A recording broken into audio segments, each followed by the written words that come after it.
All right, welcome back, everybody.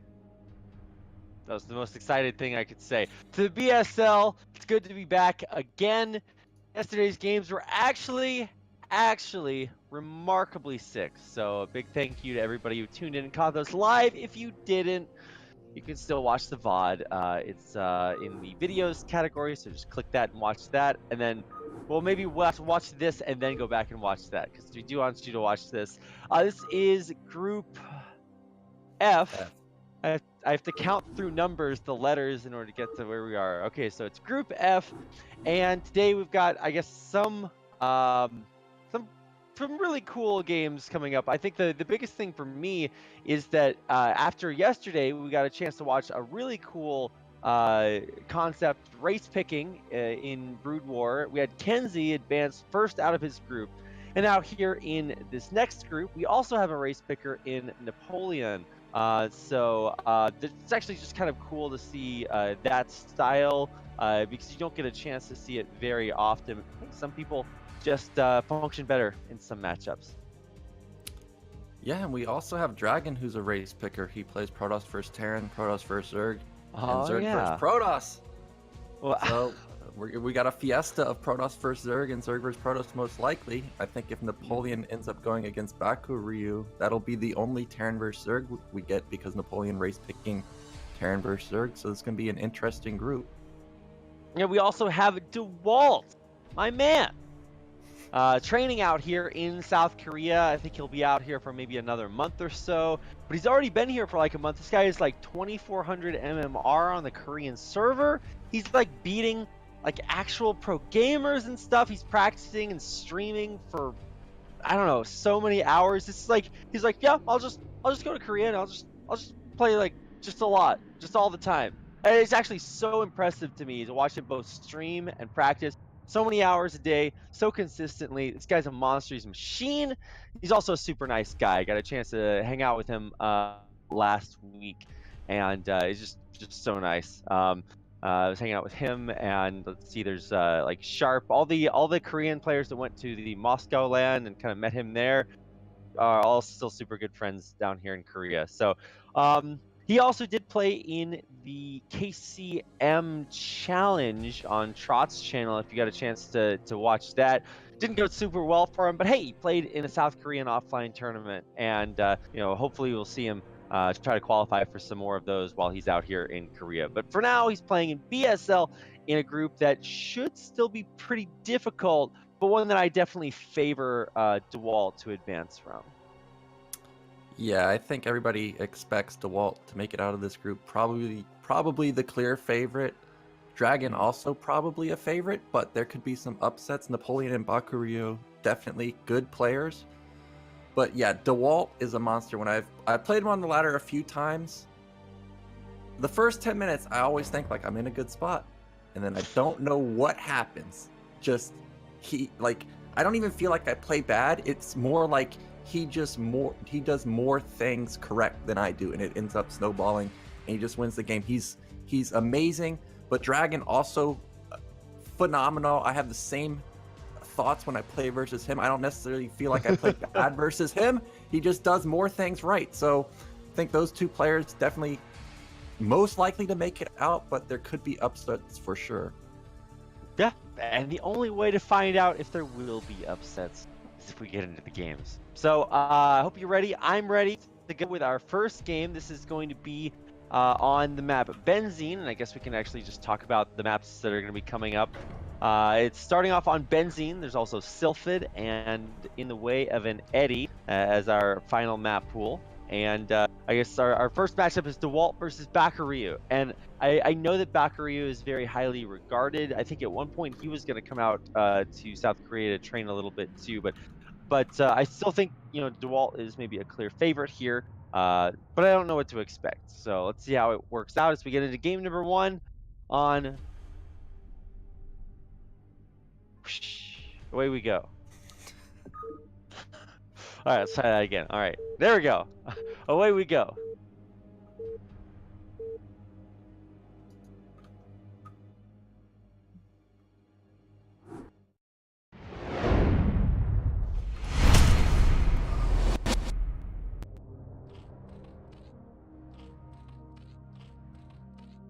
All right, here we are. The map is Benzene, and in the upper right-hand corner, in the yellow, playing for Team BSL, this is Bakuryu.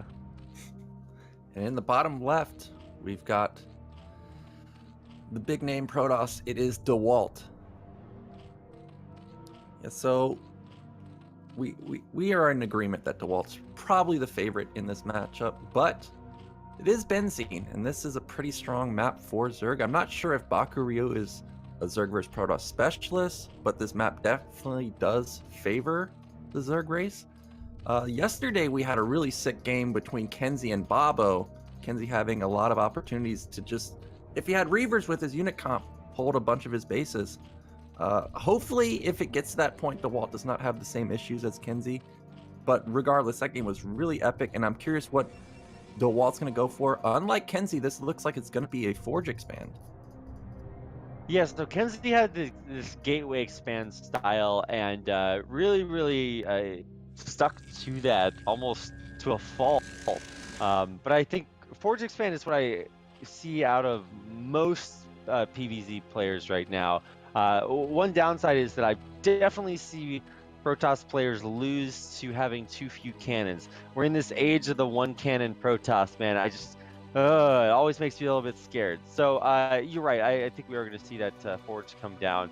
It's always kind of a mystery to me, the order in which Protoss players decide to build their units. It's like, well, I put down the pylon, and then the Nexus afterwards. I'm like, wait, why would you just build the Nexus? I don't know, but he's trying to get this Nexus down as quickly as possible, and I think that's what we're going to see next before the Forge or Cannon.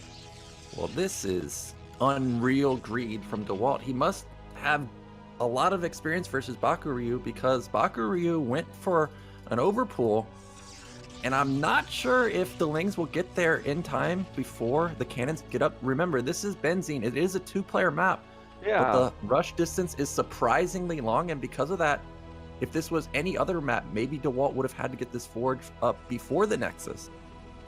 12 Nexus on a 2-player map, like 2-player maps, I think exist so that you can't just, you know, automatically do these sort of ultra economic openings.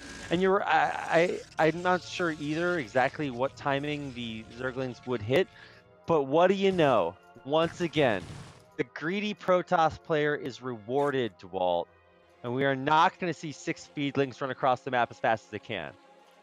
Yeah, and I mean, this probe even sees that he stalled the Lings. To be honest, he could even cancel the cannon if he wanted, because he knows exactly where the Lings are. So DeWalt's getting away with murder here. He's going to be able to tech so fast. Bakuryu's going for bottom right. He wants to put his 3rd hatchery there. And he does have a fast gas in his main, so it looks pretty standard from both players so far. I'm guessing that Bakuryu is probably going to go into the Spire play. We'll have to see if he's going to go mutas. Yesterday, Bobo built like 12 mutas, and how many Scourge? Like 30? We'll have to see if Bakuryu is going to pull out that style. Oh, that style is like so strange. I'm glad we got a chance to see it. I just, you know, if that is your oxygen, you will suffocate, because there's just not so much of that out there. But you're right. Everybody does bring their own style. Speaking of stylistically, one style that Bakuryu brings is he's traditionally a very low APM player. You can actually kind of see that on your screen right there.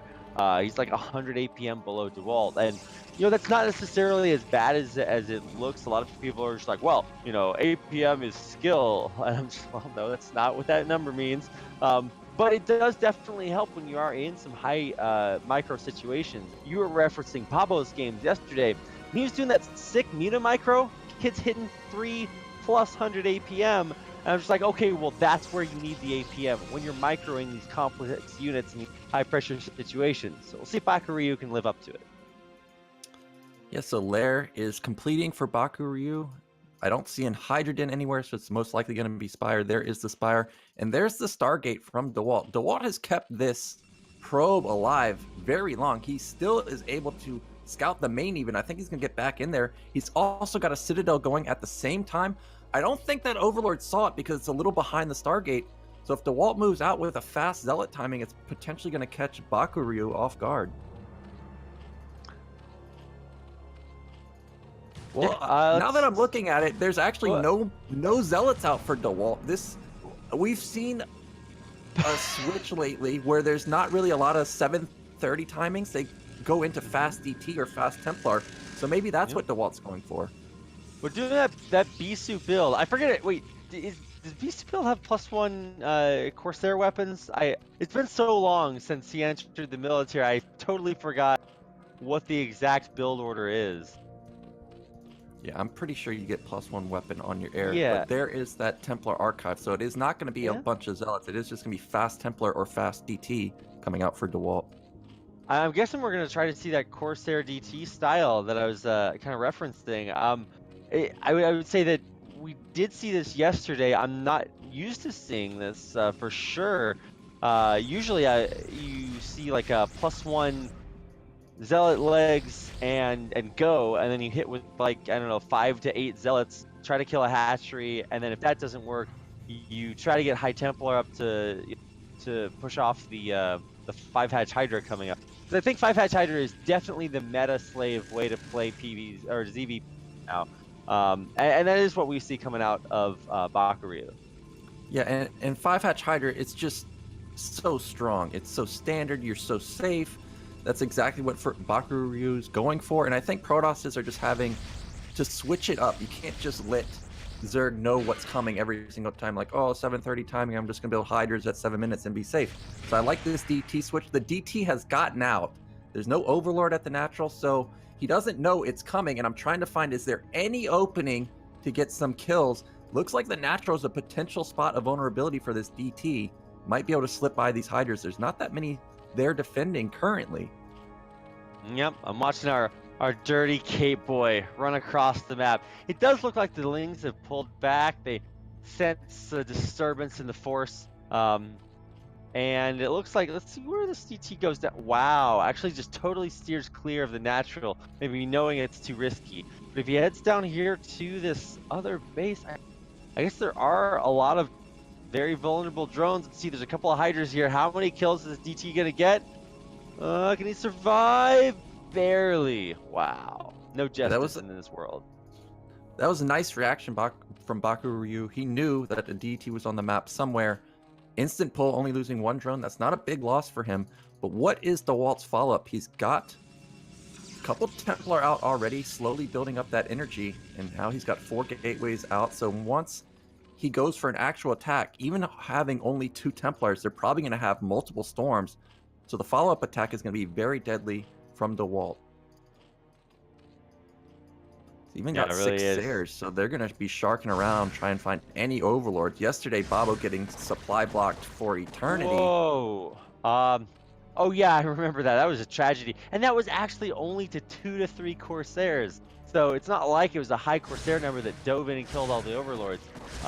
Actually, just not that many. These are +1 Corsairs as well, so they are definitely going to hit hard. There's 3 unprotected Overlords at the natural expansion, and it looks like, yeah, natural is probably where most of the Overlords are going to be. Of course, spreading them out so that DTs aren't super effective. But let's see how many kills these Corsairs can get. They've already gotten 1. Going to dive in and probably try to take out a second one. Yes, there it is. Yeah, so Bakuryu is really supply blocked at this point, 55 out of 45. This is pretty much what I'm talking about from DeWalt, is it's not necessarily Bakuryu is playing poorly, but DeWalt has already doubled him in supply. What happened? We're at 100 to 55 and he's moving out now. +1 is kicked in. There's 3 Templars now. They almost all have double storm potential. He's got 6 gate behind it. This could be a potentially killing blow for DeWalt. Where is that's supposed to keep move outs like this from happening? Like, I feel like the Zerg needs to just have an ocean of Hydras and be putting, you know, it is pressure to deny the Protoss third base. But instead, it's DeWalt that's going to go deny the Zerg third base. Yeah, and this is so many Zealots. How many is this? It's 12 Zealots. We don't have... Okay, Bakuryu, he needs Sunkens, but there are none. So this is... I have a feeling this base is definitely dead. And this is half of his production. It's 3 hatches. These Hydras are just going to evaporate. Look at these storms. Oh, there's so many drones. Oh no, a storm on the mineral line too. That's just adding insult to injury. There's 3 hatches down here, and it doesn't matter. Whatever hatches from the hatches, it's just gonna die. Oh my god, the storm's killing so many Hydras and drones, and like I said, this is half the production from Bakuryu. I just noticed Bakuryu, the reason he doesn't have very many units, he's already at Hive Tech. But unfortunately, DeWalt's gonna kill him before that kicks in. Yeah, you're right. He sure is. He was getting plus 1-1 actually at the same time. Perma supply blocked. That wow, damn. Okay, ball. Like, this is like that Simpsons. Like, stop. He's already dead. Like, okay, wow, that was just like, you ever watch Austin Powers? They're in the steamroller. And it moves comically slowly towards like the security guard, and then you just see this bump as the steamroller like goes over the guy. I'm like, well, that's unfortunately a little bit of a flattened Bakuryu there. DeWalt just really, I mean, that was just so dominant. Wow. I knew that DeWalt was going to be favored for this group, but I didn't know, you know. Well, now you know. DeWalt's a beast. Like, he's just. Like I said, it's just everything's normal, and then all of a sudden he just crushes. I don't understand. Like, it just always happens, and that's exactly what happened there. Literally, Bakuryu lost like 2 overlords, right? And that's really it, and 2 drones to a DT. Yet somehow DeWalt just demolished him. So DeWalt looking fantastic, and really I think that was probably Bakuryu's best map to get a win versus DeWalt's. Is going to be very difficult in the upcoming maps. Yeah, that was a 2-player map, and that means that moving on, we're going to be getting into the next map, which is on Sylphid.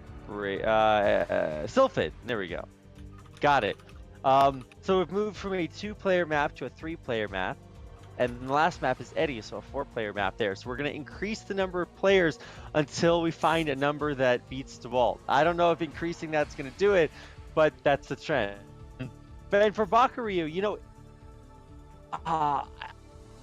man, I'm trying to think what he could have done differently. I guess hit a faster Hydra timing to try to hold that off, or maybe put more pressure on, because it didn't really feel like DeWalt was under any pressure at any point.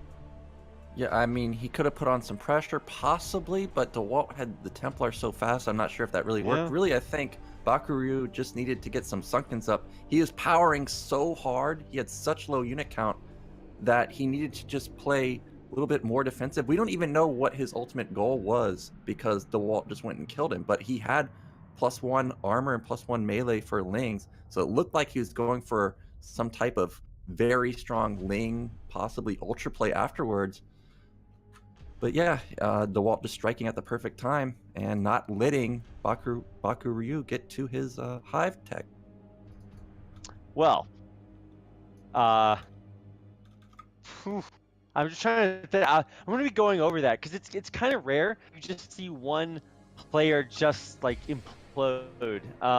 If you guys watched ASL today, we saw a fantastic example of what it looks like to just watch a human being digitally die in front of your eye. I don't want to spoil that, but watch the 4th game You'll be watching it for about 2.5 minutes. It's sometimes it's a tragedy. So let's hope that we can get a better game in game number 2 by moving on to Sylphid for our second game, DeWalt versus Bakuryu.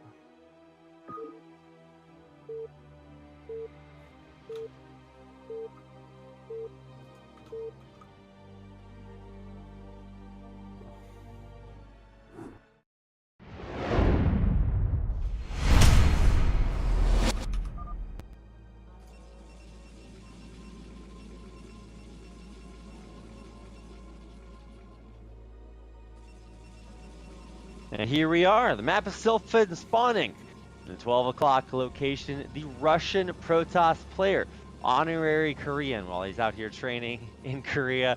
This is DeWalt. And in the bottom right, we've got the red Zerg. It is Bakuryu. Yeah, so maybe Bakuryu was just playing a little bit nervous that game. Hopefully he can turn it around here, because that was nasty. I wonder what DeWalt is going to do this game. I mean, we also have to factor in that DeWalt did get away with murder. He went for 12 Nexus, no scouting. Bakuryu only built 2 Lings, so he really could just power insanely hard. He kept the probe alive the whole time. There's the scout coming out for DeWalt. I do like this more than last game. He's going to play a little bit safer, make sure he knows what's going on before he puts down that 12 Nexus.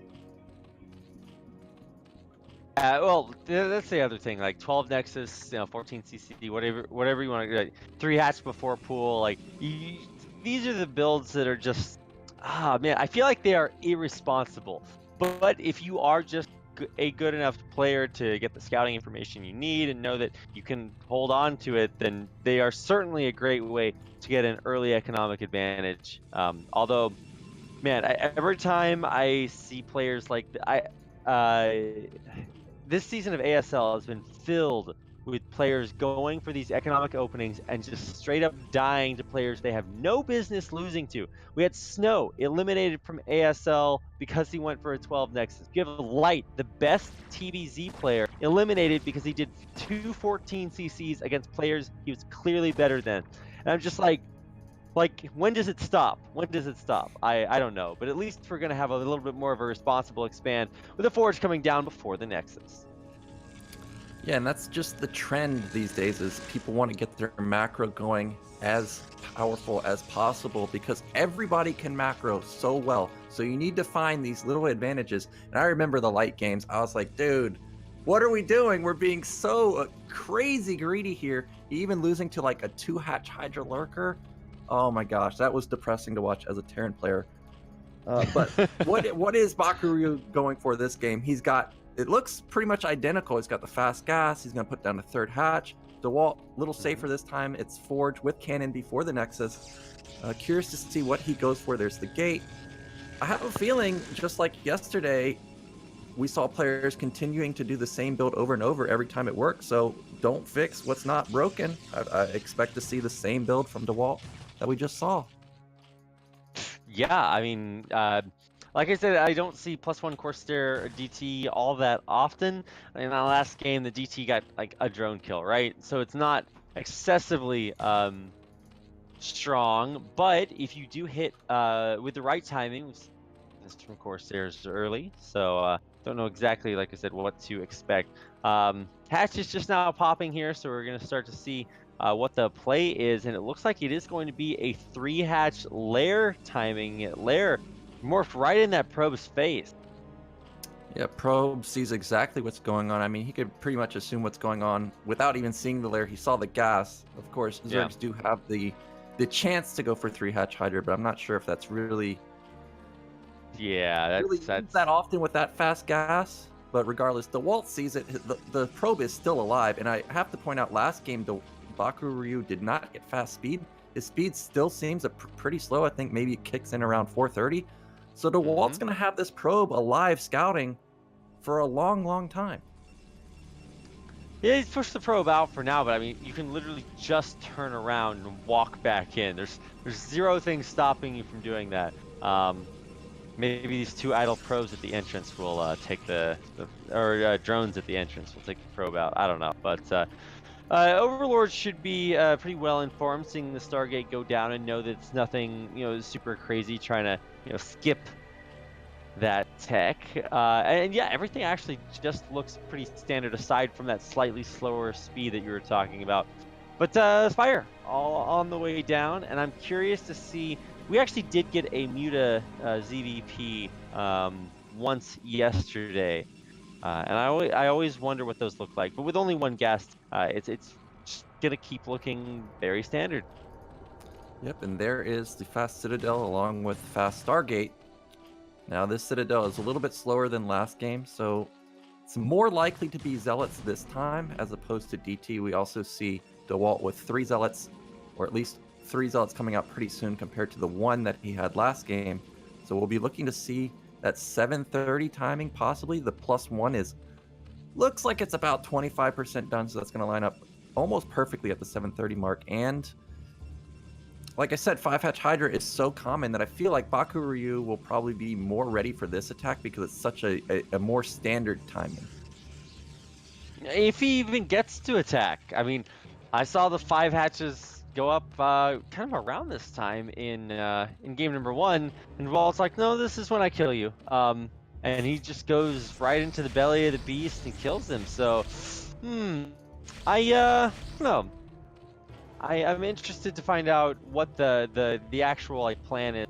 So this time we are going to stop before the Templar archives and just go for lead. So those are coming up right now, and this is going to look a little bit different. So I like the finesse here from DeWalt. It's clear that he does have a lot of very refined builds from his time, just really grinding and grinding and grinding. And I know he's actually gotten some like coaching one-on-one help from some of the Protoss players out here in Korea. A lot of amateur players that he's kind of become connected with out here. So hopefully he can this is an illustration of some of the things that he's been practicing. Because it does look like he really favors pretty heavy Corsair style. We'll see what he wants to go for once this +1 finishes. Yeah, so DeWalt's setting up for attack, but I'm looking at the lair of Baku Ryu.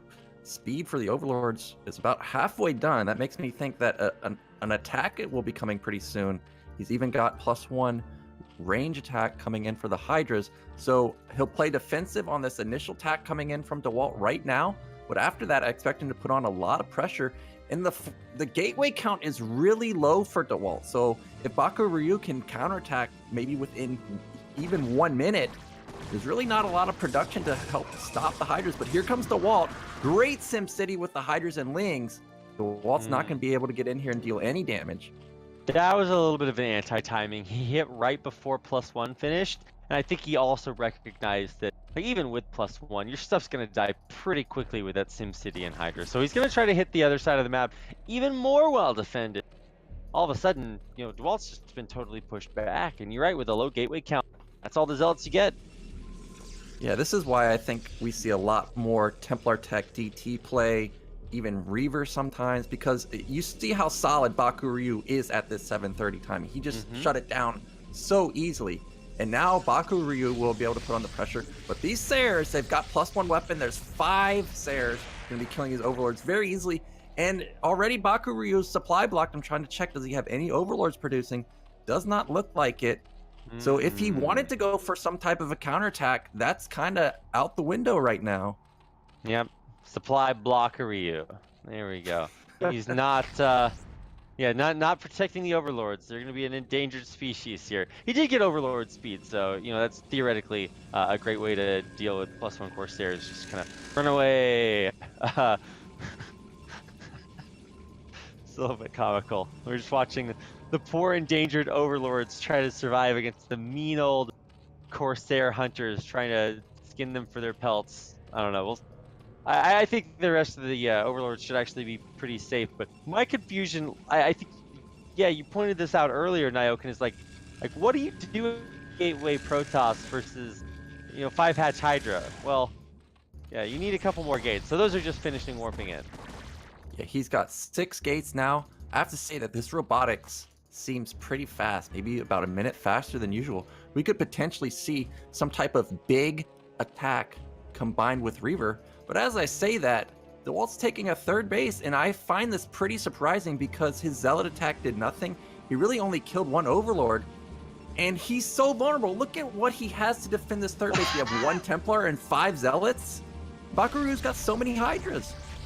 I hope you guys are watching the mini-map. These Corsairs flew back to kill the Overlord, and every Hydra on the map turned around to try to stop them. This is delaying the push against this very vulnerable third base. It's not even a high ground third base. You can just walk up there. And so that was really impressive. These Corsairs buying so much time to get this army in position, to get the energies juicing up on these High Templars.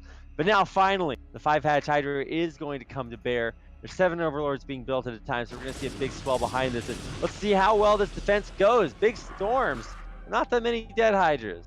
Yeah, but look at the effect this supply block had on Bakuryu. He had 1,200 minerals, 800 gas, just now spending it. That could have been like almost 20 Hydras in this army, and really, there's no more storms available. 20 more Hydras with this current army would just massacre these Zealots. Totally. He built 7 Overlords at a time. You know what you can do with 700 minerals? Like, just a lot. Many things. Unfortunately, Overlords do none of those things. So, well, I don't know. He did try to hit the third. It didn't work. And so now you find a Zerg player with a whole bunch of Nomad Hydras. Where do they go? Well, he has picked off the majority of the Corsairs, so he does not have to worry about them as much anymore. Yep. But supplies for DeWalt are getting scarily high. He's got more gates. Bakuryu's keeping up, though. He's got 100 supply. He's got Hive Tech going. He's got 8 hatches, even taking his 4th base.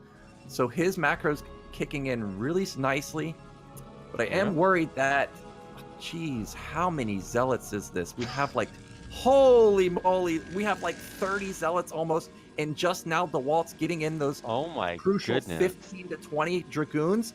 How on earth is Bakuryu going to stop this army? Does he even have the Lurker upgrade? We don't see any Lurkers on the map.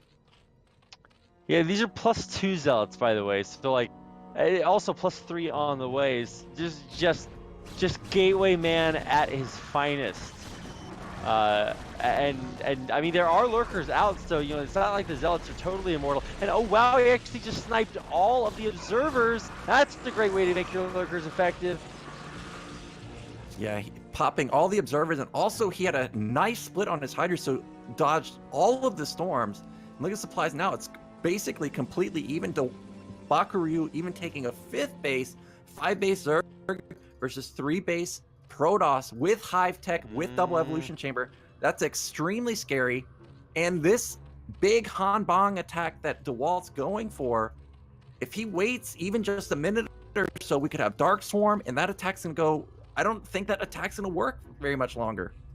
Adrenal as well, about, I don't know, 3/4 or 1/3 the way done. And I think we all know what Adrenalings do. Those things are so nasty. So look at what Bakuryu is doing. He's spreading his forces in this huge arc.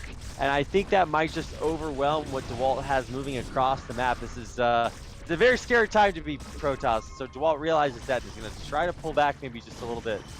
Gotta get some more Observers out there. Yeah, and these storms are really not hitting very many units. They hit like 2 Lurkers there, but there's still about 10 behind it.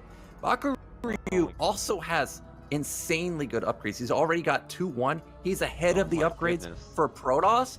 And this is Sylphid, so if you want to fight, you're going to be out in the middle of the map. The possibility of Bakuryu hitting from every angle is very real. And with Adrenaline and highly upgraded Hydras like this Protoss army could definitely melt. And well, Bakuryu even finding top left. Yeah, he's gonna deny it. Yeah, this is a pretty guaranteed cancel. Just walk right up and yeah, boom goes the dynamite. You can even morph a Lurker Egg on the ramp. That's the classy strat. Just to stop all these units from getting up there. Looks like there may not be a cancel. DeWalt's going to send his whole army up there to make sure that it doesn't go down. Wow. What's Bakuryu going to do? Is he going to attack at the same time? No, it looks like he's just going to continue to macro. Supplies are so close. I'm trying to find the Defiler Mound. I'm not wrong in saying he could have just morphed a Lurker Egg and focused the Nexus down, right? Yeah, he could have done that, but he decided that he wanted to just trade army for some reason. I mean, either way, it's an okay trade. It's not like DeWalt is going to get this base for free. It's still going to be hard for him to defend, so I don't mind him trading. But yeah, I personally would have preferred the Lurker. It would have been a guaranteed kill on the Nexus.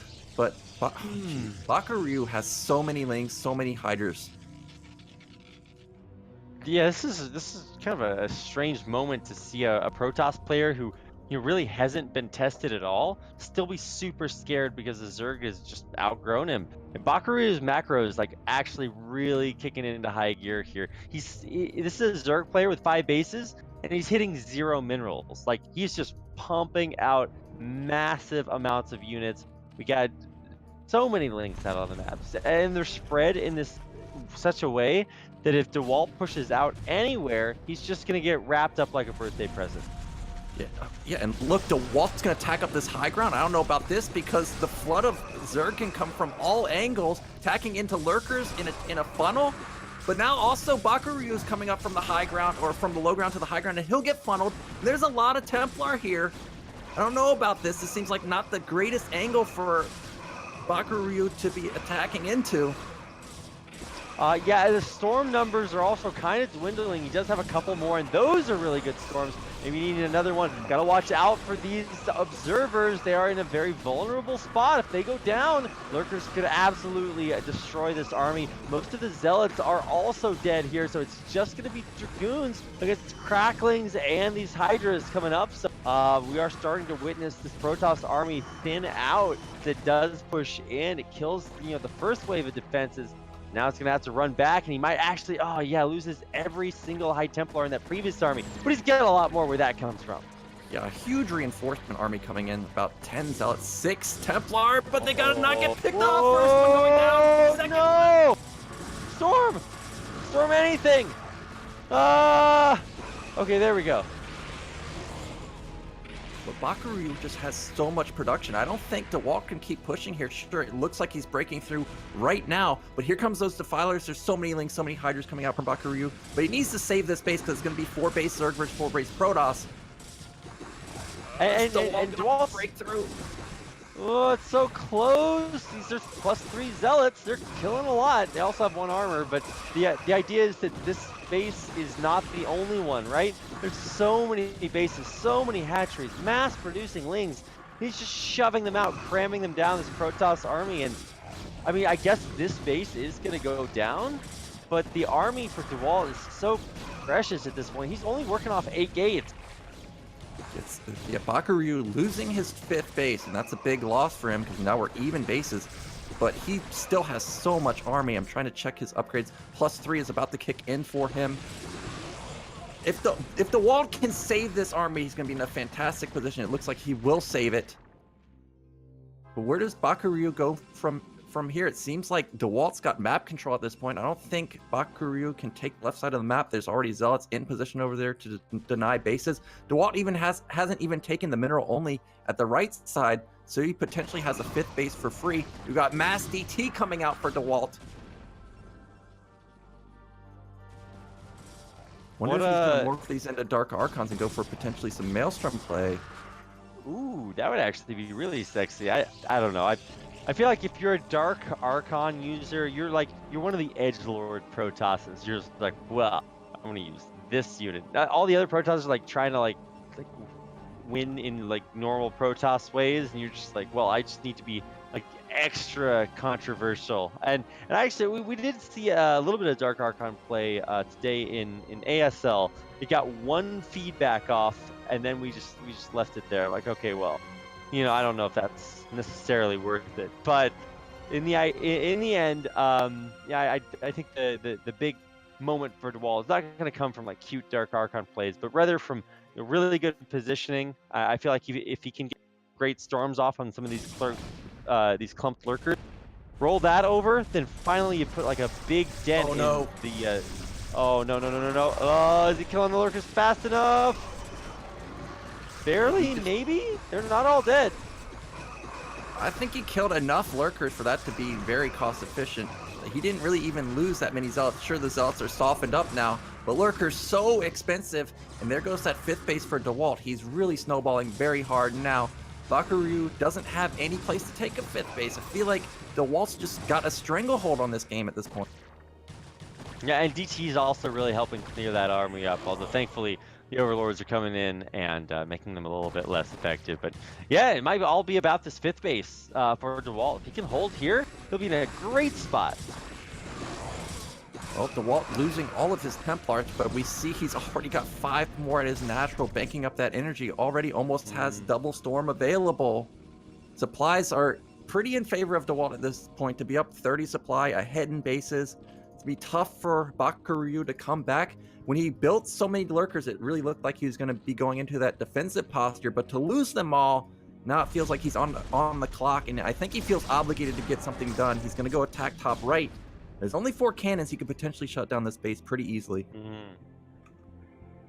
Yep, Bakuryu doing a great job kind of finding weak spots to hit. He does need to add some defilers in maybe to try to break these huge cannon walls. Do we actually have Reavers out yet? I thought I saw one, but I guess I'm mistaken. Yeah, no Reavers just yet, and I think we might be starting to get towards that time. Looks like he does have Infinity Storm here, so he can just storm the cracklings as they run in. But eventually, that's not going to be good enough. Yeah, so DeWalt cleaned that up pretty easily. Now he's up 40 supply. Oh, we just had a massive storm drop at bottom left, wiping out almost all the drones, and even another storm drop at the 3rd base. Ooh, so good. And even the Zealot just clearing the rest of it up. I think this might finally be the big nail in the coffin. When you kill that many drones, it even has an arc morph that's from the storm drop that's continuing to deal damage. Massive storms killing off all the cracklings. I think DeWalt is really starting to snowball out of control. Yeah, most likely he's going to trigger some type of all-in from Bakuryu. He does have a decent bank where he could potentially try and spam lurkers, but I have a feeling DeWalt won't let that happen. He'll strike before he can get any good positioning. What do you do as Bakuryu? I really do feel like he's going to go for some type of all-in, but as I say that, drone is going to 5th base on the left side of the map. Looks like he does want to go for split map if he can secure the left side.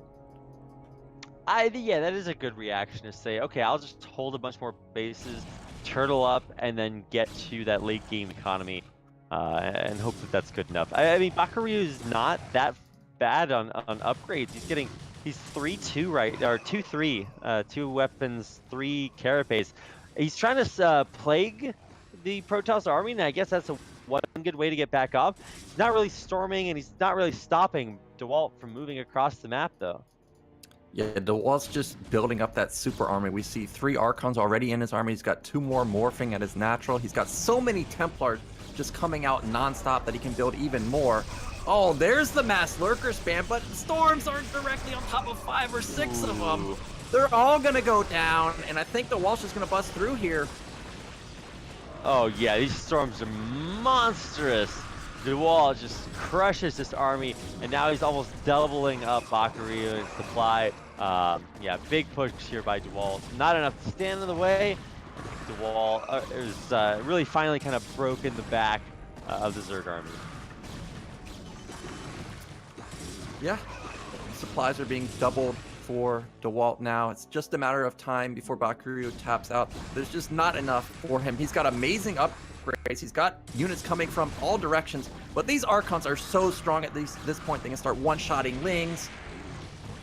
And DeWalt just has so much production behind it. And look at his minerals. He's consistently low on resources. He's macroing like a god. He's got 5 base. He's taking a 6 base. Bakuryu just cannot get another base. Yeah, what a legend. DeWalt's just killing everything. Even actually now expanding to the 3 o'clock location. So he's going to have another base up. And Bakuryu realistically only has like, 2.5, 3 mining bases. So he's really feeling the pressure. He's watching these Archons kill every Zergling. It's, yep, that's the way the game's going. And he's just going to roll through this natural expansion. Despite the massive flood of Lings coming. Yeah, so unfortunately, Bakuryu is going to be going into the losers match. He looked really strong this game. The first game was a little off, but he looked formidable here. Unfortunately, he's going up probably, top 2, 3 foreigners. So it's going to be difficult to take out DeWalt, but he did look pretty impressive. Yeah, really, really well played there by DeWalt. Bakuryu, aside from game one and just kind of rolling over there, game two looked very, very good. DeWalt just looked very, very more better. Yes, that's also my Yeah, experience versus DeWalt. You're just better. It's not necessarily I played bad. You're just better, and that's exactly what happened to Bakuryu there. He had 8 hatch. He had faster upgrades. Everything was going well for him, and literally just once he lost that 5th base, it just snowballed. I don't even know. I thought he traded pretty well at the 5th base, but yeah, I don't know. It just always happens versus DeWalt. yeah. It's the DeWalt effect. All right. Well, we talked about how DeWalt might be favored to get out of this group. Well, there's a few other favorite players there as well. I'd say Dragon, Canadian Protoss player, super strong. He is going to be going up against the Finnish player Napoleon.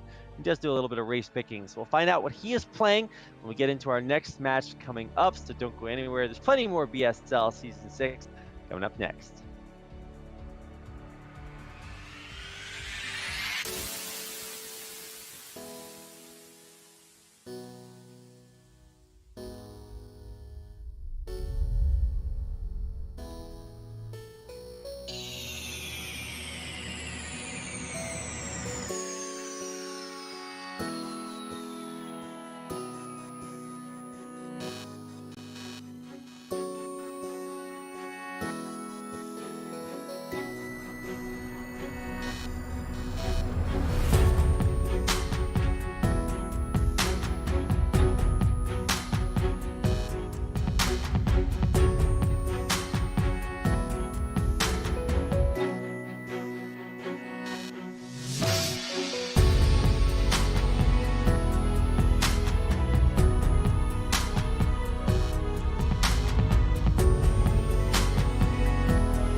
And we're back with more BSL Season 6. Thanks for watching, everybody.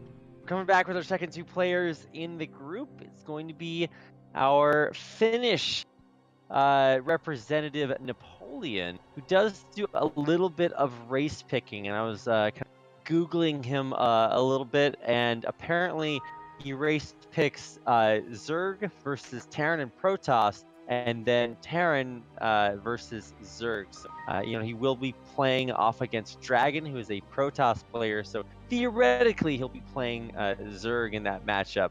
There's only one way to find out, Nyoken. Yeah, only one way to find out. We got to get into that game. Looking forward to see what Napoleon can pull out. Because in Chobo League, the only games I saw him play myself was he played Terran versus Zerg. So I'm curious to see how strong his Zerg versus Protoss is. Because Dragon is really good. A really good North American Protoss. All right, well, our maps are In the Way of an Eddy, Circuit Breaker, and Sulfit. Not sure, but yeah, we're off In the Way of an Eddy for sure as our first game in this second series of the day. So let's get into it. Game number 1 between Dragon and Napoleon on In the Way of an Eddy.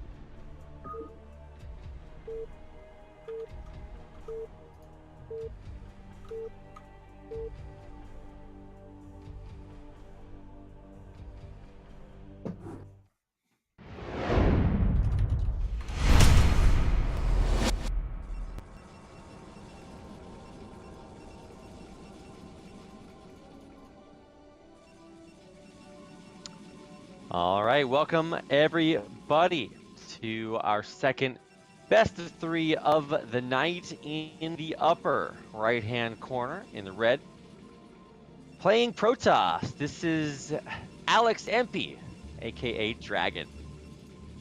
And in the top left, we've got the old school Finnish player.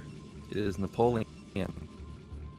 I like this scout pattern from Napoleon because it's going to scout the main, which is probably the most important scout. You can always assume that they're going to be expanding, but also the direction of this overlord is not directly south. It's at an angle. So if there's some type of zealot pressure, he's going to see it coming. So I love this pattern that Napoleon's going for. I would have just, without seeing any gains on Eddy, I would have expected him to go horizontal, but this is a pretty cute path that he's going for. A pretty cute pat indeed. I think the pathing is always something that I like to, play 3D chess trying to analyze. I'm like, yeah, but he could have gone here, but he went here instead to try to, I don't know. In the end, you're just trying to get as much information as you can, and you're probably going to scout with a drone later on if you really feel the need to find that information out super early. I don't know. We haven't seen too many like proxy gates versus Zerg, so I'm not sure there's tons to worry about early. And I think I've only ever seen one cannon rush versus Zerg in BSL, and I don't think it worked. So, I think the Protoss are a little bit more honest versus Zerg these days. Although, right as I say that, watch that just be totally disproven. Well, it's going to be hard to cannon rush here because I don't think there's buildable terrain behind those minerals, so do not expect a cannon rush. But Napoleon's playing pretty greedy here. There's a 12 hatch. It's not an 11 hatch 10 pool. It's a straight up 12 hatch. And if we go back a couple weeks ago, Sugo went gateway expand every single game, and Dragon and Sugo in the same team. So this is pretty interesting that 2 players from the same team going for completely different builds. It's going to be Forge expand for Dragon. But he did get a first scout off. Oh, he didn't get a first scout off. He did a double scout, and he's seeing exactly what Napoleon's doing. And just like DeWalt, he's going to get down that Nexus before cannon. He's going to be playing... of course, this is safe, but he's playing pretty greedy. Yeah, I don't know. You just can't ever have enough cannons versus Zerg. I remember watching this really iconic game when Stork was still playing in AS Stealth. And he's like, all right, I'm Stork, legend, gonna be safe, right? He throws down 5 cannons. And then Zerglings thread the needle between each one of his cannons, kill off all the cannons simultaneously, and crush the natural. And I'm just like, well, like, he had 5 cannons there. That's just a lot. And No, he just lost instantly. I'm just like, okay, well, ever since that moment, I've always been a little bit insecure about the preparations that Protoss players make. It's a little bit of a meme, just because sometimes things just spontaneously combust. But for the most part, the SimCity's pretty good, and Natural should be pretty secure. And Dragon's gonna get perfect information with this nice little Protoss probe. Excuse me, and should see the drones and gas and kind of be able to figure out where all of that's going. Yeah, he knows exactly what's going on. He, of course, does not know where this third hatch is, but he knows it's somewhere out on the map. And I do have to say that Dragon went for kind of an unorthodox Nexus timing. It looked like it was a 15 Nexus. A lot of times you're seeing Protoss players put that down on 13. Now, I'm not sure if he's going to have more minerals by going for a 15 Nexus as compared to a 13 Nexus, but it is a little bit different. He's got his second gas going pretty quickly. Dragon's just one of those standard players, so I'd be kind of surprised if he goes straight Citadel, but he does have a full scout this entire time, so that will be a potential build that he could go for if he detects any type of weakness to a flood of Zealots in the early game. Going off the probe, so yeah, now both players have the opportunity to kind of go for their next level of tech. Stargate is going to be what comes out of Dragon. We'll see if he wants to go for that +1 air weapons that we saw DeWalt favor. I don't think so. I think we're just going to see +1 speed lots, run a few of them out, try to get some harassment done, pull back, go for High Templar. And I want to see if Napoleon is going to play that ultra standard style that we saw from Bakuryu. So I'm looking at the main of Dragon. There is 2 probes on gas. I hope this was purposely done and not a mistake, because just 1 less worker on gas is going to be so much less resources for him. It's going to be a huge difference in the Templar count or Stargate count. There is the +1 weapon for air coming in, so it's going to be probably basically what we saw DeWalt pull out last game. Citadel timings basically exactly the same. But the Zealot count is getting pretty strong. This is what Dragon likes to do quite often, is go for that 730 timing. Everything looking identical to what DeWalt did last game. Let's see. I will say the +1 air weapons is a little bit slower. He still hasn't changed that 2 probes on gas in the main. I'm guessing that's a mistake. He just fixed it. Yeah. Okay, he just fixed it. There we go. All right. Sick. He's like, all right, I have to mine with 2 probes for my gas in the main until 6 minutes and 2 seconds, and then I put the 3rd probe on. I'm like, damn, what a planner. Everything's calculated. Let's see how calculated this Corsair can be, because there's actually no Hydras out to save these Overlords. Yeah, so 1 Overlord's going to go down. Spire is up, but there's no Scourge out. Now, Dragon knows that Scourge should be out on the map, so I don't expect him to be super greedy trying to get a 2nd Overlord. And oh, the Scourge might intercept it! Is it going to intercept? Whoa! No, he's going for the other one! Oh my goodness. Once again, Scourge, the dumbest units in the game. Why do they stop? Why do they not turn around? The world will never know. So Dragon's gonna save these 2 Sayers. It's a big save, because every Sayer is 100 gas, which means it could have almost been a Templar. Now Dragon's going for that 730 timing attack, just as expected. This time he's got 7 Zealots, everything very standard, and we have Sunkens for Napoleon. But where are the Hydras? There's no Hydras out. Yeah, I commented on it earlier. It's still true.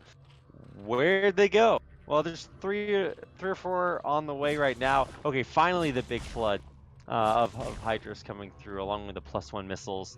If you use Sunkens to protect the bases, but I think the damage is kind of done at this point.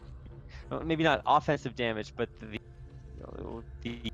I haven't done anything to the Protoss player yet damaged, and there's all these Zealots sitting right outside the front door. So I mean, for right now, Dragon is just kind of chilling. He's got a ton of cannons up, ready for basically anything. Storm energy piling through, and Storm almost done with the +1 weapons upgrade, just now finishing for his 6 Corsairs. Yep. 5 so Corsairs. What is Dragon's follow-up going to be? A lot of times when I'm in this position, it's like, oh, did nothing. Time to put down 8 gateways. We'll have to see if Dragon's going to go for that style, because we know that a flood of Hydras are going to be coming in pretty soon. This is Eddie, so the third base is very far from your natural. There's also a lack of buildable terrain on that big platform outside your natural, so it's not like you can even really spam cannons there. So I do expect a flood of gateways coming down from him. There they are. There is 6 gates going up for him. Really 7 to 8 or 6 to 8 is pretty much the standard amount. But Napoleon's going to be looking to put on the pressure pretty soon. He's got so many hatches. Oh my gosh, this is almost the same build that Bakuryu went for. There's a hive already morphing. Wow, you're right. This is way fast. And as long as he doesn't get Scourged, okay, 1 Scourge lands. Still 5+1 Corsairs. He's going Overlord hunting. And he won't, I guess he can find a couple over here at the third base. But the real takeaway here is that he gets perfect information. He sees everything everywhere. He's even going to see this drone. Okay, he's not going to actually go down to see the location of the 4th base, but he did get that scanner sweep essentially over the base. Sees the hive morphing, and with that already halfway done, we'll see what is next. But I guess the next step is running all your Hydras across the map to try to bust through. Yeah, so here comes the Hydra attack. I'm not sure how well this is going to work because he spent a lot of resources to get Hive. He's got speed. That's a lot of resources that could have been Hydras. But Dragon's units are out of position. There's no Templar here. It's just pure Zealot. Where are the Templars? They're sitting at the natural. So potentially all these Zealots might go down. They're scrambling to get back to the natural. Meanwhile, Sayers are at the main of Napoleon, but somehow he killed the majority of it, and he's taking bottom left, so he's exploding pretty fast. Yeah, he lost 3 Corsairs. It's all but 2, so that is a little bit surprising. I see he was kind of stressed with all the Hydras pushing in. They do cancel the third base, which is exactly what you're looking to do with this attack, and so mission accomplished there. He just has to not die once High Templar actually join this army.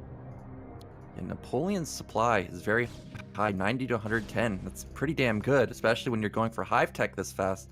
He's starting to get those Ling upgrades. He's got +1 weapon going in the Evolution Chamber. Adrenaline is halfway done. Ooh. This Ling power spike is going to be kicking in really when Dragon wants to attack. And you know a lot of the units are going to be Dragoons. So if they can get onto if the Lings can get onto the back line, they're just going to decimate those Dragoons pretty fast. I'm getting worried for Dragon because we still don't have a third Nexus up. Yeah, I mean, that's what it's all about at this point. It's like, can you establish a third base? He throws the Nexus down, and he cancels the Nexus. All right, and he cancels. Oh my, okay, there it is. Whew, last second cancel. Did he get a cancel? Because his minerals are very low. I'm not sure if he yeah, you're right. He actually didn't. I thought I saw the animation for the cancel because it kind of phases out, but no, I guess he didn't. Wow. This might trigger an all-in from Dragon because we see the 7th and 8th gate going up for him, and he's already seen Hive. So he knows that the power spike is going to be kicking in for Napoleon very soon. Potentially, it's already kicked in, but Dragon has caught all these units. They're completely out of position, but at the same time, if Napoleon went for a counterattack, look what's there. There's 4 Zealots, 3 Cannons, 2 Templars. He could potentially just kill Dragon at this point. Yeah, I was gonna say, maybe you take the guaranteed kill on these units. Wow, he's not even going to funnel down the ramp to kill them. Yeah, you can actually just counterattack because Dragon was so far out of position. But alas, not what we're gonna see. And now Dragon is gonna just coalesce his army and try to break through into, I guess, either the third or the natural. They are very well defended, but I mean, that's a lot of storms. This 1, seems 2, 3, like 9 storms? 8 storms. Holy, that's so many storms. But this seems to be like make or break for Dragon because Napoleon's starting to get so big. Okay, he has identified a weakness. Bottom left, no Sunkens, no Lurkers, so this base is going to go down. But Napoleon knows all the units are out of position. He's going for a counterattack. And really, there's nothing at the natural. Literally nothing. There's 4 cannons. Wow. Okay, so this third base is dead. Just absolutely there will not even be a fossil record of this base. It is out of there. So really sick kind of realization there by Napoleon saying, well, I mean, sure, you can kill my base, but your base is more vulnerable. So takes it out. And yeah, where do you go now as Dragon? It's going to be so hard for Dragon to attack into this choke, but at the same time, if Dragon can bust through, it's going to be hard for Lings to attack into this army because they're going to be getting stormed non-stop.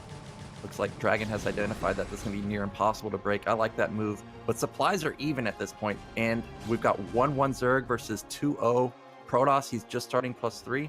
Upgrade's really not even that far in favor of Dragon. And he's got his third just locked down. Look at the main. It's almost mined out. Natural's almost mined out also. So Dragon's on a clock. He's got to make something happen, and he's trying to do that just now, going in with a huge attack. There's not a lot of lurkers, though, and he's got so many storms banked up. He's going to kill these Lings very quickly. Yeah, it's just infinity storms here. Lings just evaporate, and the Protoss army prevails. Wow. So now, what's Napoleon's hope? He can try to get these bases up, down at the bottom left-hand corner. Even that is going to get scouted out by that lonely Corsair. He has to make sure he doesn't just straight up die to this massive gateway army, which just abides. The army of Dragon just looks unstoppable. There's not enough lurkers. Sure, there's a decent amount of Lings, but the storms are just so strong. He even has a good zealot count remaining. We know about 20 supplies on the right side of the map, so Dragon's really up about 30 or 40 supply. He's plowing through. Dragoon's doing so much damage, but the zealot buffering the damage, they're all gone. If a flood of Lings get on top of these Dragoons, the whole army of Dragon's gonna wipe. There's a bunch of Lings and even Hydra Lurker coming back from killing that third base. This is a dangerous spot for Dragon to be in, especially as he gets overwhelmed here by Zerglings. Where's the storms at? I think he is, yeah, he's dead here. Wow. Oh, genius. Look at those Lurker morphs to draw the attention of the Zealot. Meanwhile, the Link just killing all of the Dragoons. Looks like Napoleon might have done it. He's dwindling down the army of Dragon. And Dragon's on one base now, and does he even have enough resources really to even build a Nexus at the... Oh, he's taking bottom middle. He's already given up mid-right. But Napoleon continuing to put on the pressure onto these Zealots and Dragoons. But Dragon just barely holding on. Did he storm all of his observers? No, there's two more observers left. Okay, yeah, they're invisible. It's hard to see. Eventually, Napoleon will run over or overrun this Protoss force. The only thing that survives are the observers. And now all Napoleon or all Dragon has are a few Zealots and 2 storms on his High Templar. Unfortunately, Napoleon, he sees bottom right.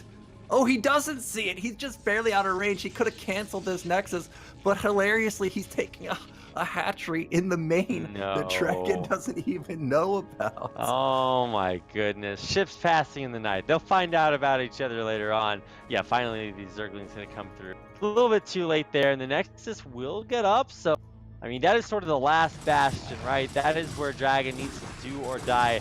He's actually still being aggressive, trying to cancel this 8 o'clock base. Get a bunch of Zealots, but I guess the High Templar, yeah, they're lagging a little bit behind. Otherwise, he could have just stormed all these Lings. Yeah, and he needs Storm because we've got 2 Lings versus basically 3 Zealots coming in pretty soon. But regardless, these Lings just decimating everything. And there go all of the Zealots for Dragon, even the Storms or the Templars getting decimated. And Dragon has found the low ground base, but he can't really kill it.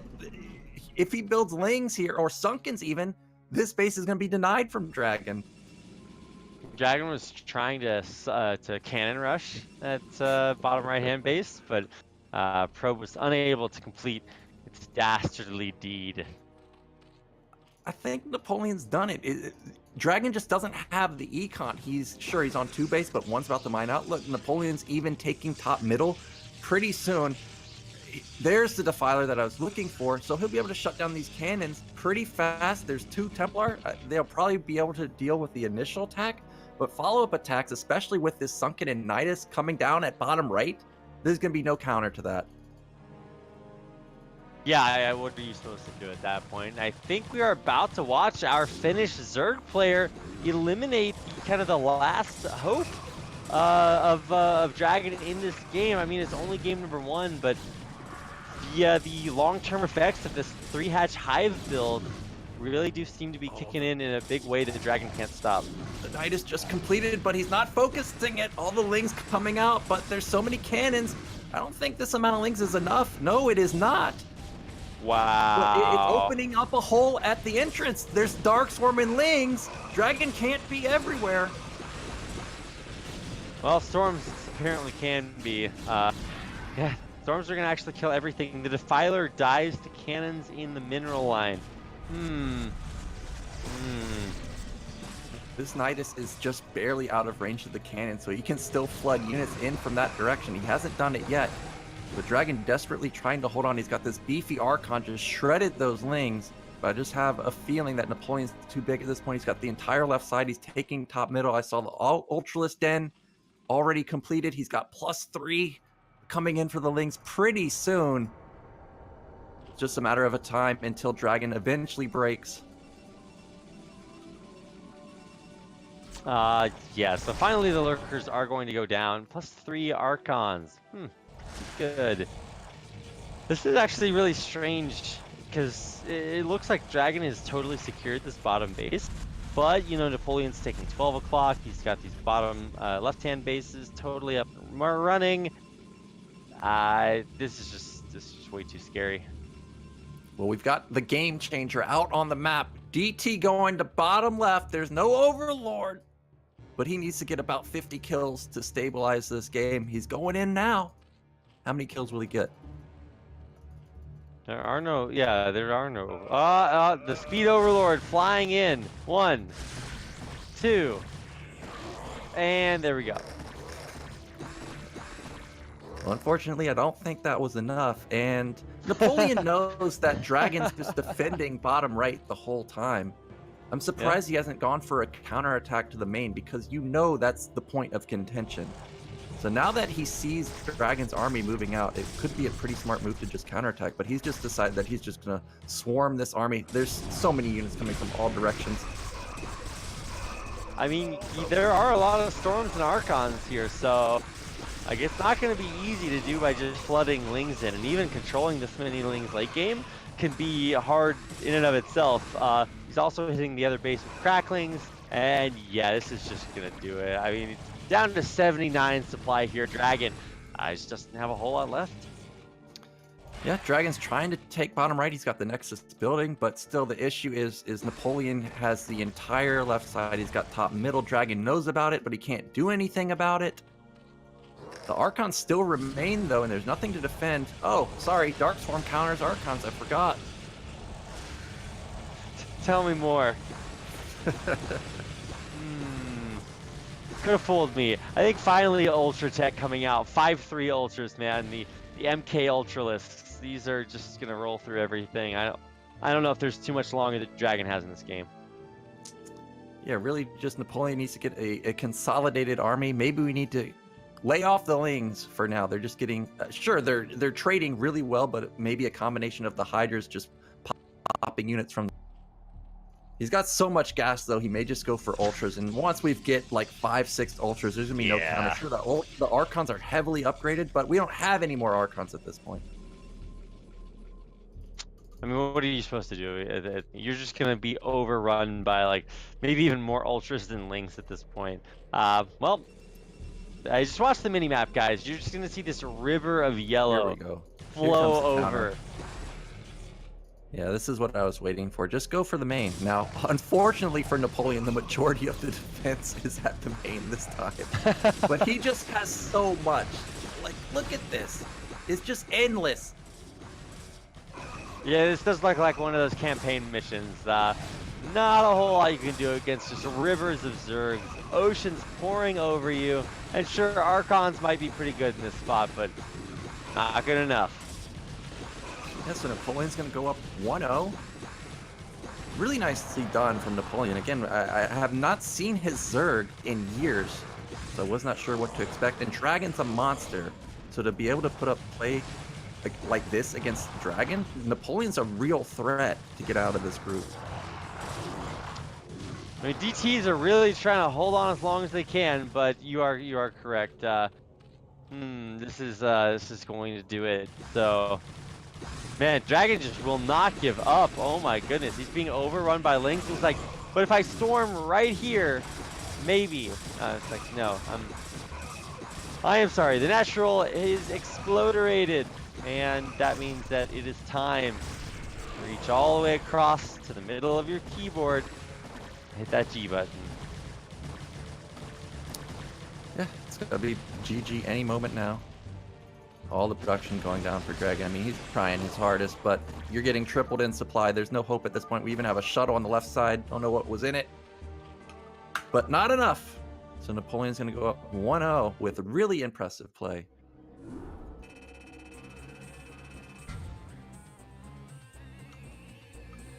And that's it. All right, game number 1 is over.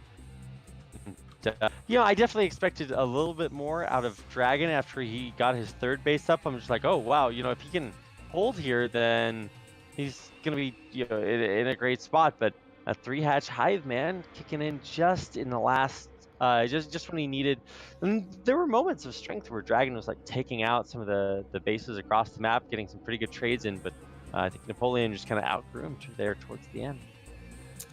Yeah, so we'll have to see what Dragon is going to change in the upcoming match. I like that Napoleon went for that Hive play that Bakuryu went for, because we finally got to see what was the goal of it. It really does look like it's designed to stop that big 150 timing attack, because you're going to have these highly upgraded Lings. If you can get any amount of Lings on top of the Dragoons, the backbone of that attack is going to be down the drain for Protoss. You're not going to be having those pot shots from the Dragoons killing the Lurkers. So I do like that we did get to see what the goal that Bakuryu was going for. Well, the unintentional consequence of Napoleon winning game number 1 is that chat will now be spammed by even more Finnish cheers from Rauta. So if you guys are a big fan of that, then get ready. There's more coming. So we're going to get into game number 2. That is going to be on Circuit Breakers, and see if Napoleon can close things out, or if maybe our North American hope Dragon can bring things back for the continent. And well, I don't. I mean, I think that Hive style definitely has a lot of merit, but especially if there's this big like +1 Zealot attack with maybe not +1 Corsairs, but just regular normal Corsairs.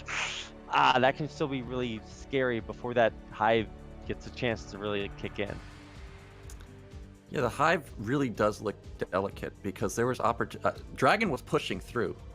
So if Dragon even attacked 30 seconds faster before all that kicked in, potentially Napoleon just breaks, because we know he's powering so hard that if you power a little bit too hard and you're getting 8-gated like Dragon was doing, there's a real possibility of getting broken.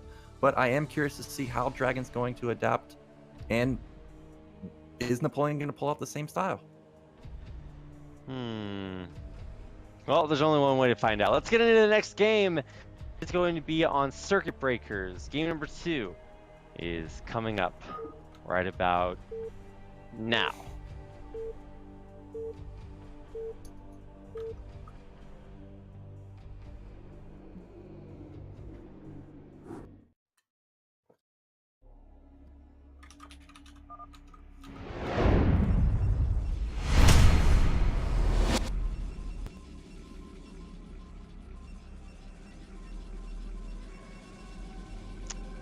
All right, welcome to Circuit Breakers. In the bottom left-hand corner, in the brown, is our Protoss player, Dragon. And in the top right, he's the Finnish hope. It's Napoleon. Are we in the right map? Okay, for some reason I thought this was Benzene. I just the tiles, the terrain throwing me off a little bit. But that build that Napoleon pulled out, I have to be honest, I haven't seen that before. Literally every single game of Zerg versus Protoss I see is 5-hatch or 6-hatch Hydra. So maybe Dragon doesn't have experience versus it. I find that hard to believe, but I do think that he probably has limited experience versus the style that Napoleon's pulling out, and that could be a bit of trouble for Dragon. Yeah, it really could. I think Dragon might have more to worry about, especially if Napoleon can mix it up. Honestly, I don't know what to expect from Napoleon because I'm not super familiar with watching him play. So I don't know if we're really going to get a chance to see that high style again, but I would expect it because it seems like he really kind of understands how to pilot that play. But let's watch this probe as it heads out across the map for the cross map scout. What a legend. Completely omniscient. The probe. Knows all, sees all. Yeah, It's not he's even not a even going contest. for. He's not even going to mid right for a scout. He's just going directly to top right. He's going to get a first scout off. This is going to be perfect for him. Not only is he going to see what's going on, his probe's going to be already there, dealing harassment damage to the drones. It's going to make his zealot even more powerful. And that's already a deviation we see from last game. It's not a forge expand. Dragon's decided that he wants to bring it to Napoleon, cripple that econ a little bit in the beginning, and make sure he does not power so hard. I don't blame him. Let's find out how he wants to do that. We actually saw, who was it? It was TT1 that leaves the second zealot back home to defend instead of just rallying them both across the map. I guess that makes you safer, but I'm not sure if that makes you safe enough. Probably better to just put it on the pressure. And I do like that he is going to start going for this. What is, let's see, I guess we had a 12 hatch into, yeah, it's hatch pool gas, right? Look at this drone. It keeps trying to jump on top of the zealot. It did stall it a little bit. Every second matters. It's going to allow him to get the lings out that much faster. Look at that drone go. Trying to buy as much time as Wow. possible. This is amazing. Wow, the little drone that could. That's really cool. I mean, every second matters, right? Now there is a little bit of a difference in Napoleon's build this time. His gas is slightly fast, and he is taking a mineral only. Of course, you can't get a gas unless you're taking another main on Circuit Breaker, but Dragon trying to get into that sweet spot behind the minerals. Looks like he has found a great spot. Napoleon coming. Oh, he's got lings on the other side. He's going to take out the probe pretty. No, he's not. What? Okay, well, the dastardly probe lives to probe another day. Right as I say that, it does go down. But the zealot's still going to be annoying. Is he going to get a drone here? Whoa! Gets one. Runs through the mineral line and gets right back behind it. Yeah, but I like Napoleon's position here. He didn't build that many lings. He only built 8. He lost 1 drone. He's got his 3rd hatch going.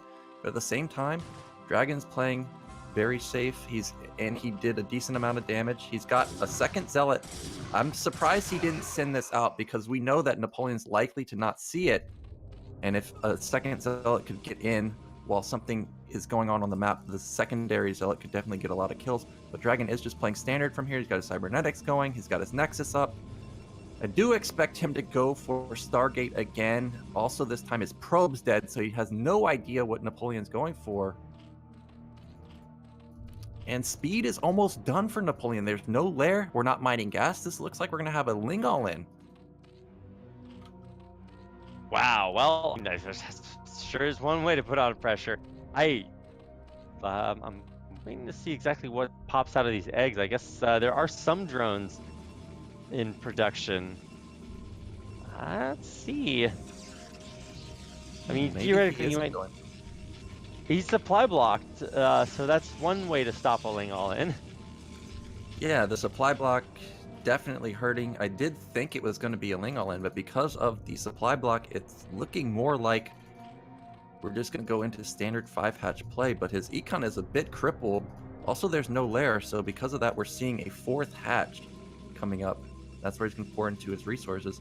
It's setting up again to be similar to the Nemu style, except we're mining gas. Nemu really cutting gas forever, even delaying it before 6 hatches. But where's Napoleon going to put this gas? I still don't see a lair, and he's got an excess amount. Yeah, he does. Usually when you're saving it up, you know, there's something that you're saving it for. 4th, 5th hatchery on the way. All right, so I guess we're going Hydras. Yeah, this looks... like I said, it looks basically like the Nemu style, except we have gas a little bit faster, so the econ's not going to be as good. There's no lair, so this does look like it's going to be a hardcore bust, but if Dragon can get his tech up, he'll be pretty safe, especially if he can even just get one DT. One DT we know can change the tides of a game. I'm getting a little worried for Napoleon that we are lacking on the tech a little bit. Still no lair. We got the evolution chamber, but I don't know. Seems pretty committed with this Hydra attack. Why do you need lair if you can get your Hydra upgrades without it, Nyoken? Here it is, actually. Will come and get you. Yeah, it sure will. Well, 3 free overlords sounds like a good deal to me. Obviously, it's only 1 Corsair, and there are Hydras just now popping out in the nick of time. Okay, all right. The overlords were not so free after all. Well, Dragon has seen exactly what's going on. He's also identified that it's no lair, and it's 6 hatch Hydra, so there's going to be a huge swell of Hydras coming in. The lair is 50% done at the natural.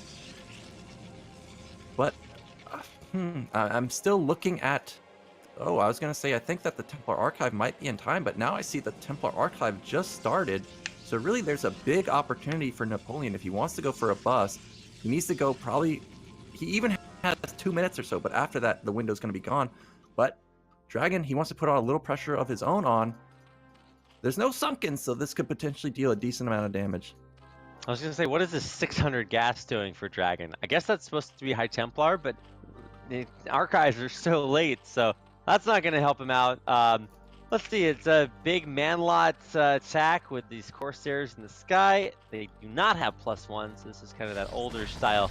But he's going to kill off the Overlords, so that's a moral victory there. Zealot's getting in on top of the Hydras. Drones try to drill through. More Hydras coming in for reinforcements. See if they're able to deal enough damage to stop these drones from all going down. Decent drills, but still quite a few dying. That was a fantastic drill. It really looked like Dragon was going to break him there.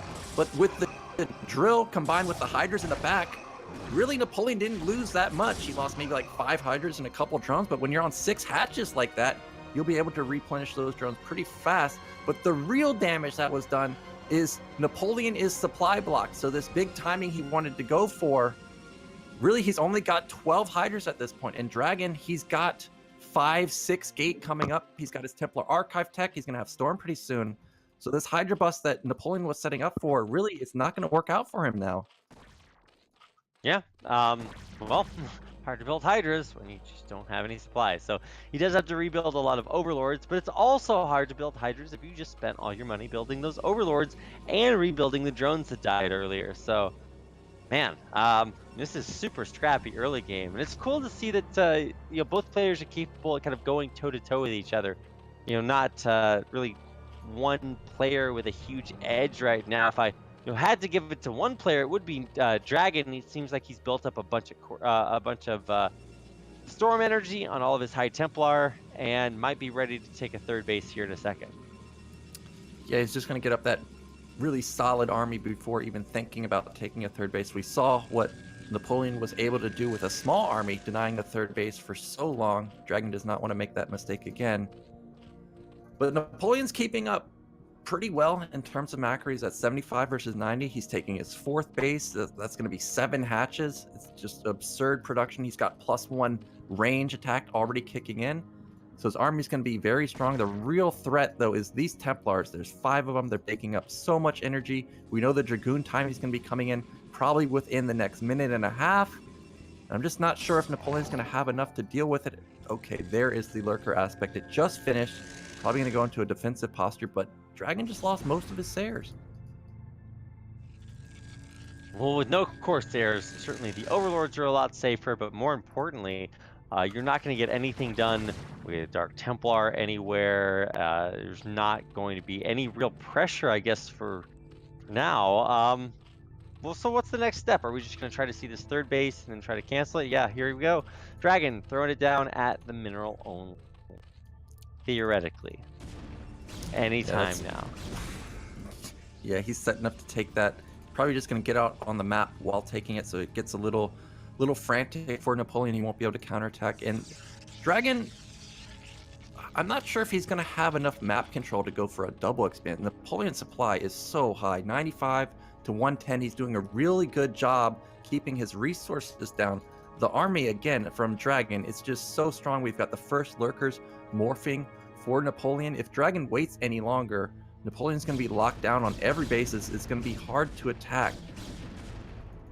So what's Dragon going to do from here? Hold on. I guess try to just keep this third base up. That was something he really was never able to do in the last game. He just, like, I'm going to take a third base. Instantly canceled. I'll try again. Instantly canceled. So it's like, well, yeah, just try to, I guess, reestablish himself or establish himself and then try to keep that going on the bottom side of the map. I mean, his army is actually pretty formidable. It's never been, thinned over the course of the game. So he's going to choose the offense as the best defense. Dragon's army is definitely very strong. I am a little bit worried, though, that we're only at 120, and Napoleon is also at 120. He's also going to have reinforcement advantage. The Hydras, they're very well upgraded. They're 1-0, soon to be +2.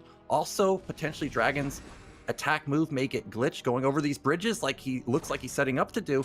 But fortunately, okay, there's the Hydras. So Dragon's going to be denied here. Most likely, guys, get a turnaround. But he can't go up the high ground either because lurkers are already set up. Well, there's only 3, and they're going to get picked off immediately. Oh, nice storms on the high ground. Whoa, that is definitely not a weather front you want to push into. High ground now taken by Dragon as he pushes forward. We've got a huge supply advantage for Dragon now. None of the Dragoons have died, so they are going to be very dangerous. These Templars have several storms. Napoleon's got to control his army perfectly. He's got to also make sure he doesn't get his drone stormed. Yeah, big storms off on the Hydras, though, but more and more keep piling through from the back. These Dragoons are not immortal. They will actually die if you don't protect. Finally, Zealots coming into buffer, so the Dragoons stay alive. Storms continue to rain down. How many does Dragon have here? Oh my goodness, I think he might finally be out of storms. That means the High Templar are going to go down, and eventually this should get cleaned up. Yeah, Napoleon has held it.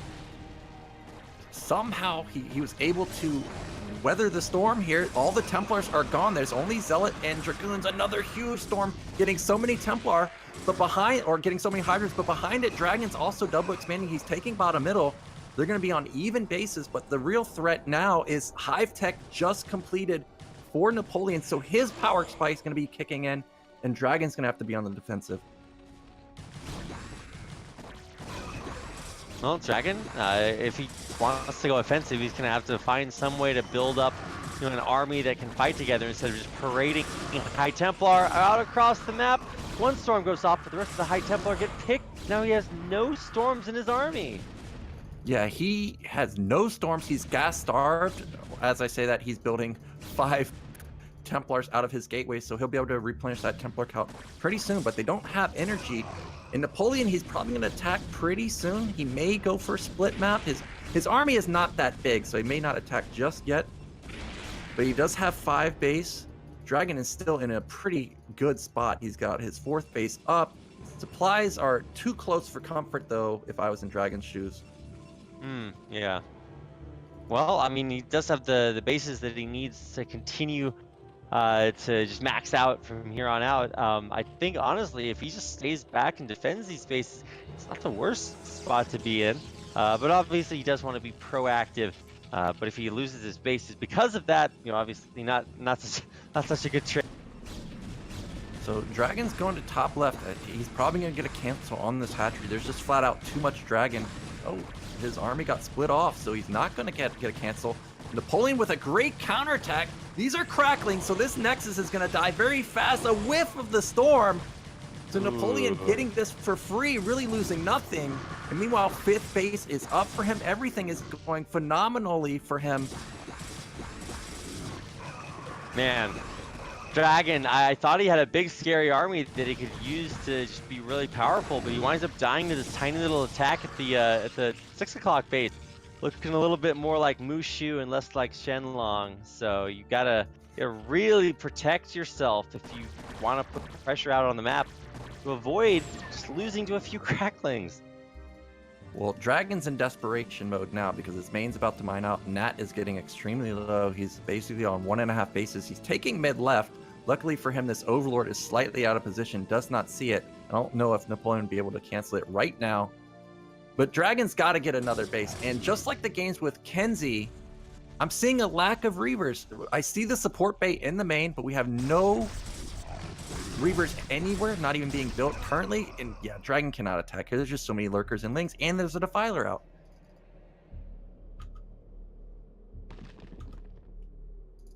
Well, what do you do now? I mean, I guess the Dragon's doing the only thing that he can do. Try to stop these whack-a-mole bases from coming up all over the map. I think he's going to do a pretty good job as long as he can take these lurkers out. Ooh, immediate Darkstorm comes down. The Zealots are already on top of the lurkers. A lot of them get taken out, but wisely backing out. That's a really deep lurker field there. Yeah, Napoleon just killed 30 supply of Zealots in an instant, and now he's got the supply lead. We see a bunch of Overlords going over here. Of course, we don't know if he's got drop, but he could potentially go for a drop play. And meanwhile, a huge Ling Flood going to bottom middle. We know there's nothing there, but when he sees there's nothing there, it's probably just going to trigger an attack on the third base. And literally, there's just cannons. So Dragon, he's got to save these bases, because if he loses this, we're going to be on one base mid left only. Then that is mined out very soon. Well, okay, that's the nice storm that he needs. All right. Bases are saved for now, Nyoken, but maybe not for much longer. It seems like Napoleon is, I don't know, really living up to his name, waging wars on multiple fronts and winning most of them. Yeah, his supply is ahead of Dragon. He's up 20 supply. Where are the Reavers? Dragon needs to desperately get Reavers. He's got a shuttle coming out. I don't know if that's going to be for harassment play or if it's going to be for Reaver play, but regardless, the upgrades for Dragon a little bit lacking. Does not have any armor upgrades. Meanwhile, Zerg is only at 1-1, but +2 is going to be kicking in pretty soon. And if you don't have armor upgrades versus 2/2 lings, you're just going to be your army's going to be melting. Now, Dragon's trying to get a cancel on mid right. This is going to be a good find for him, but at the same time, it's going to bottleneck his entire army.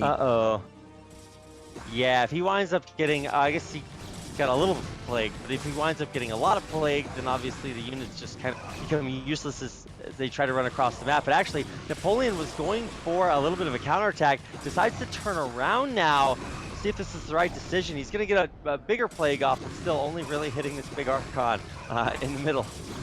Yeah, and this isn't even Napoleon's real army. He's got so many lings at his natural rally point. He's got tons of ling Hydra Lurker at his third base, and he's on like 12 hatches. How many has he got? He's got 3, 4, 8. Yeah, he's on 11 hatches, so his production is absolutely absurd. If he finds any weakness, he'll be able to kill any base at will. But Dragon's doing a good job positioning his army. He's defending bottom middle, but his mid left is really exposed. If Napoleon just sent everything there, that base would be taken down pretty quickly.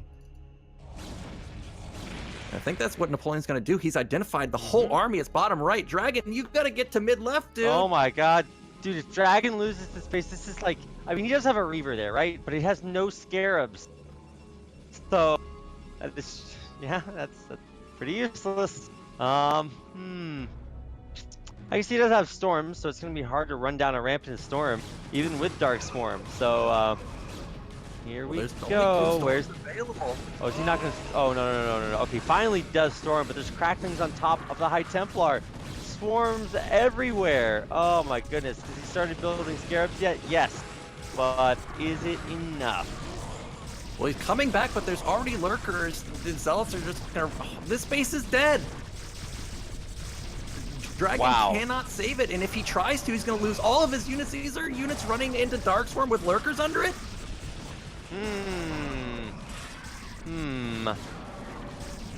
Are you sure this strat is sanitary? It looks questionable to me. Well, Dragon actually killed a bunch of units pretty easily, but he GG's out anyways. No, I agree. He actually did a really good job there towards the end. But not good enough. Excuse me, apparently. And that's going to do it. Napoleon 2-0ing Dragon, the North American hope. Or the other North American hope besides you. That was a strong showing from Napoleon, because really Dragon's a really good Protoss. I definitely thought he was a favorite to get out of this group, but now it seems like Napoleon could be a real threat to get second. He just dominated that game. The first game was a bit closer, but yeah, Napoleon looking really strong, and potentially he has a good chance of taking out DeWalt even. Like, that's how strong he's looking. That's a very bold statement to make there. I mean, DeWalt just looked, he sort of like waxed on, waxed off his first opponent. Now, getting into the next game, actually, if he plays Napoleon, doesn't Napoleon play TVP? I thought I read that. No, he plays Zerg versus Protoss. Okay, yeah, he plays Zerg versus Protoss. All right. It's incorrect there. But anyway, all that to say is that it will be Napoleon going up against DeWalt in our winners match. We'll have that and a whole lot more BSL Season 6 coming up after a short break, so don't go anywhere.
Welcome back, everybody. BSL Season 6.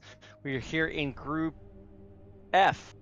Yes, we're here in Group F. I remembered. And we're going to go in our winners match. So coming up next, we're going to have Dragon versus Napoleon. Wait, Dragon versus... Wait, am I... DeWalt versus Napoleon. Aha! I think they're trying to trick me.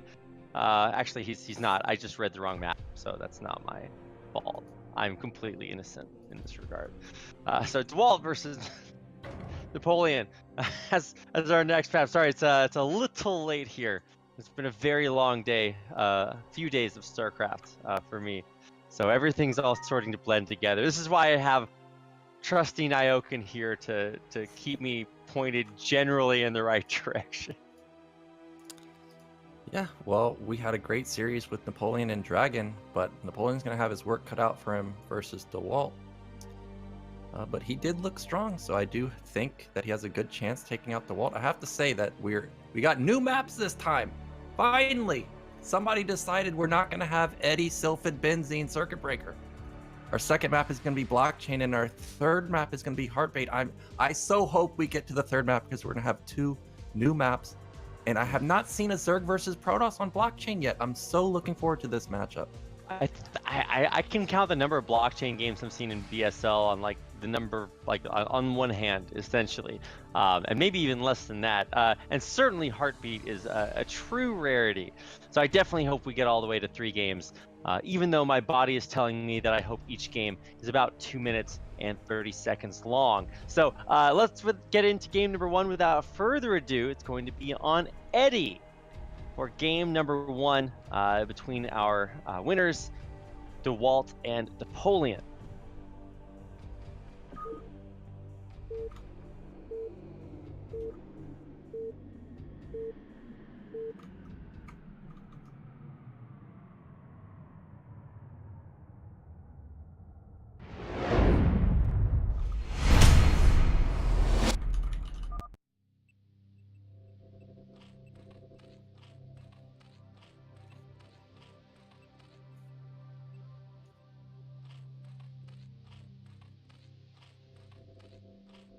And here we are, spawning on to In the Way of an Eddie, in the upper right-hand corner, playing Zerg from Finland. This is Napoleon.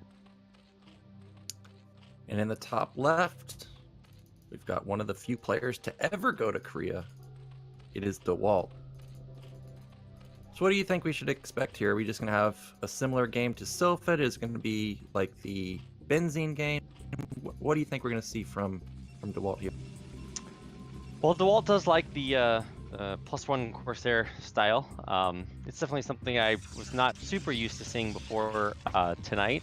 But then again, it's always kind of interesting to see the merging of I guess play styles, because you do have DeWalt having trained extensively out here in Korea for the last month or so, and so he's obviously been kind of picking up the styles that exist out here. And I guess he played a lot on the Korean ladder even before he moved out here, so that might be of a heavier influence. I honestly expect to see a lot more of the same. I hope Napoleon continues to try out the Hydra style. That seems to be working better for him than it does anyone else that I've seen try it out. I was glad that we got a chance to see some weirder ZVP games yesterday, but I don't think that we're going to get a chance to see too much of that today. Yeah, DeWalt, a pretty much standard player. Napoleon looked pretty standard also, but we do have a difference in the builds from your first series with DeWalt. Instead of going for 12 Nexus or Forge Expand, this is going to be a Gateway Expand. And luckily for DeWalt, he's gotten off a first scout. And what's he going to do from here?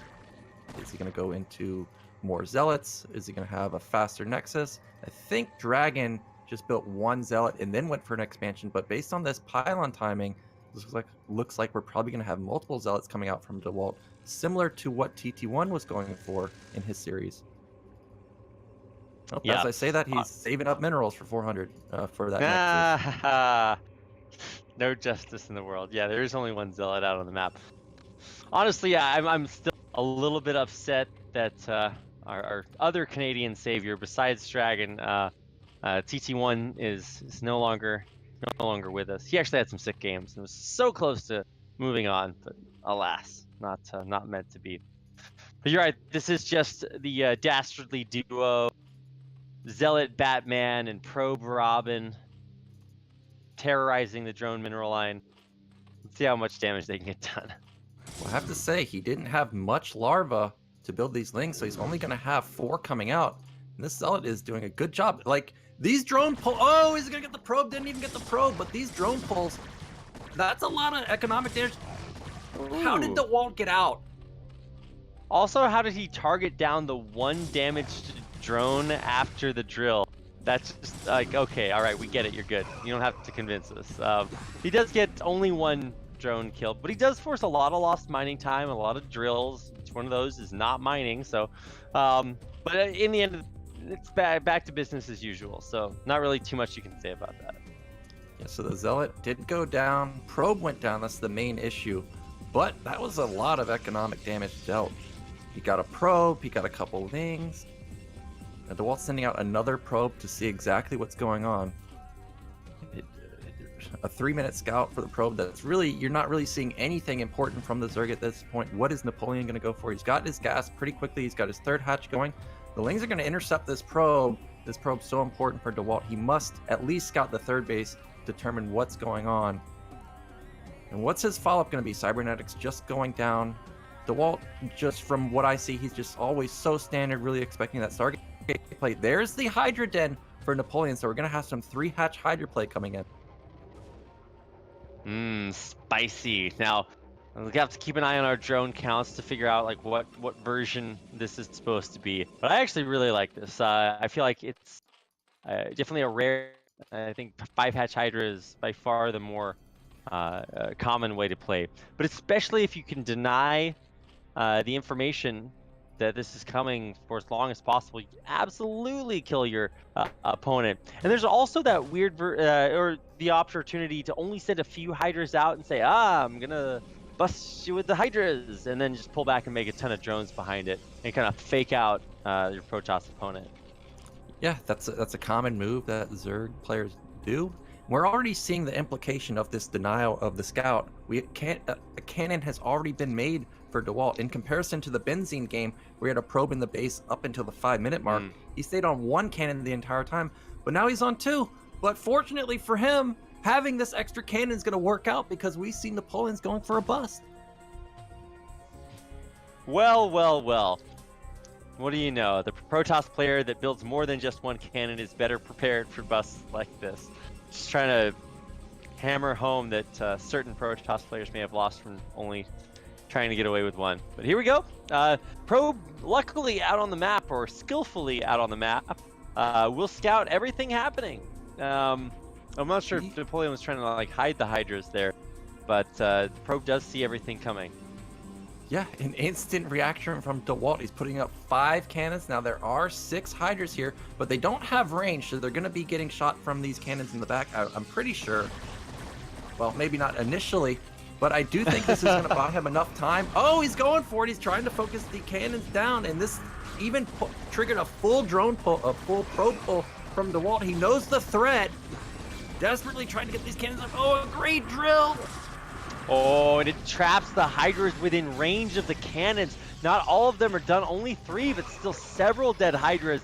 And realistically, like, okay, it sucks to lose these. Okay, it really sucks to lose those probes. But if you can trade probes for just thinning this Hydra, I mean, already things are actually looking fantastic for DeWalt as the rest of these cannons finish warping in.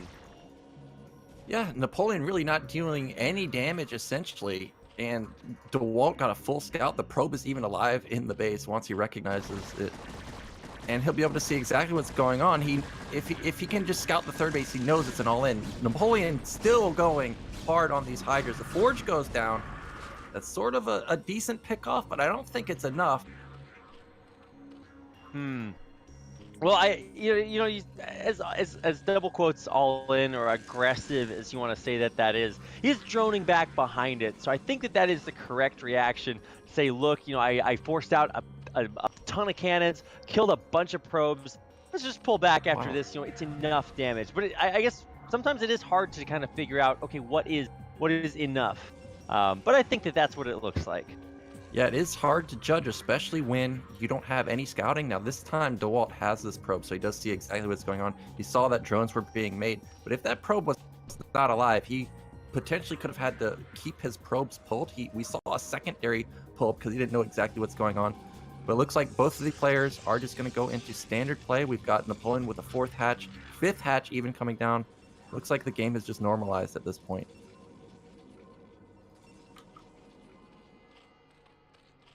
Making sure to scout out the rest of the map. Napoleon just seeing if there's any shenanigans down in the bottom half. Hasn't actually scouted the rest of the bases, so there could always be a hidden one. I always appreciate players who either fan a bunch of Zerglings out or just make sure that there's nothing else happening out there. Because if you are vigilant enough, especially with Overlord spread, you can see things like this pesky Dark Templar running through the middle of the map. Yeah, and all these cannons have put a damper onto DeWalt's build, especially also in combination with the Pro-Pill. We can see the effect. There's only 2 gates really, 3rd and 4th just really going up for DeWalt now. He's not going to be able to get out on the map and punish the powering of Napoleon. Napoleon's doing a Nyoken. Oh, there's that DT! 1, 2, 3, 4. Give me 4. Can I see 4? 4, 5, 6. There we go. All right, finally the Hydras come in, but the DT just runs away. 0 counterplay, Nyoken. So apparently all you need is 1 gate to deal harassment back to the Zerg player. Sneak that 1 DT out. Overlord's just barely out of position, getting 6 drone kills. Also another full drone pull. And again, this is what DeWalt does. He's in an even spot. Now he's up almost 20 supply. He's got a shuttle. This looks like he's trying to take top middle. Eddie, a difficult map to get a 3rd base. So this is a pretty surprising move that he's doing. And he's going to get away with it because there's no Overlord there. Wow. Okay, well, you definitely have to make sure that that coverage is complete. And it looks like after losing those drones, it's like, okay, well, you got me, but now the Overlords should prevent any further losses. But hey, getting out there, and now we're looking to kill off NORAD 2, take a protected island 3rd base at the 12 o'clock. And the Sayre's coming in again, going to need another full scout off, see exactly what's going on. I'm not sure if he saw that was a Queen's Nest. Oh, the Sayre unfortunately goes down. But Napoleon teching into pretty fast hive. Well, storm drop. Storm drop. Oh no! Okay, that is a tragedy. So what does Napoleon do now? He's just got his entire mineral line wiped. He wants to go into a hive because he built this Queen's Nest. But I have a feeling DeWalt's not going to let him get to that point. So this may trigger another all-in from Napoleon. The Zealots even getting a drone kill in the main. Jeez. Oh, Napoleon's in a world of hurt. Yeah. Oh, no, not again. No, don't do it. Have some decency.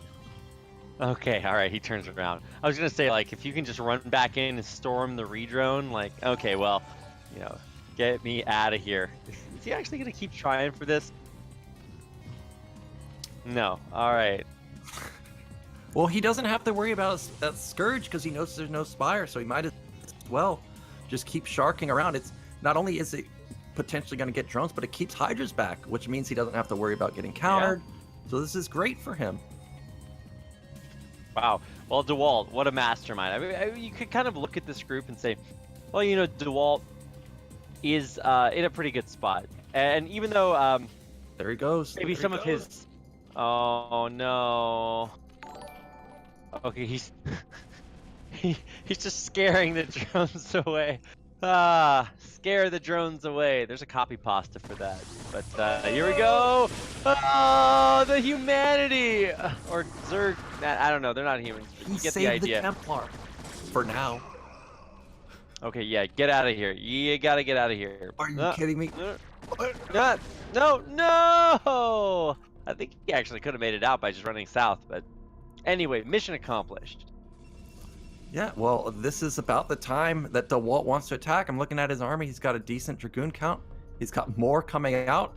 So he's dealt economic damage. He knows that Napoleon's most likely building drones at this point, and now he's going to go for the killing move. And what does Napoleon have? He's got like 10 Hydras, a Lurker. He's building Mutas. I don't think that's going to help him during this attack. Yeah, tell me more about how Mutas are a great call at this point. I mean, sure, a switch like this can like, run in, snipe the High Templar, and run away. But you can also just die, because I feel like this army is quite scary. Oh my god, that storm in the back line! Get out of here. What is this? I mean, it's about time to drop the Nagas in chat, man. It's time. There we go. GG. Napoleon taps out. DeWalt takes game number 1. Yeah, that was perfect from DeWalt. He just responded amazingly to the 3-hatch Hydra. Unfortunately, Napoleon it didn't deal enough damage. He did a lot with getting a lot of cannons, but that DT getting 7 drones kind of just started the snowball. Oh, that double storm on the third base. Oh, mwah. Unless you're a Zerg player, then you're probably not, as you don't identify with that in the same ways that we are. So it looks like we are still waiting for the next match in this series. It's certainly an epic one, and because we don't want to make the players play under lag from me being in Korea and Nyoken being in America and Zero being in Poland, that would probably make some of the Brood War servers explode. So we're going to wait a little bit longer for the exciting game number 2. That'll be coming up in just a second. So I think we might take a short break and then come back as soon as we are ready for the second game in this series. But it'll be worth it. So in the meantime, you can follow Bombastic Star on Twitter, follow the Twitch channel ZZZ0 right here by clicking that follow button right up above, and then you can, I don't know, find something exciting to do until we come back with game number 2. So don't go anywhere.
Welcome back, everybody. So apparently, game number 2 of DeWalt and Napoleon is just the most epic game. I don't know exactly what's on in that game, but they're still in it. So we are going to move on, and in the meantime, we're going to play the first game of the losers match between Dragon and Bakuryu. So we're going to play this game out, and then we'll see if we can finish this series, and then maybe revisit the previous series. So wait, what are we? Hold on, I'm sorry. Okay, all right. Sorry, I was momentarily distracted, but anyway, so we're gonna play the losers match, and then we'll come back, and after their hour-and-a-half long epic game is finished, then we'll revisit them and see if we can show you that game instead. But we don't want to have an 85-minute commercial break, so we're just gonna go on with the losers match. This is gonna be between Dragon and Bakuryu, and our maps for that series will be, let me make sure I get the correct ones. It's going to be Circuit Breaker for set number 1, and set number 2 is on In the Way, and set number 3 will be on Sylphid. So those are our maps for the losers match, and I guess we can just go ahead and get into the first game once I get into the lobby.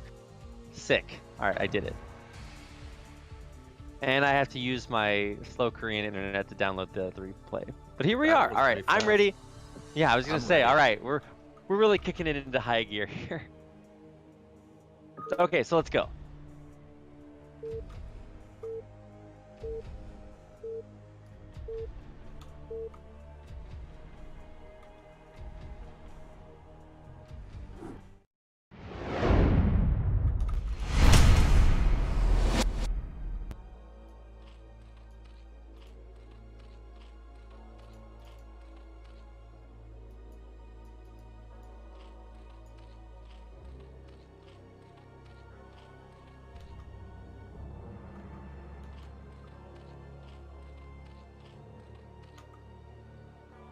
RAPiD, you there?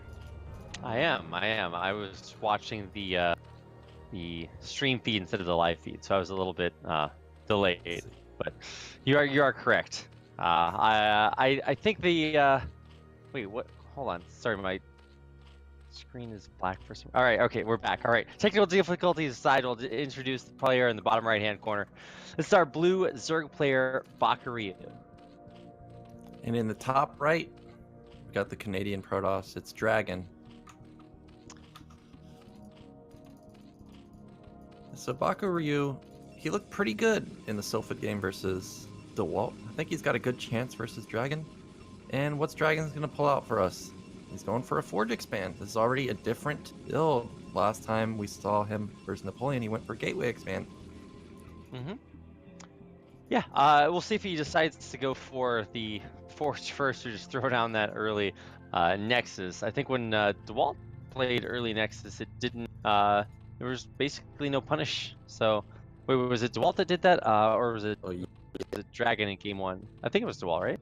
Yeah, DeWalt, 12 Nexus, no scout, 2-player map. Seems pretty good. Gonna need to double check. I'll do some fact checking on that, the safety of that build with some of our other players and see what the results come back as. Cause I was definitely pretty risky, but it worked out. What a god. Or maybe what a Protoss player. I don't know, but we're not going to see that this time around. Already have the Forge on the way, so it's not like there's going to be anything crazy other than the pylon block, because Dragon's a jerk. Yeah, that's going to be pretty annoying for Baku Ryu. I think when you see an overpool, you can go for the Nexus before the cannon. So Dragon deciding that getting the pylon more important than getting this Nexus up a little bit faster. But he has forced the hatchery out of position. Now he doesn't know where essentially the third hatch is going to be just yet, but it is at a mineral only. It's not going to be split map scenario. This is most likely going to be some type of Hydra play from Baku Ryu. Now he's getting a very fast, or a standard timing on the gas. It's looking pretty standard so far. And Dragon, this Nexus is very late. Yeah, what? I mean, I guess he's being... This is as safe as you can be with a Forge Fast expand.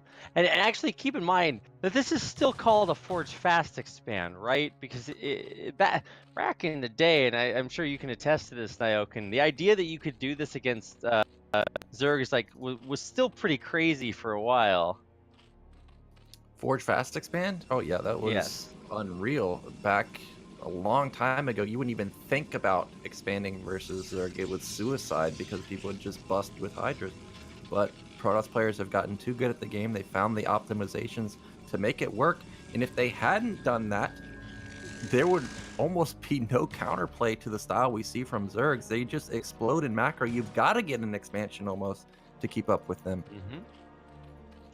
Yeah, well, the expo is on the way, almost completed, but it's going to be finishing by the time we have all 3 hatcheries completed here for Baku Ryu. And you know, we saw I don't know what you want to call it, a pseudo 3-hatch Hydra bust. It wasn't like the full-on all-in, because he did pull back and drone behind it. But see if we have a similar kind of style here. Just waiting on the probe to be kind of taken out as it dives through the drones unscathed. Yes, Dragon doing a good job keeping this probe alive. He's juking and jiving. Is able to survive. Now, what is Dragon's follow-up going to be? He's got a full scout off again. Most likely going to be that Stargate play. Is it going to be the Stargate? I'm waiting. The Stargate. Okay, there it is. All right. So cool. Thrown down at the exact same time as the Spire. So it's not like we're going to see any sort of super fast Hydra rush. So I guess we can assuage our fears on that one. But I want to see if he goes for that same +1 style that we've been seeing. Although I guess the most effective Corsairs that we've seen are just the ones that come out super fast, and maybe they can hit before Scourge or Hydras or whatever there are to defend against them. But that's not what we're going to have this time. Just going to be going for a single Stargate. Yeah, I think that the Stargate got delayed because of that pylon block. So this time the Sair is not going to be out before Scourge. So if Dragon tries to get a scout off, there's a real threat that it could potentially die. The Spire's about 66% done. Scourge build faster than a Sair. Well, now that I'm seeing this unfold, the Sair may be able to go in just once. It's definitely not going to get an Overlord, I don't think. That would be pretty risky because this Sair seems about 10-15 seconds slower than normal. But what's Baku Ryu's follow-up going to be? We saw in the first game he went for very fast Hive. He's setting up for 5-hatch Hydra play. That doesn't necessarily mean that he's not going to go for Hive, but the one game we did see him go for that, it was on Benzene where he had that fast third gas. So I guess it's a little bit more unlikely. Yeah, and there goes Dragon with that Sair. Yep. A little bit unlikely, but okay, let's see what he gets as far as scouting information. Flies over and sees the Hydra and hatch in front, and so basically just going to see that this is in fact going to be a 5-hatch style. And ooh, wait, was he on top of the Scourge? What? Yeah, that egg just morphed out and Scourge almost popped on top of that Sair. That was so close for the Dragon, luckiest Corsair pilot. Okay, well, the Scourge are going to get into the main and kind of do revenge scouting. Let's see if they can get this Corsair before they are sort of ushered away. They could actually just sit on top of the Stargate, but I guess he does not want to lose them. Yeah, so how many Sairs is he going to build? We're up to 3 now. We've got +1. I think the break point is 5 when you got +1. But this Scourge is trying to find any Sair it can potentially pick off. Dragons, again, is going for that 7:30 timing. We've got 6 Zealots out. He's going to be building the 7th. And speed is about to kick in, so I'm surprised he's not out on the map just yet. even building a second cannon. I guess because his Sair got denied the scouting, he is a little bit wary of potential Hydra play. Ooh, Dragon going around here. I don't think the Zergling or the Scourge have seen it just yet. And if we look at Wow. Bakuryu's base, well, he's got a decent Hydra count, so he may be able to hold it off, but there are no Sunkens at either natural or third base. Yeah, not going with a static defense, just relying on having Hydras back home and pretty decent SimCity. I don't know. Let's see how well these Zealots are able to do. He's got, what is it, 6 of them? Yeah, 6 Zealots, but yeah, way too many Hydras back home to defend. Yeah, so Bakuryu is going to be putting on the pressure pretty soon. He's got speed already done. Range is halfway done. Look at Dragon. He's feeling the pressure, putting up 5 cannons. There's no Templars out. Yeah, Storm is only halfway done at this point, not even. So even if he does come out with these high Templar, I mean, what are you gonna do? Like, they can't actually Storm for a while, so he has to delay this Hydra push. But it's already there. These cannons are just barely starting to morph in. Can he get them killed in time? One goes down. The rest are maybe gonna just die as they warp in, but the Zealots coming through to get on top of the Hydras. Perfect play here, pressuring the Hydras, keeping them from being able to focus down those cannons. Yeah, this looked great for Bakuryu, but Dragon just barely holding on. But there's so many... Oh, there's not reinforcements coming from Bakuryu. Missed the macro cycle there. He's just now morphing the eggs. But Dragon looked really under threat there. There's only 2 Oh, a huge storm. And now all these overlords are going to die. That's going to supply Bakuryu pretty badly. Oh, it hurts, RAPiD. It hurts. Oh, no. He'll never be able to build another unit again, Nyoken.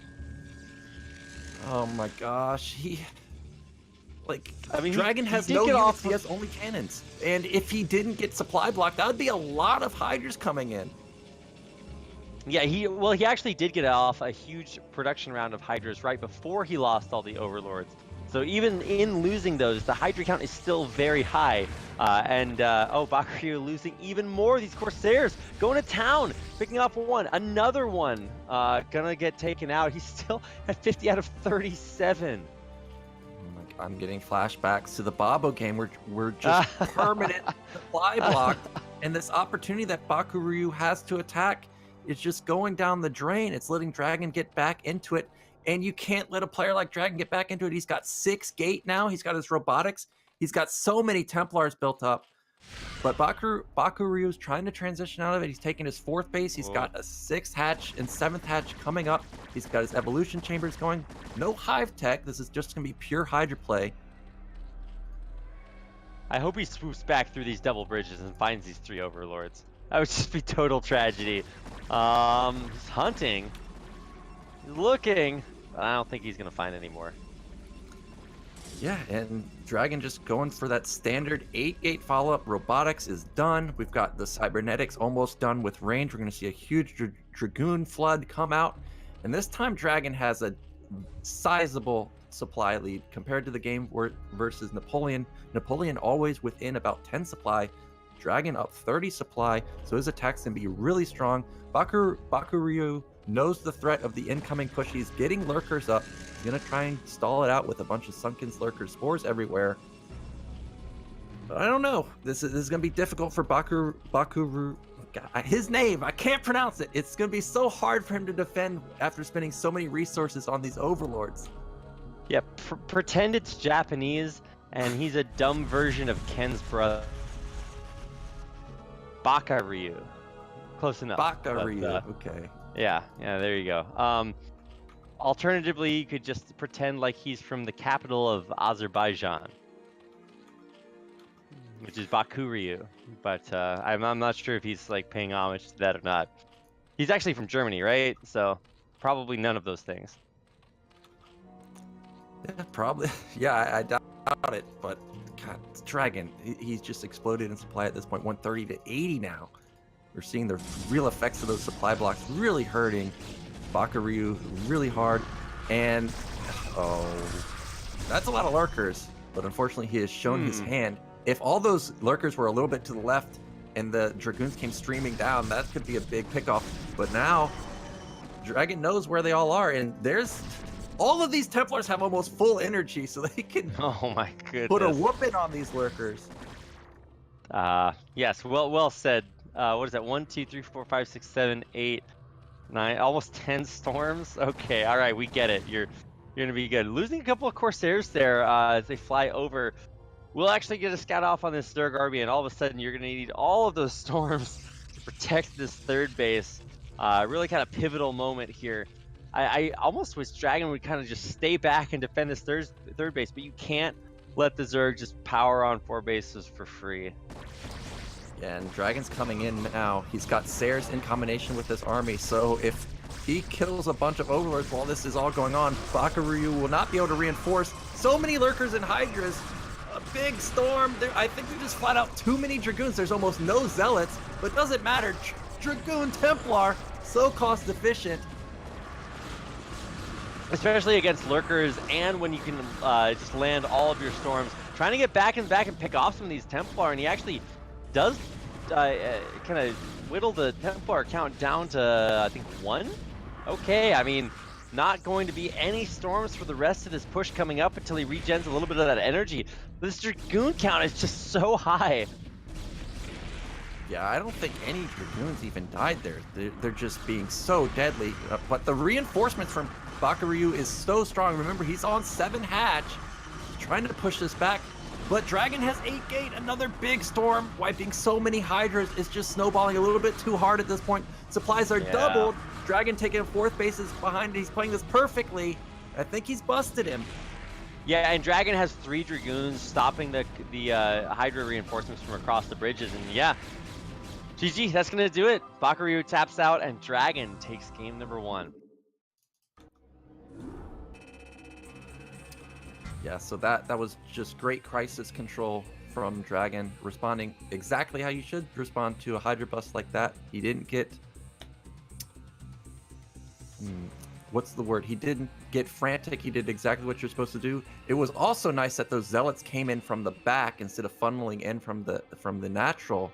It allowed them to get on top of those Hydras. That was a really critical moment right there. But Bakuryu played pretty well. I thought he did other than the supply block, it was going pretty well for him. Right. I think that was really kind of the turning point. It's like, well, you were trying to go for this big concentrated, aggression, and you actually just can't build units. So he pulled all the Hydras back. He's trying to just like do anything to keep any Overlords alive, and finally he stabilizes, but at that point, the pressure's off. So plenty of time to get up that massive number of high Templar. And man, those Dragoons at the end, I usually associate Dragoons as more support units, but they really kind of did their job super well. So wow, that's do it for game number 1. Game number 2 is coming up in theory. Let's see if that game is done, just so that we have something to show here. I think we might be getting the replays for the previous series, but let's finish one thing at a time. This is starting to look like my task efficiency, where I start something and I'm just like, but there's something shiny over there. I'll just do that series too, and then this other one. But I think game number 2 should be coming up on In the Way of Infinity, if I'm not mistaken. I think. Yeah, I think we're going to continue this series. But we're never sure. Let's find out. Okay, all right, here we go. This is going to be a game on Sylphid. I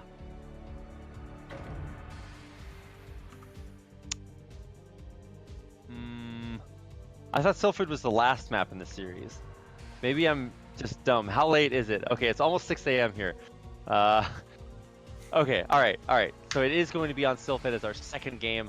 I was a little bit mistaken there. So, all right, game number 2. It's coming up. Dragon versus Bakuryu, with Dragon up 1-0. Start game number 2.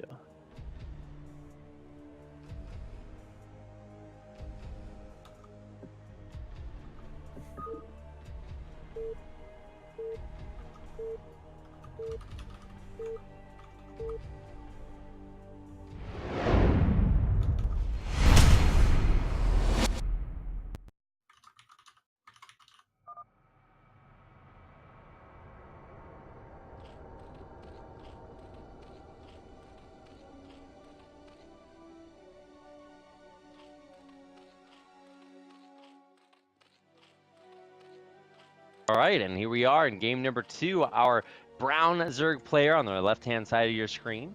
This is Bakuryu. And in the bottom right, he's one game away from going into the final match versus Napoleon. It's Dragon. So Bakuryu, last time on this map, he looked really strong versus DeWalt. So I do think he's got a good chance taking out Dragon. The macro was just crazy, and he had good macro last game too. Just unfortunately, the supply block's a little bit too strong to come back from.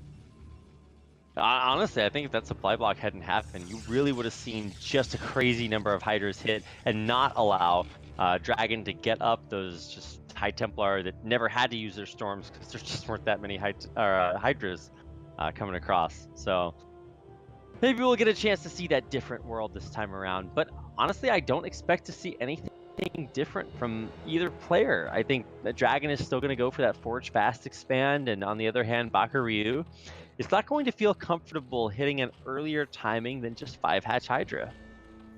Yep, so we've got an overpool coming out from Bakuryu. We've got Forge expand from Dragon. Again, Dragon with the first scout. I don't know how this guy did it. Yeah, there's something in the water with these Protoss players always scouting first every single game. And he sees exactly what's going on. Protoss units don't even have mouths though, so they can't drink the water even if there were something in it. I mean, I guess there's plenty of water on the map though, so maybe... Well, also they're robots, right? So that would just make them... That would end their life, right? Yeah. The electricity would end them, so... Maybe there's something in the water that doesn't, and I don't know.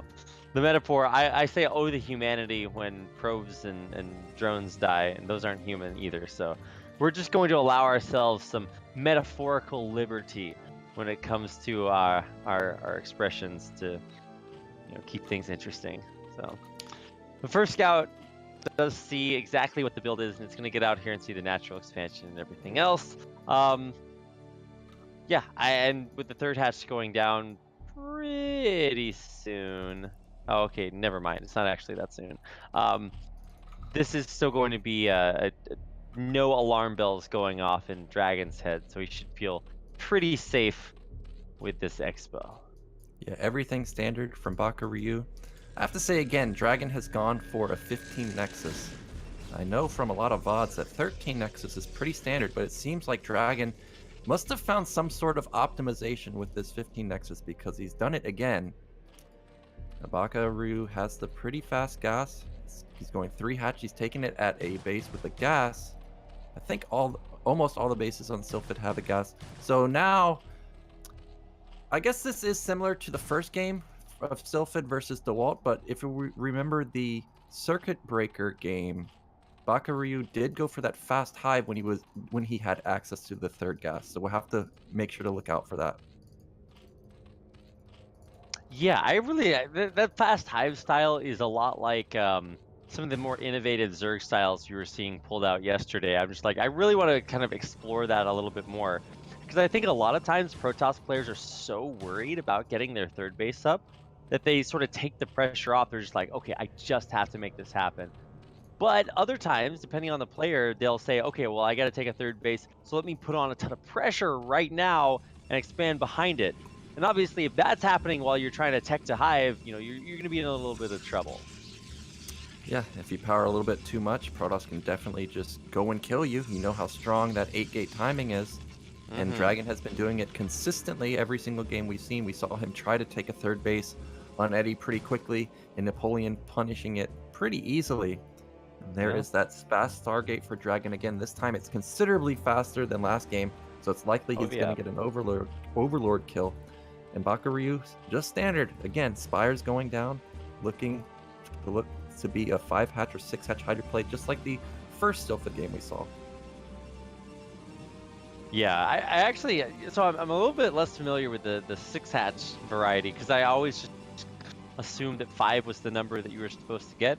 I think Thesis Nartosis kind of made a good point about the way that 6-hatch is played now, and it's just like, well, if you do feel like you can just pump out an insane amount of Hydras and that's what you need, then go for it. But a lot of times just having more Hydras just means more of them die to storms, so sometimes it's not necessarily worth that. And yeah, I don't understand the subtle nuances there, so maybe we can trust our Twitch chat GMs to educate us on that one a little bit. But yeah, he is just going to go for like massive macro. Yep, and we got the Citadel almost done for Dragon. It seems pretty fast. Maybe it, actually it's about normal. I was gonna say, are we gonna see some fast Templar play? But nope, it is gonna be again the 7:30 timing.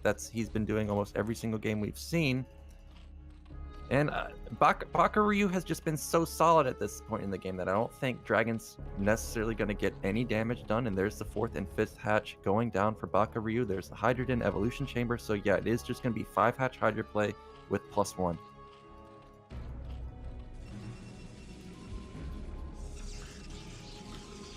Yep, all the +1s kind of aligned to time out at the same time, or to coincide at the same time. See, how many zealots do we have? We've seen some pretty surprisingly high zealot counts in all of our games today, but it looks like we are pumping them out one at a time, 5 here so far. The lings for the soft contain, just to make sure that there's enough information for Bakuryu when this push actually does come. Yeah, it's important to know when the zealots move, because if they come out with a surprisingly fast push, you know, Bakuryu's planning for the 7:30 timing. If Dragon was at his door right now, we've got 2 Hydras. So it's imperative that we see what's coming. We know that it's a 7:30 timing. Bakuryu doesn't know that just yet, but I do know that he is prepping for it. We have the first Hydras coming out. Still no static D. This makes me think that he's going to be looking to put the pressure back on as soon as these zealots get across the map, just like in the Circuit Breaker game. But Dragon preemptively putting down a second cannon. Yeah, if he put down any more, then that would be a little bit telling that he would just want to, or that he was worried about some sort of counterattack. But as is now, he's going to be sending 7 zealots across the map. This is speed and +1, so Manlot's now running into, I guess, what is going to be the 3rd base. And yeah, you're right, there is actually no static defense. Yep, but these lings will buffer a lot of the damage coming from the zealots. The Hydras will be able to shell down onto the zealots from the high ground. So now these zealots literally just moved out, and they're just going to turn around, probably. Yeah, there they go. Hydras even intercepting to get any sort of damage. That's a nice pick. I love the little body block there, getting a bunch of damage off on one of those zealots. But seeing the Hydra push out across the map actually kind of maybe even preemptively triggers Dragon to throw down 3 extra cannons, and now he's on 5 cannons. The Hydras aren't even attacking yet, but I guess they will eventually, and when they do, they will be met with a little bit of a rude awakening. But oh, I love it. He doesn't even finish going across the map. He pulls back, hits that D button, and goes max upgrades with 2 more evolution chambers on the way. Yeah, and look at his 3rd base. There's that Queen's Nest. We've got a 6 hatch going up. So Bakuryu realizes that he showed Dragon a lot of pressure, and now he's going to back off. He's just going to power extremely hard. He knows that Dragon potentially wasted a lot of minerals on building cannons for an attack that's never going to come. Oh, Bakuryu, don't lose these overlords. So now, like we saw in the Benzene game where he wanted to go for that hive, maybe now this little delay that Dragon's going to have on his push, maybe that's all Bakuryu really needs to get that hive tech to kick in. Yeah, you were talking about the 8-gate timing, super potent, but you can't build gateways if you build cannons instead. So all those cannons essentially really delaying this big gateway explosion in Dragon's main, and really stifling, you're right, that next push that would have been coming out. You know, Dragon, again, he has a bunch of Templars. He's got 4 already. He's going to bank up that energy. He's starting to build Dragoons. He's going to be looking to push across the map. It's only 6 gate this time, not 8. It's going to be a little bit weaker than last time, but I do think that Bakuryu, he's just going to have Hive Tech by then. Hive is halfway done. Those +1 upgrades on the extra 2 evolution chambers are almost halfway done also. And, okay, the Saras finally have identified that the Hive is coming in. So Dragon knows that he's on a timer. He needs to get across the map pretty fast if he's going to make this attack work. Because once Adrenaline kicks in, once +1 kicks in, it's going to be a nightmare trying to deal with Mass Ling, Mass Hydra. Oh yeah, that Adrenaline is just like every Protoss's worst nightmare. You see the Overlord just speed into your main, drop the Defiler, all the cracklings, and all your buildings die. Like, wow, sick. Wow. So until that time, there is a little bit of a window here for Dragon. He's going to be exploring with these Lewis, Clark, and the guys down there to the unexplored bottom left. Fortunately, there's no hatchery there. Otherwise, it would have died pretty instantly. And we're starting to see Dragon pick off a few overlords here and there. So he's starting to get back on that supply block game. Yes, supply block so critical at this point. This is going to be really Dragon's best opportunity if he wants to do a killing blow. There's not many lurkers out there. I think there's just one really. There are a decent amount of Hydras, but those Templars have so much energy. Wow, this is a far base for Dragon to be taking. I'm shocked that he took this one. It's going to make counterattacks so deadly if Bakuryu hooks around to the right side. Oh the no! Sears! That is bad. Bad. Wow. And now what's going to happen to this Protoss army? It's the only thing kind of defending this hidden base? Is that what we're calling it? That's certainly a strange one to take. Well, if Dragon wants to go, he's got to go now because Adrenaline's about 80% done. 1-1 just kicked in. We cannot be fighting Adrenaline Lings. Look at Adrenaline at 11:30 or 11:45. That's crazy. If he can get the Zealots onto the Hydras and then the Lings onto the Dragoons, those Dragoons will die so fast. Oh, a massive flank. Look how he's going to hit from all directions. Dragon, you got to turn around. Oh, my goodness. Yeah, here we go. The might of the swarm cascading down onto Dragon's small isolated army. The storms are good, but there's just so much. How is Dragon going to hang on? The cracklings now very ahead of schedule. And Dragon just melting everywhere. Supplies plummeting, and we don't know if Bakuryu knows about bottom left, but he probably can suspect something if all your units are over there. And he's going to take it out immediately. And that was with a full probe transfer. So not only is he going to get this Nexus, potentially also going to get these probes too. Dragon desperately trying to get cannons up, but I don't think he has enough production. Remember, Bakuryu's on like 8 hatch at this point with Hive Tech?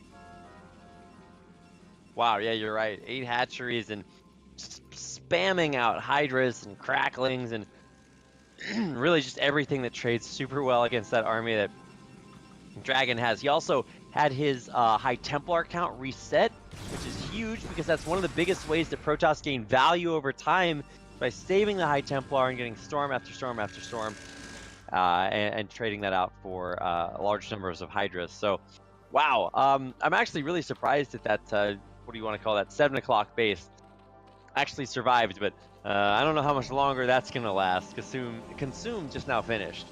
Yeah, also Plague being upgraded, and Plague is going to be so deadly at this point in the game. It's not the point in the game where Protoss has, 5, 10 Archons. There's probably going to be no Archons. It's just going to be Zealot, Dragoon, Templar.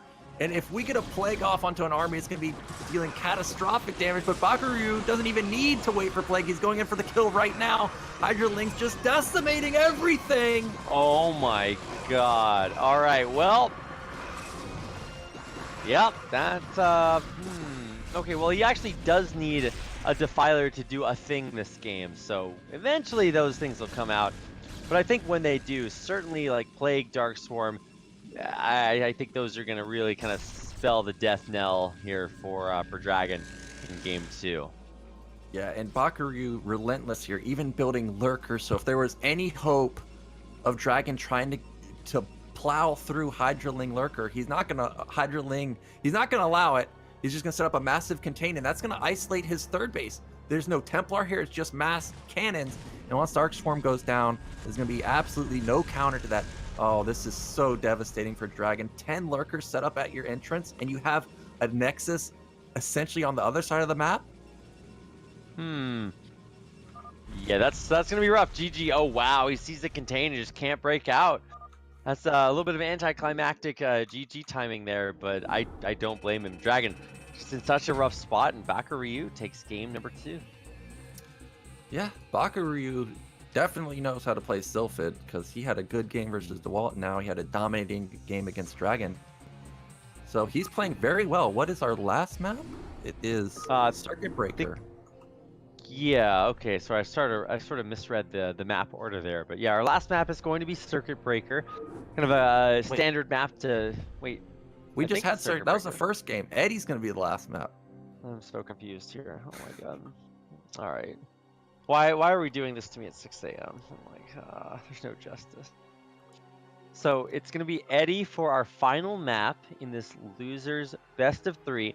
One of these players will be eliminated from BSL Season 6. And in order to find out which player, I need to join the lobby. I'm trying. Okay, here we go. I'm joining. We're in. Oh, it is on. Excuse me. It is on in the way of an Eddie. I'm just dying over here. Yeah.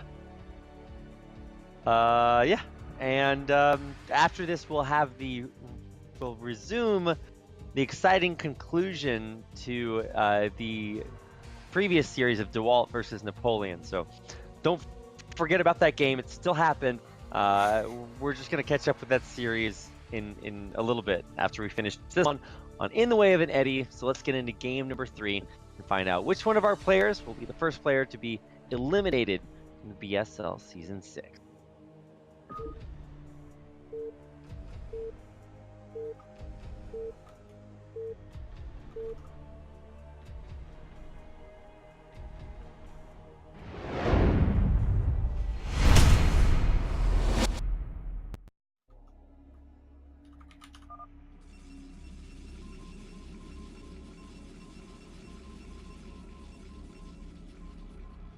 All right, here we are loading on to In the Way of an Eddie in the upper right-hand corner in the orange as Protoss. This is Dragon. And in the top left, it is Baka Ryu. I have to point out that both times Dragon has faced this hive play, first time versus Napoleon on Eddie, Napoleon took it, and now he's faced it again versus Baka Ryu on Sylphid, and he's lost to it. It seems like this could be Dragon's kryptonite. He just has no counter so far to it. And if I'm Baka Ryu, I think I would go for it again. It worked out so well for him on Sylphid. Yeah, that would be my go-to build. So let's see. I'm trying to think to myself, what was the real key to victory for Baka Ryu in that previous game? He still lost a bunch of overlords, but I think the adrenaline timing just like hit so fast. The Dragon was out there and he's like, okay, well, there's no way I'm gonna get surrounded by cracklings and die right now, right? Wrong. Yeah, I think the 150-2-0 timing hits around like 11:30, and if we were to watch the replay, Baka Ryu hit adrenaline at around 12 minutes. So if all he needs to do is delay the attack for 15-30 seconds, then all of his upgrades kick in, and it's just going to be a completely different fight than what Protoss is used to. So it's a really nice timing. I'm loving it so far. We've seen DeWalt deal with it, but I can't remember how did DeWalt deal with it. I think he just kind of just got too far ahead with the Sares and the DT, right? Maybe that's what Dragon needs to go for instead of this 7:30 timing, because it's not working for him.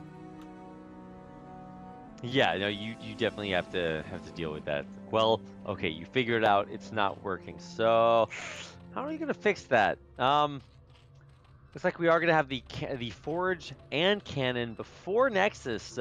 So this is about the safest way that you can expand with still having this Forge Fast expand for Dragon. But he's gonna need to mine a little bit more before we have that down. And in the meantime, we're just now hitting a third hatchery being placed here before the Nexus. Yeah, that seems pretty fast. Again, Dragon with the 15 Nexus. He's loving this variation that he's come up with. And what will be the follow-up for Baka Ryu? Again, we have the 230 extractor, everything standard so far. That third hatch that we were expecting to go down pretty quickly has not gone down yet, but I think that was a little bit too fast for the third hatch. But regardless, this probe is still alive, still getting off a good scout. Yeah. If you can keep your probe alive for like 5 minutes, I think it is, then that's incredible. Bisu would do this like almost every game, and it was so infuriating because you just have to delay your tipping your hand as a Zerg player for so long. Nowadays, I guess with him in the army, I see probes die much earlier, like 3 minutes 45 seconds, something like that. And it's like, okay, well, that doesn't do it for me. But we'll see how long Bakuryu Ooh. can try to try to take this out. Honestly, it's really confusing to watch orange versus yellow, so I'm just gonna miscall these players all the time. Well, Bakuryu got that probe, and to be honest, the lair is so early that he could go for a cancel, Sulky-esque, and go for a bust. So this was kind of a bad timing to lose that probe. Dragon has not sent out a second probe just yet, so he is going to continue to be in the dark. But Zerg has decided to not go for any type of shenanigans. He's just going to continue to play normal. I think Spire's going to be going down pretty soon. And again, what's Dragon going to go for? Looks like the 7:30 timing again. I expect to see the Stargate pretty soon. And no, okay, well, we're not seeing it yet, but you're right. Anytime now, we are going to see that Stargate. I'm expecting Citadel. +1 whoa, DT rush. Okay, or I guess, well, I'm just really surprised to not see that Stargate. So, deviance or deviation. There we go. Ugh. For the first time out of really all of these Protoss builds, they've been kind of remarkably consistent up until this point. But wow, Citadel almost completed by 5 minutes. Yeah, and I don't think Bakuryu saw it. He just turned his Overlord preemptively. Now, he does see the second gate. Now, that might be a little bit weird to see a second gate this fast. Also, there's no gas at the natural until just now. And now, I guess he does suspect something's up because he's turning the Overlord around. That's a smart move because this is... Wow, it's speed. I'm shocked that this is speed and not a fast Templar archive. But I guess it kind of makes sense because the +1 upgrade is pretty fast. It's about halfway done. It's going to be another... maybe like 7:15 timing compared to 7:30, but regardless, Bakuryu is confirming that it is Citadel first with no Stargate. That's huge to confirm. If you can make sure that there's no Stargate, then all of a sudden, like this huge weight lifts off your shoulders because your Overlord's not gonna die. You can keep getting this fantastic information, and when he scouts no Stargate, he starts mutas. Yeah, and this is going to be great for him because everybody knows Zealot don't hit air. And unfortunately for Dragon this time, I've seen him put a cannon in his main and at his natural every single time. But this time, oh, he just started the cannon, so the timing's great for him. Hopefully it can get up. But the mutas are about to pop. This may just be a little bit too slow. I think you are exactly correct. Is it only one muta? No, I think it's 2. What? Yeah. Okay, this is the 2. Oh, okay, there they are. It's actually 5. All right. I didn't see them hatching from the other hatchery. So it's 5 mutas total, and yes, in fact, they will be able to attack these Zealots with impunity. I mean, Zealots do take a million years for mutas to kill, and I actually really like the split there from Dragon to say, well, okay, maybe you'll kill a couple of these, but at least you tipped your hand on your muta timing, and now, theoretically, Dragon, does save the Zealots, but how much damage is he going to take from this?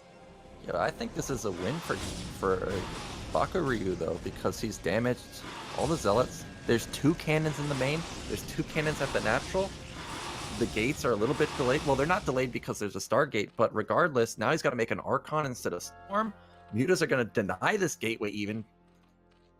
Oh, mutas. Ooh, and Archon just so scary. Well, I mean, that's kind of interesting to see the muta timing hit like that. Not, I guess, really a lot. What's on the other side to defend? I guess he had to go into Archons, which means that, any sort of storm timing is going to be a lot less effective. So if you do hit with Hydras after this, you know that you're going to be doing that into a Protoss player that doesn't have the storm he needs to defend against it. Yeah, so we have no storm. It's 5 gate. Bakuryu knows it's coming. He needs to get static D, though, because this is going to be a much stronger push than Dragon has been using in all the other games. So it's mandatory that it has Sunkens in this scenario. He's got one at his third base. That's very nice. He's got one at his natural, too, so he's already ready for it. So Dragon, I don't think this attack is going to work. It's like 6 Zealots and 2 Archons. The Archons are pretty strong, but the Sim City is great from Bakuryu. He's got more Hydras being morphed. I don't think this is going to do much. Yeah, I concur, Nyoken. Especially since Hydras are so good against Archons. If they can't like get through the Sim City, and yeah, there's no way they're getting back there. Archons are a little thick, so it's hard for them to really close the gap against Hydras that are that entrenched. So yeah, no, I totally agree. Dragon probably needs to get out of here. Yeah, I mean, he's trying to get some damage done, but in the end, he's going to have to turn around. Now, the good thing for him is his army is very strong. Instead of going for 8 gate this time before expanding, he may be able to get away with just 5 gate. But he has not sent a probe over there yet, but he is building up those Templars. They are starting to build energy. I don't think Bakuryu will be able to put on some pressure just yet. He'll probably need to go through a couple more Hydra cycles, but as I say that, he's got a lot of Hydras at his naturals and his third base. So if Dragon does get greedy taking a third, he could get it canceled just like in the Napoleon game. Yeah, absolutely. I mean, you know, I wouldn't say getting the third is getting greedy, but like trying to put pressure on while your third is just like fledgling and watching Zerglings run in and get the cancel. I'm like, ooh, gotta protect that one a little bit more. So, I mean, how many Zealots is this? This is just like, that make 2.5 control groups of Zealots. That's just quite a few, but there's still nothing to deal with. Wait, does he even have observers? Oh my, this is so many. This is like 21 Zealots and 2 Archons. I don't think there's enough Hydras. This is like 30 Hydras, which is good, but this is so many Zealots. Oh, Bakuryu cannot fight from that angle. He's Dragon backed off. That's a little bit surprising to me because he would have had the high ground advantage. But one thing we got to point out is that these mutas are like, okay, there's Dragoons. I was going to say the mutas could potentially pick off Templars, so the Dragon's got to be very careful. But wow, Dragon's army is so scary at this point. Also, +2 just kicked in. Do we have any lurkers? I don't think we have any lurkers, and I don't think Hydras will be able to fend off this attack. No, you're completely right, especially now that there's Storm. It's like, well, maybe if there wasn't Storm and if there were half the number of Zealots, you know, aka like, you know, 2-3 minutes ago. But now, I think things have progressed beyond the era of, you know, +1 range Hydras. This is going to be difficult, especially with these mutas diving in and taking out the High Templar before the Hydras even hit. That might be the saving grace. Yeah, well, 1 Templar for 1 muta, that's a good trade for Bakuryu, but he did take a lot of damage on all the mutas, so he will not be able to get any more snipes. And supplies are getting a little bit crazy for Dragon at this point. We're up almost 40 supply, still looking for lurkers. I don't see any. A big round of Overlords coming in for Bakuryu, so if Dragon was to go now, it would be a really nice timing. I think he's gonna go now, and this is like Gladiator, so Bakuryu might have the better armory, but if he fights at a bad angle like this, he could potentially lose it. Ooh, yeah, gotta be really, really careful. All the mutas died, so no more risk of losing your High Templar when you try to push across the map. But look at this, he's actually sniping the High Templar with the Hydras, but takes massive storm damage in return. Yeah, and here comes Dragon. There's so many Zealots, but Bakuryu has the high ground, but there's a huge storm on so many Hydras. The supplies are plummeting for Bakuryu, right? Another massive one. I think Dragon's just going to push through here. Yeah, is this Bakuryu or Goran? Yeah, it's just zero dodge on those storms. Just incredible damage. And yeah, the Hydras just evaporate totally. Wow.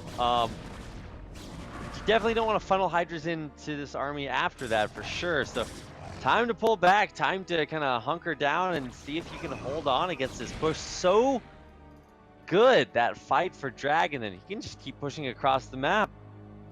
Yeah, I think this is going to be the end of Bakuryu. Supplies getting doubled. Dragon with a third base. He's got a probe at bottom right for a fourth base. So even if he doesn't win here, he's setting up for that long game. He's definitely... But there's just no way that Bakuryu can stop this army. There's more Zealots coming in. Dragoon count has not been dwindled down at all. Another big storm. This has got to be the end of Bakuryu.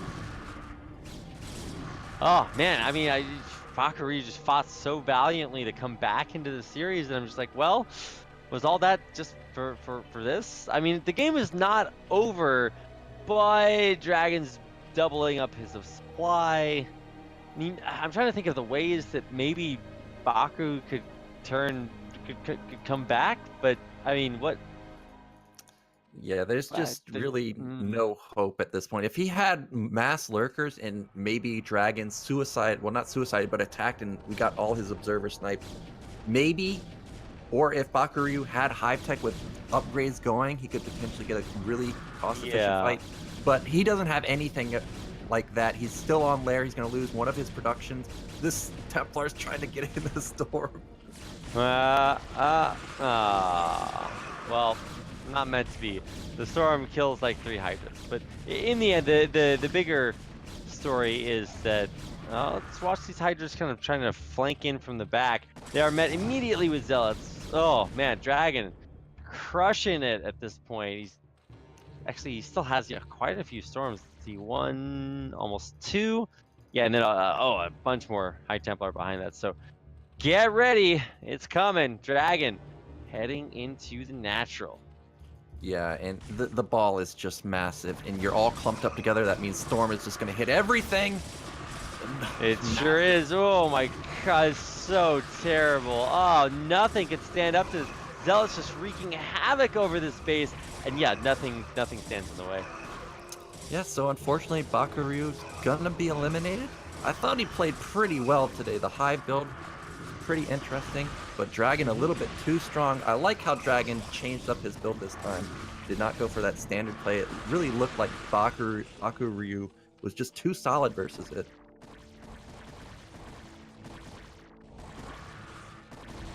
Well, that's gonna do it. I guess we have a little bit of a delayed G timing here, but crushing through the natural and now into the main. Yeah, there's just nothing to stop that. He gets his secret cannon base down here scouted out, and as soon as that's gone, then yeah, that's gonna do it. GG. Baku types out, and Dragon advances. Bakuryu is unfortunately eliminated from BSL Season 6. Yeah, but it was a good showing from Bakuryu. I think he played, like I said, I think he played pretty well. I don't really look at a game and say, oh, well, I played poorly, that's why I lost. It seemed pretty well done from Bakuryu. But unfortunately, he's just playing up against Beast and DeWalt and Dragon, and it's always hard to beat players of that caliber. Yeah.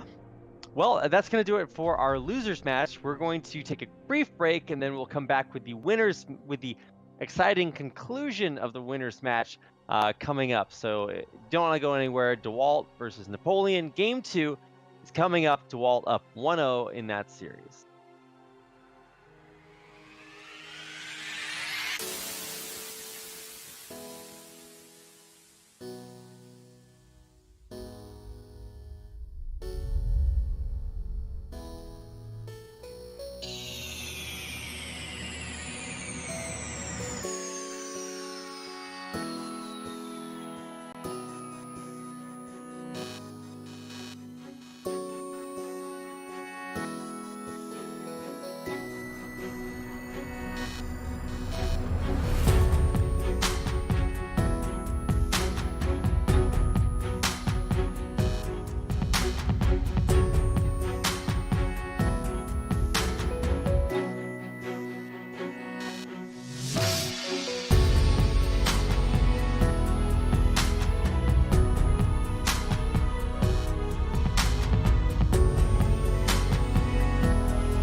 Welcome back, everybody, to the BSL6 group. I'm RAPiD. With me is Nyoken, and 350 of you beautiful people out there. Thank you so much for tuning into the BSL tonight. And as your reward, we're going to have the exciting conclusion of our winners match to find the first player to advance out of Group F. It's going to be DeWalt versus Napoleon. Now, DeWalt is up 1-0 in this series, and why don't you give our viewers a little bit of a jog to their memory of what happened in game number 1. DeWalt versus Napoleon. What did happen? Okay, all right. The test is... this is definitely a brain teaser. It was Eddie. The storm DT dropped. got in, the storm dropped, and it just kind of snowballed from there. Yeah, DeWalt, it was even for a while, but DeWalt just does what he always does, just slowly gets a huge lead and then just closes it out. He's not even winning by just fighting a good fight with an army. It's like, nope, I'm just going to kill all your stuff. I'm better.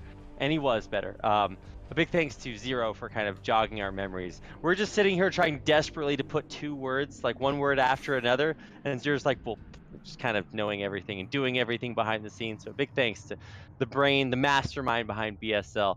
And of course, big thanks as always for the observing and everything else that happens behind the scenes. So we're going to get into game number 2. The game is going to be on a blockchain, if I'm not mistaken. And so it's going to be kind of cool to see this map, I think, for the first time today.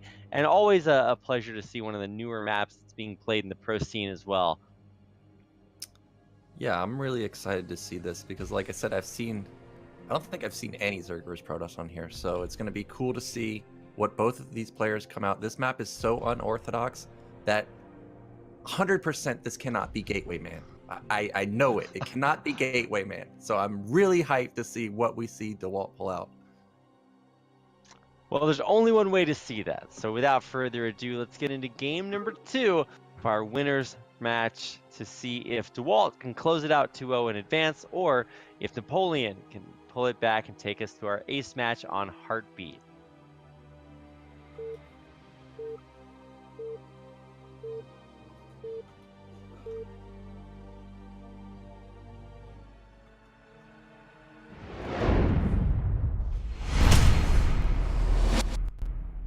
Whoa.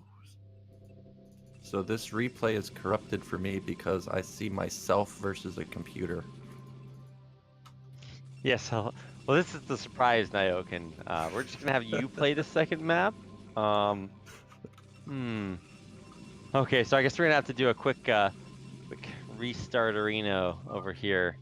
That's I think the person that has the corrupted replay, if they make it, works, right? I think that's the case. As someone who has never had a corrupted replay, I have an excellent immune system, Nyoken. Never had a corrupted replay, so I'm just gonna let you handle this, and then I will join. And then, and only then, are we going to, let's see, game type 1-on-1. All right, I'm just gonna. Okay, I make. Are you guys still in the game? No, I'm not in the game. Wait, I'm in a lobby with Zero for the remake. All right, I'll rejoin, but I'm not sure if this fixes it. We'll try. Let's try this again. Okay, all right. So without further ado, let's get into game number 2 on blockchain.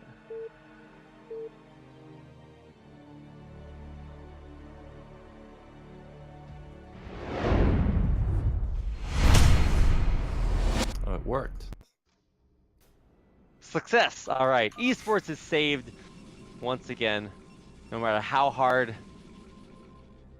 people try to kill it, it's back. And starting in the upper right-hand corner of blockchain, in the purple, playing from Korea, it's our Russian Zerg, or our Russian Protoss player, DeWalt. Man, I was so close to getting it right there at the end. And in the bottom left, we've got the Finnish Zerg. It is Napoleon. Now, we do have a little bit of a spoiler with this game because we know it's long. But that just makes it more exciting because we know it's epic. I'm looking forward to both of the builds because, like I said, when I first saw this map, it's like, okay, well, you can't Gateway Man it. So that would lead me to believe that we're going to possibly see Sarah Reaver. And what's Napoleon's response going to be to that? Is he going to go Mass Drop? Are we going to see the high-tech units like Mass Muta, Devour? I have no idea. These isolated third bases at all the middle slots, you know, those are essentially free bases, but they're highly exposed to drops. So I don't know what to expect from either of these players.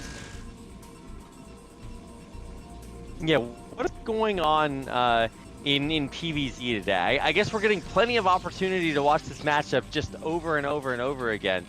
But definitely DeWalt plays a much different style. And regardless of the style, I think you really summed up what it is to play against DeWalt Nyoken by saying things are close, and then he beats you because he's better. So it's something that we saw in game number 1 pretty extensively with all of that drone genocide that he was able to enact. But I hope that the reason that this game is just like super epic is that Napoleon is able to hold on, defend against all of that, and then fight back in some way that's super epic. So I don't know what to expect, but I hope it's good. Yep, so we already have a weird build from DeWalt. We've got an in-base gateway.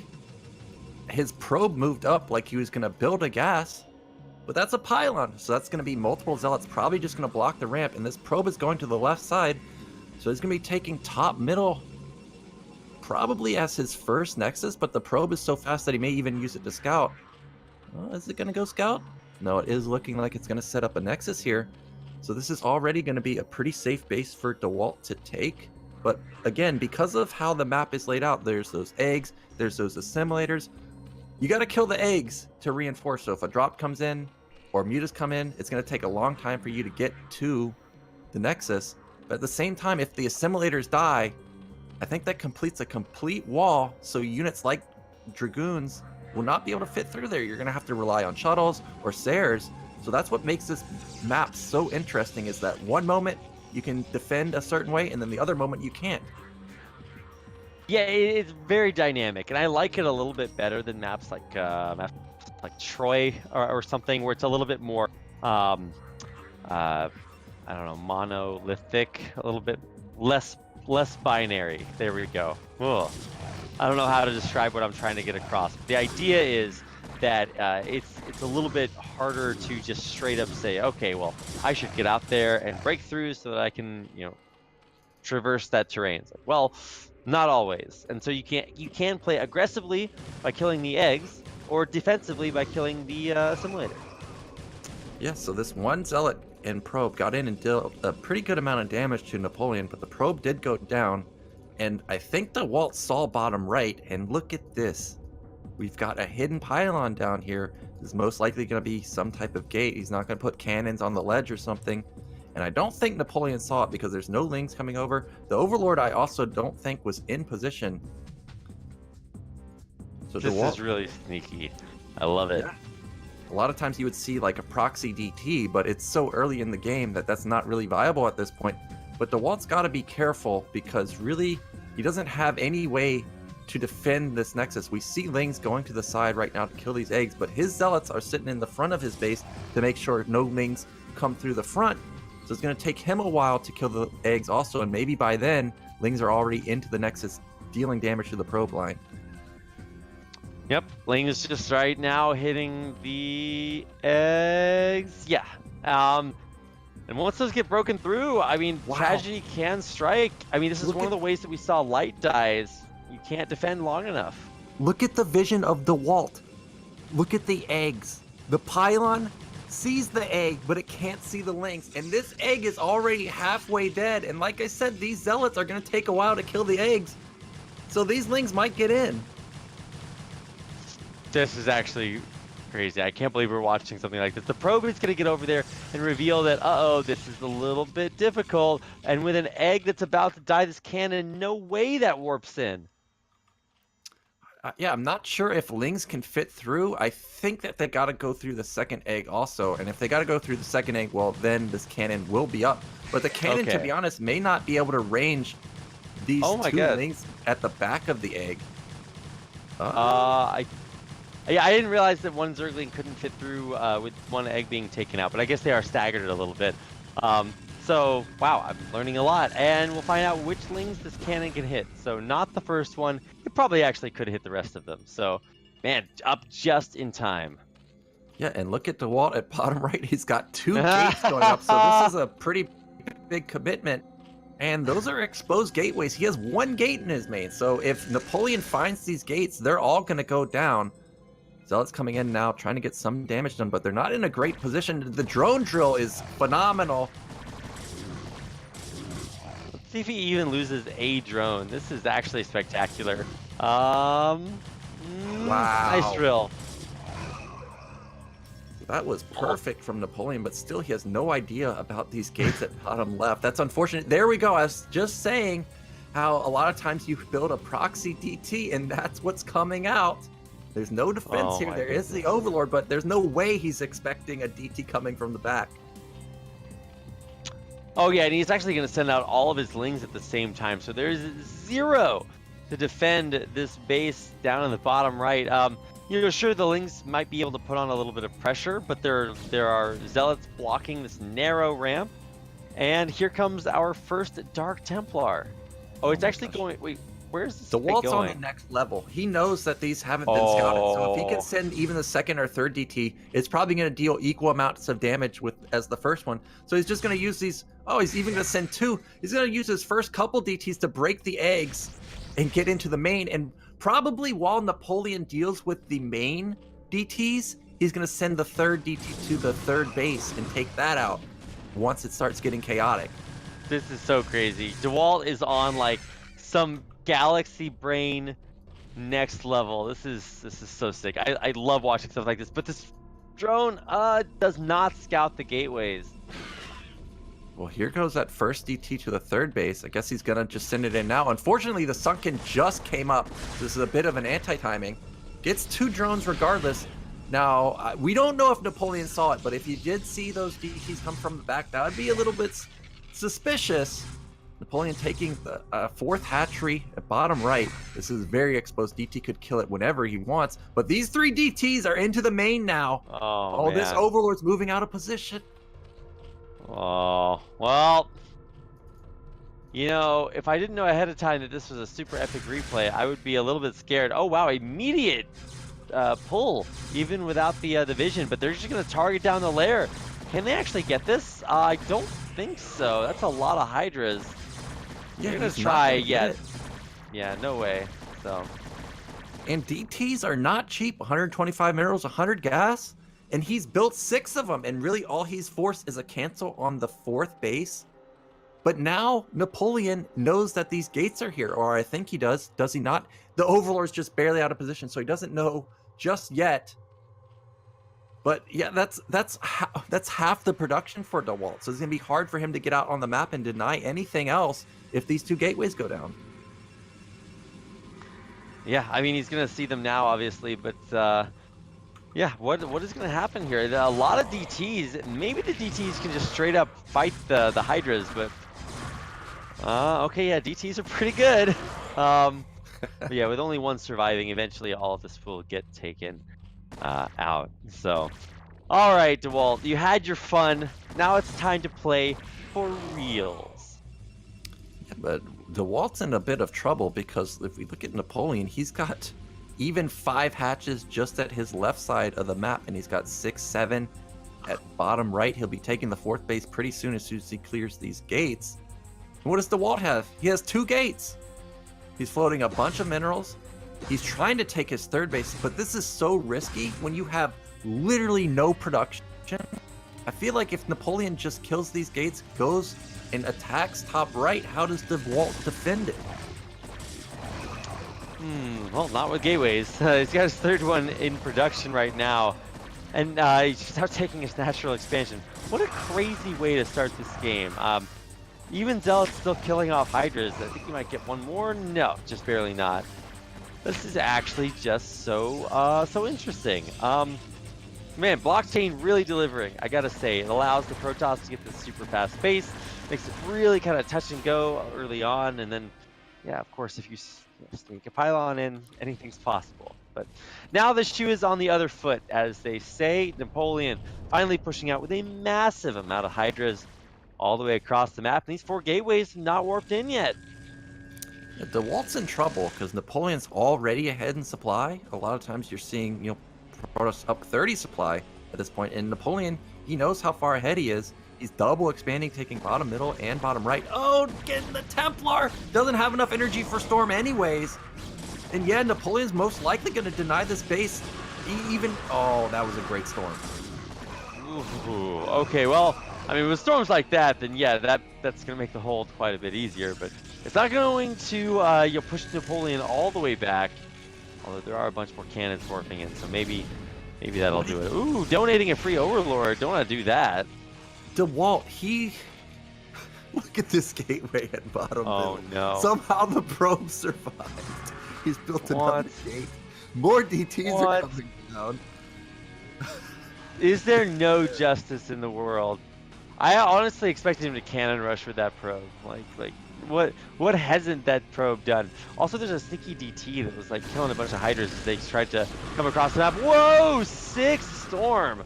Pushing those Hydras back and almost killing the Overlord as well. These cannons and storms are definitely going to hold here in the natural. So Napoleon, I don't know if he wants to force the issue here. Yeah, I don't think he can force the issue. There's just too much from DeWalt now. DeWalt has 7 gate. He's got Storm. He's got several cannons. DT has gotten into the middle line at bottom right. It is getting cleared up. But this DT at bottom middle is going to the main. There's no Overlord. Oh my god. And actually the lair is down around half health, so maybe target that down as well. Here comes the Scourge to defend. Alright, there are the Overlords, but DT actually is going to run away in time. That was a great reaction from Napoleon because those DTs one-shotting the drones don't trigger the minimap alert. So Napoleon really on top of his game right there. He still does not know about this gateway. He's probably going to find it now, but there's 2 DTs. 2 DTs can deal with 3 or 4 Hydras pretty easily. But again, this is a big gas commitment for DeWalt. Really, the DTs have not done that much damage. Oh yeah, especially in the grand scheme of things. It's like, oh no, I killed like 5, 10 drones. Like, well, this guy's got 7 hatcheries. So let me count this 1 second. 1, 2, 3, 4, 5, 6, 7, 8 hatches actually. So, oh, 9 if you count the 6. So yeah, wow. Anything you kill can be replaced. The income is insane, and it's time to stop hiding gateways, DeWalt. You got to get some additional tech up. Yeah, so despite not thinking that we're going to see Gateway Man, you've got 9 10 gates available to him. He's starting to go for some shuttle play. I think that's what he needs because he's starting to fall behind. Napoleon's already got his bottom side of the map, and it's so difficult to split up your army on this map. Here come those... Oh, Scourge taking out the shuttle, and now the Templars are exposed. They're going to get some Hydras, but really that's not what you were looking for with Templars in this specific scenario. 4 drones, that's pretty good, but still, shuttle and 2 Templars and 2 Zealots, that's pretty expensive. Meanwhile, this DT at bottom middle, 7 kills. Oh, stop it! Just make it end. Oh my goodness. Has he even scouted that gateway? No, he doesn't know about the gate, and this DT just snuck around the sides. If I was DeWalt, how the hell does he keep getting these DTs across the map? DeWalt has to be laughing his ass off at this point. Like, I mean, this is a little bit clowny. Obviously, it is an extremely good exploitative situation to take advantage of if you have the chance. But look at this. Oh, okay, actually gets citizens arrested down there in the bottom left. But another DT's out.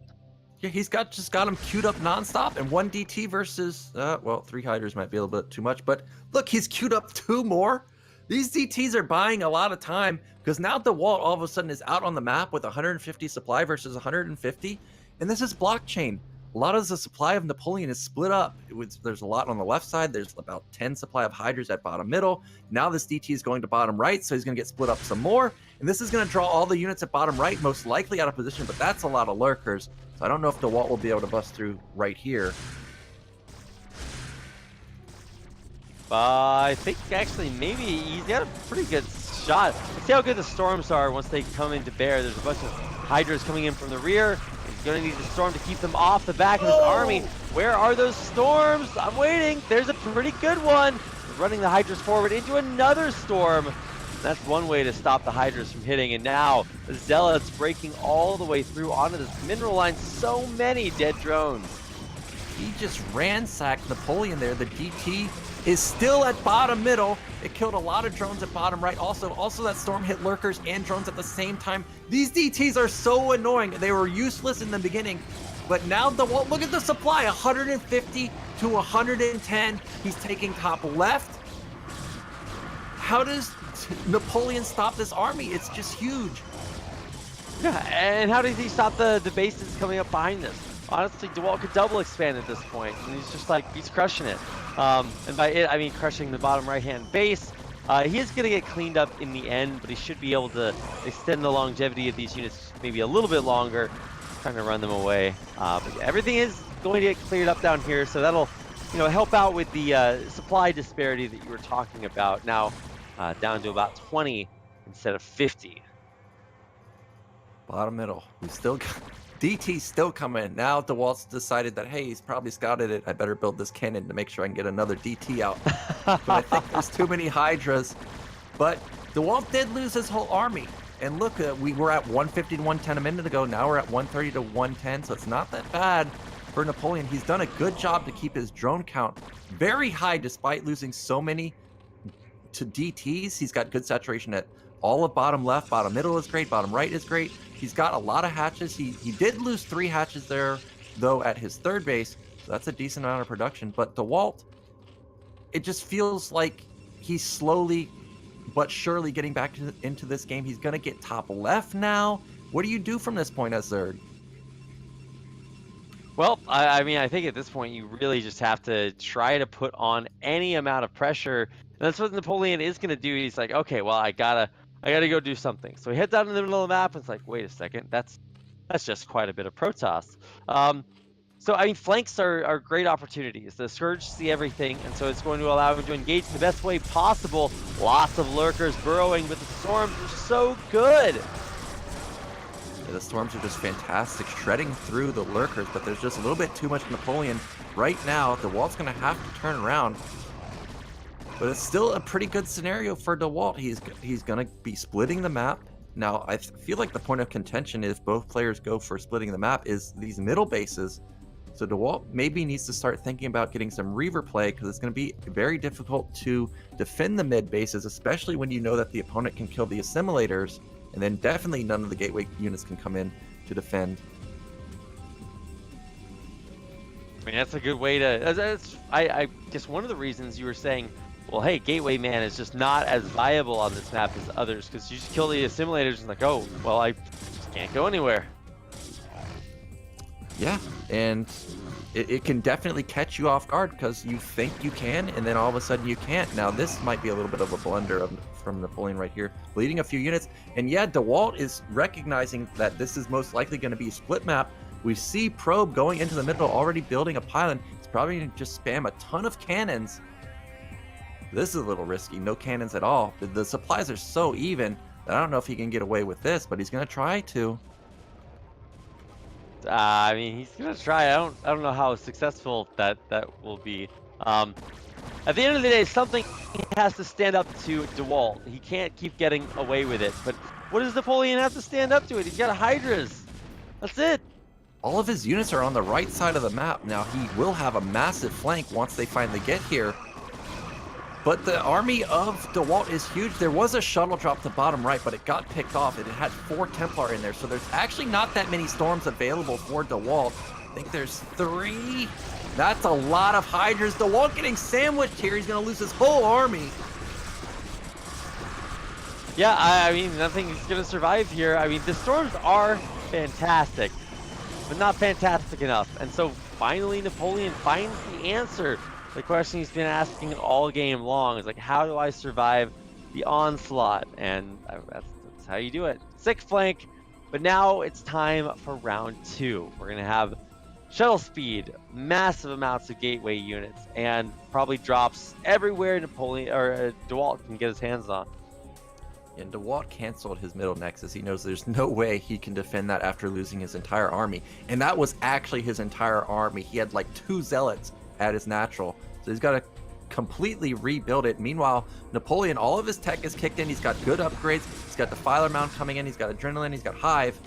He's going to go to top left and unfortunately see that DeWalt already has this. But he is going to pick off a few probes. I don't think that's a huge loss at this point in the game now that we have so many Nexus. But yeah, it feels like it's kind of a stalemate at this point. DeWalt can't really attack. Napoleon can't attack. And Napoleon's doing the smart thing. He's taking mid left. Another drop going bottom right. 2 Templar, 2 Zealots. Napoleon hasn't seen it just yet.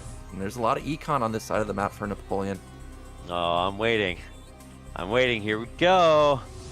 You're gonna go all the way. Drops 1. Oh wow, the second storm is actually the money storm. Gets maybe 2 kills on one of those High Templar. I didn't see what was on the other one. Now, he did lose his shuttle and 2 Templars, so it is a big loss for him. And Napoleon has so many hatcheries that he will be able to rebuild the drones pretty quickly. So I'm not sure who got the better end of that trade.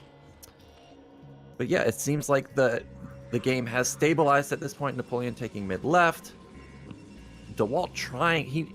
Napoleon is just so high in supply that DeWalt has to just wait to get that big super army. I'm surprised we haven't seen something like an Arbiter come out. Go for that real value exchanges during fights. DeWalt ran 1 Zealot into that bottom right-hand base and killed 1.5 probes. Or 1.5 drones. It's like, okay, that's... He's just getting every little ounce of value he possibly can. This is like when you think you've killed a Terran player, but you can't really kill him. Now look what DeWalt's doing. He's killing 9 o'clock with DTs. Yeah, and there's just no answer. I don't think Napoleon's killed those eggs, so this is going to be a dead hatchery. DeWalt has killed the eggs on his side of the map. That's a base that he could potentially take at this point. And I like what DeWalt's doing. Finally, out of all the Protoss vs. Zerg games, this is the first time we've seen a defensive robotics at top left. That means the Reaver is probably going to be coming in pretty soon. And like I said, DeWalt at this point just needs those value units. The Storm, Dark Archon, Reaver, Stasis. Yeah, he's going to need everything, especially Reaver. I don't feel like we've seen enough Reaver play from late game Protosses. Cracklings just will kill everything. Kind of interestingly, we're getting Flyer Carapace here for Napoleon. Do you know what that is? Are there like mutas or guardians somewhere that I haven't seen? No, we haven't seen any of that, but I think that also Napoleon's feeling like this is going to be the split map, be as cost efficient as possible Protoss, and usually that means you're going to be seeing Sares, even carriers potentially, arbiters. So you're going to need to get that armor, because if they start coming in with, you know, +3 Sare or +3 carriers or something like that, and you don't have any armor, you're just going to see stuff insta-melt. Also, Devourers are really good versus those units. So it's mandatory that you're going to have those armor upgrades. Good point. Let's watch DeWalt. He is pushing out and retaking control of that middle base. Empty that. And hopefully actually maybe move up and take out the small contingent of Hydras that's waiting outside of his upper bases. Yeah, it looks like if he can crush this, he'll actually be in a really good spot to control the entire upper half of the map. And he does kind of need to get control of that. Ooh, nice storms filling up everything in the upper right. Yeah, but Napoleon's going to deny mid-left, and that was a critical timing, because that Nexus was about to finish and cannons were going up. Also, DeWalt, you see bottom left that assimilator is still up. He was desperately trying to get the second one, but not able to get it down, and that's allowing those Hydras to deny mid-left. Meanwhile, Napoleon taking mid-right, and we see armor upgrade even coming out for DeWalt for his air. So he is going to be transitioning into some type of airplay. I'm trying to find the fleet beacon. I have not found it yet, so I'm curious what exactly he's going to be using all these air upgrades for. DeWalt, he looks like he wants to attack, but Napoleon is just so hunkered down. Really, you can't attack into this. Oh, upper left in the, I guess, 10 o'clock base. There's a Dark Archon being morphed in there by DeWalt. Also, Reavers and Shuttles on the way, so just going to see some craziness. And honestly, you know what my most favorite thing to see would be? That would be a cheeky, like, I don't know what you call it, a stove. And just run in there, mind control a drone, and then maybe recall it out. I love it. RAPiD, I've been waiting for that. For 20 years, I've been waiting for Protoss to recall a Dark Archon, steal an SCV or a drone, and then recall it back out. That's the potential, but I've never seen it in an actual game. DeWalt, maybe he can pull it out, but it's most likely going to be for Maelstrom or Mind Control. Mind Control would be great. If he can Mind Control a Defiler and plague the Zerg units, that would be incredible. That feel when you mind control the Defiler, but you've never played Zerg, so you forget the hotkey and then it dies, and you're just like, oh man, that was so close. But the idea is that, yeah, spells and cost effectiveness are really going to come into a super high priority as the game draws later and later on. And I mean, we're 26 minutes in. This is our longest game of the night so far. Not our longest game of BSL, but it might be before we're done with everything. Yeah, now this Zealot and Archon has shut down bottom middle from Napoleon again. It even gets the hatchery on the last hit. But Napoleon still has mid left, he's got mid right. DeWalt's trying to deal with mid right, there's one Zealot there. Oh, but DeWalt, he wants to attack bottom left. I don't think, well, I don't know. There's only Lings and only a couple Lurkers, and DeWalt's army is very scary. He can possibly bust through here, maybe not. Zealots versus Ling Lurker, not the greatest combo. Yeah, definitely, especially not Cracklings. But Storm versus those things is a pretty good match there. And DeWalt is actually making pretty good progress as far as units go. There's not a lot, but it is a very entrenched position, so there's static defense, and this Defiler should actually help hold this quite a bit. Yeah, and look, DeWalt's army is not very big. A big plague, there's like 7 Dragoons, an Archon, and 2 Templar. I mean, I would say DeWalt should possibly turn around, but I think if he turns around, he's going to get killed anyway, so he might as well just kill as much as he can. Well, as I say that, of course he turns around. But it's getting a little ugly for DeWalt at this point because Napoleon's got both of the middle bases. Both of the middle bases and just incredible economy. He's building like 22 pairs of Lings at a time. Just cramming out units all the time, non-stop. You're not going to be able to keep up with the energy that you need to keep storming these. And so you're going to have to turn to another form of splash damage, and that's going to be these Reavers. Oh, Storm Drop at the 9 o'clock base. Every single drone on those top patches dies. Yeah, but again, is it worth it? Because these are Templars that DeWalt's going to lose, and he's really on 1.5 bases at this point. Napoleon can remake drones at will. He has so many hatches. Another attempt to drop at mid-right, Archon going down. All 3 of those Templars at mid-left have died. And Napoleon, really all he has to do is just stall this game out. He'll flat out just win by out-mining DeWalt. But here come mass Sares and shuttle bombs. Here come those Reavers. He's going to have Sare Reaver in the mid-late game, and he's going to shut down this base pretty easily. Wow, this is a big move. DeWalt's saying, look, you might have a very strong standing ground army, but I can strike in a very painful way. Ooh, Maynarding probes all dying. These Lurkers out there, but that base is going to go down, and he should be able to save everything because there's no anti-air, no Hydras, just Lings. Actually, there are a couple of Hydras, but this is double shuttle Reaver DT. Yeah, now remember that air armor that we got on our Overlords. They're at +2 armor. These Sares are only +1, so the Overlords are actually surviving for a long time for Napoleon. He's not going to have to rebuild Overlords very quick. Oh, we've got a huge drop to top left. This is really... Oh, a Dark Archon already waiting. He knows about it. He's going to Maelstrom it. Oh, I'm waiting. Oh, there it is!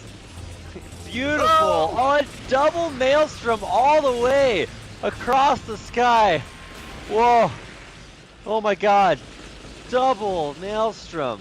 I like how DeWalt got all the important Overlords in Maelstrom, and the one that was not in Maelstrom had nothing in it. Now, he still used the Storm anyways, but that was hilarious. But, oh, that was a big loss for Napoleon, but he still has mid-left. But now, oh, DeWalt lost his shuttle. So this Reaver is going to be exposed. I was going to say that DeWalt is being cost-efficient with these Reaver and Corsairs, but he's actually not. And he's almost broke at this point. I mean, that was the pimpest play, right? That was the finesse, right? Of DeWalt saying, well, out of all of the ways to stop this, choosing to use that full energy Dark Archon. Finally, we get some usage out of the big boy up there. But it's not over yet, right? I mean, we still have massive economies and infrastructures for both players, but it does feel like DeWalt has sort of tried to tip the scales with that move, because now that he's sort of fended off that one big play that Napoleon was trying to make, he's down to Napoleon's down to 136 supply. In 30 minutes, you need a little bit more than that. And so now DeWalt is going to say, okay, look, I've made the big move, time to take the middle. And it looks like, yeah, exactly. DeWalt's, I guess, decided that he can't keep attacking mid-left or mid-right, so he's going to defend, or he's just going to defend the middle, try and take that on his own. Now, if he can get that and deny just even one of the bases, then he'll be even bases, and I feel like Protoss is just more cost-efficient at this point, or at that point. DeWalt attacking again. I'm surprised. He does have a lot of value units. He's got double Reaver this time. He's got the Dark Archon. It's almost enough energy for Maelstrom. Can't get that shuttle picked off.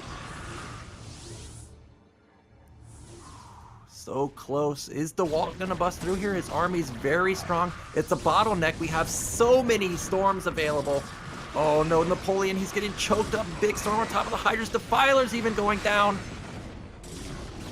And he's waiting for feedback, I guess, on that Dark Archon, but it is certainly sort of paving the way, along with these massive storms. Oh my goodness. One full energy Defiler moving forward. Not feedback in time. Looks like DeWalt has finally cracked Napoleon. There's a lot of supply at top left that Napoleon has finally found, but is it in time? The Dragoon count is very low. The storms are running out.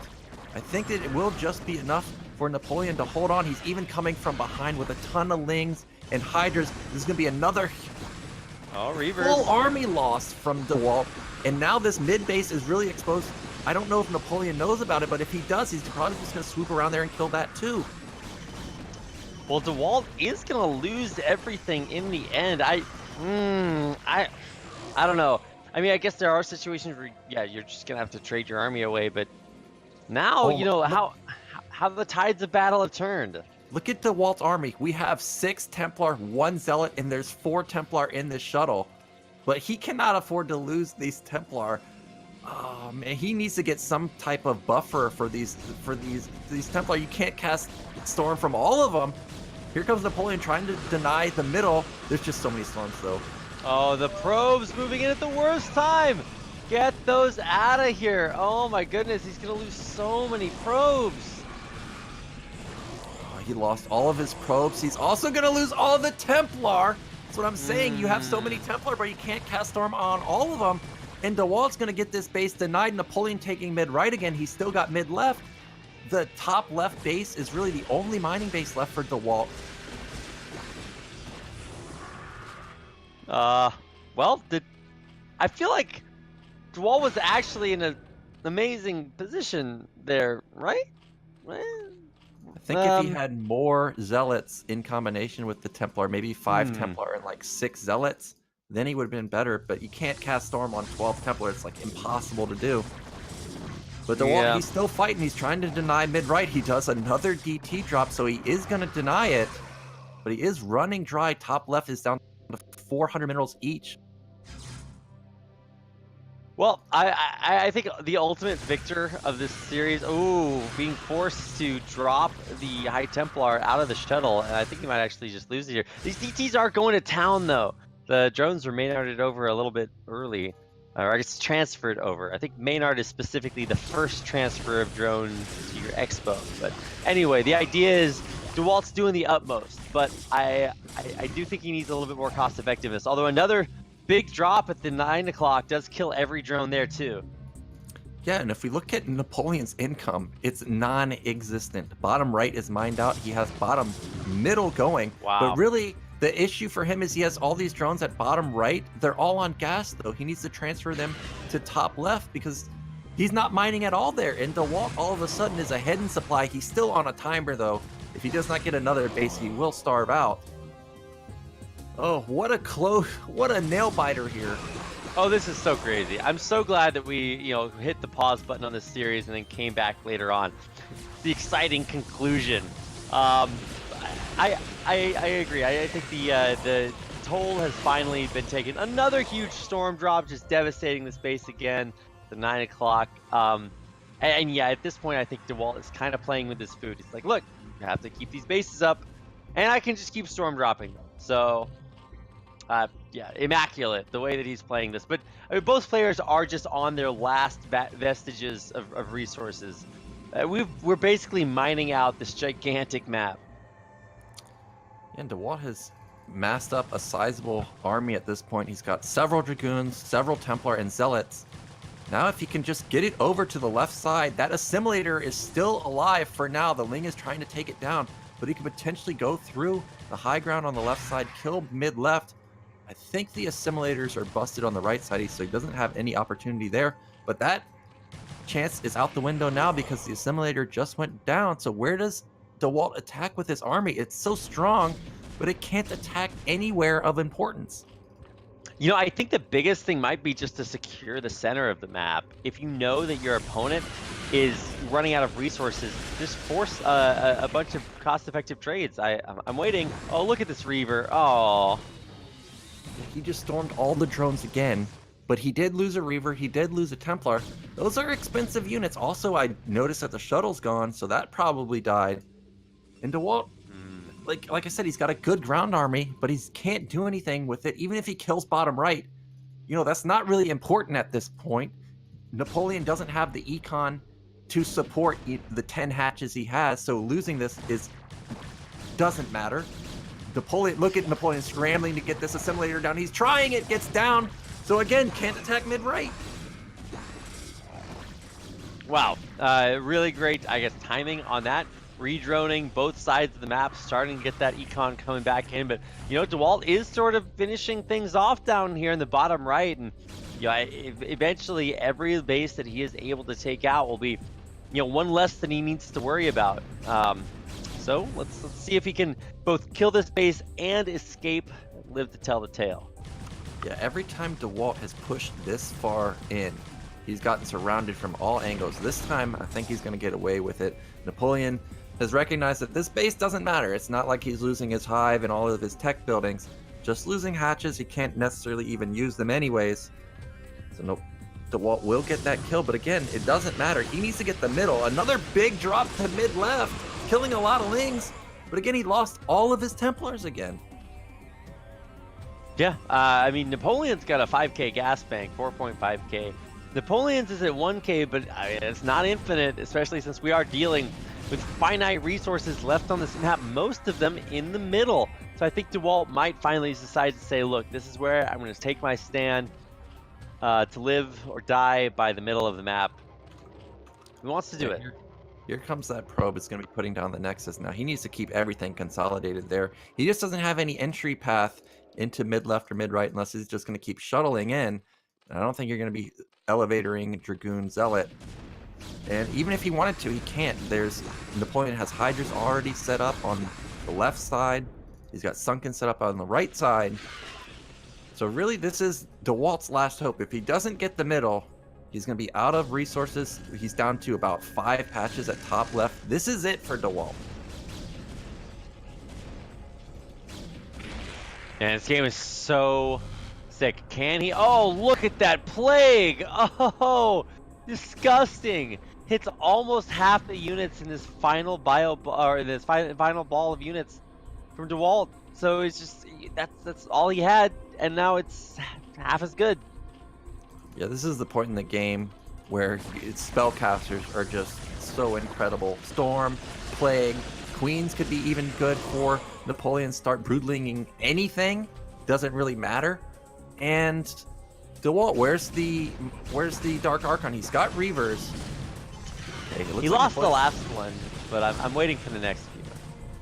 Looks like Napoleon's going to try and deny this, and I don't think he'll be... Wow, he's building 12 lurkers at bottom left. I don't know if that's really going to work out for him, though, because now that we have Reavers, we still have so many Dragoons, we still have a lot of Templar available. Doesn't really seem like the greatest choice to try and bust through with, but he's going to try to do it. He's got a decent amount of Lings.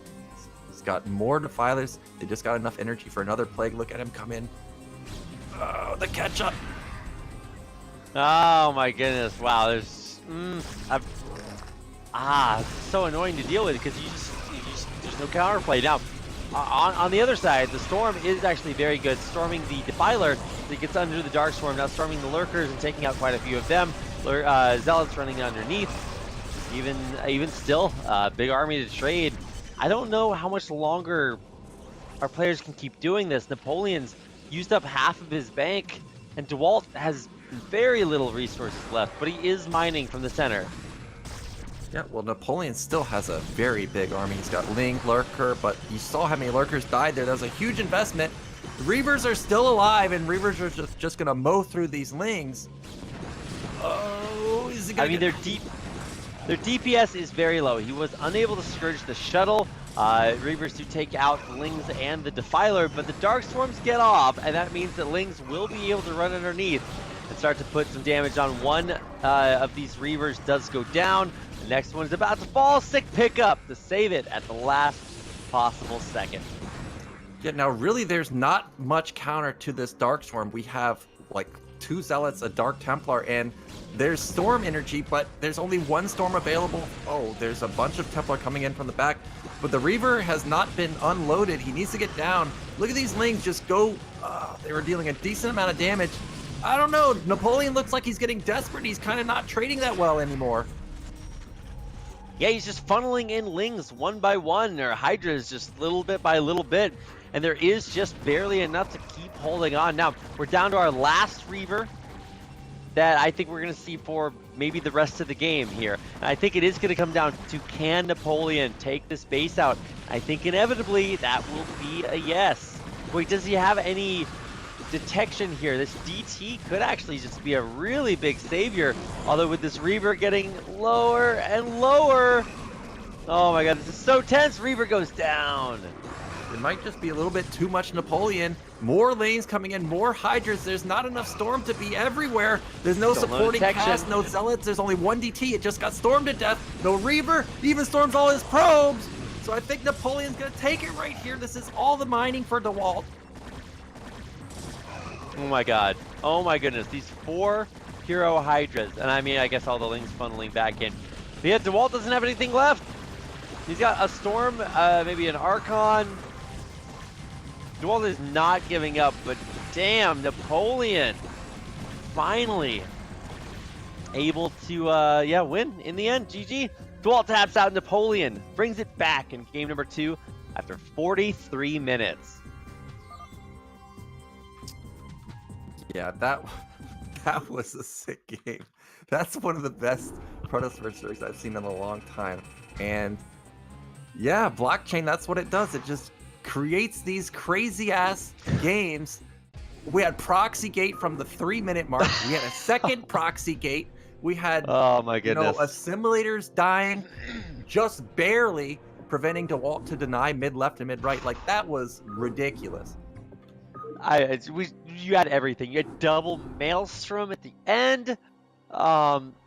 Basically every unit except a lot of the Sky Zerg units. I'm just like, oh my goodness. And the best part is, well, there's 2 best parts. 1, yes, it's not the end of the series, and 2, it's Heartbeat for our 3rd game in this series. I don't even know what to expect there, man. Yeah, we're on to another crazy map. Again, I haven't seen Protoss vs. Zerg either because Gorinich was the all-star during the ladder tournament, just going through a ton of Terrans non-stop. So this will also be an interesting game to watch. I hope it's as epic as that one. It could definitely be that epic because Heartbeat has those island bases, and if you can secure island bases, you all of a sudden are going from 4 or 5 base to 6, 7, 8 base. That's a lot of resources that could turn into an epic game. All right, well, I'm finally ready to go with our 3rd game in the series. It is on Heartbeat. I have no idea what to expect here. That last game was super epic, so I'm hoping for one more here in the deciding match to decide whether or not DeWalt will be our first player to advance, or if Napoleon can complete the upset and skyrocket out of this group and on to the next round of the BSL Season 6. So without further ado, let's get in our final game, this winner's match.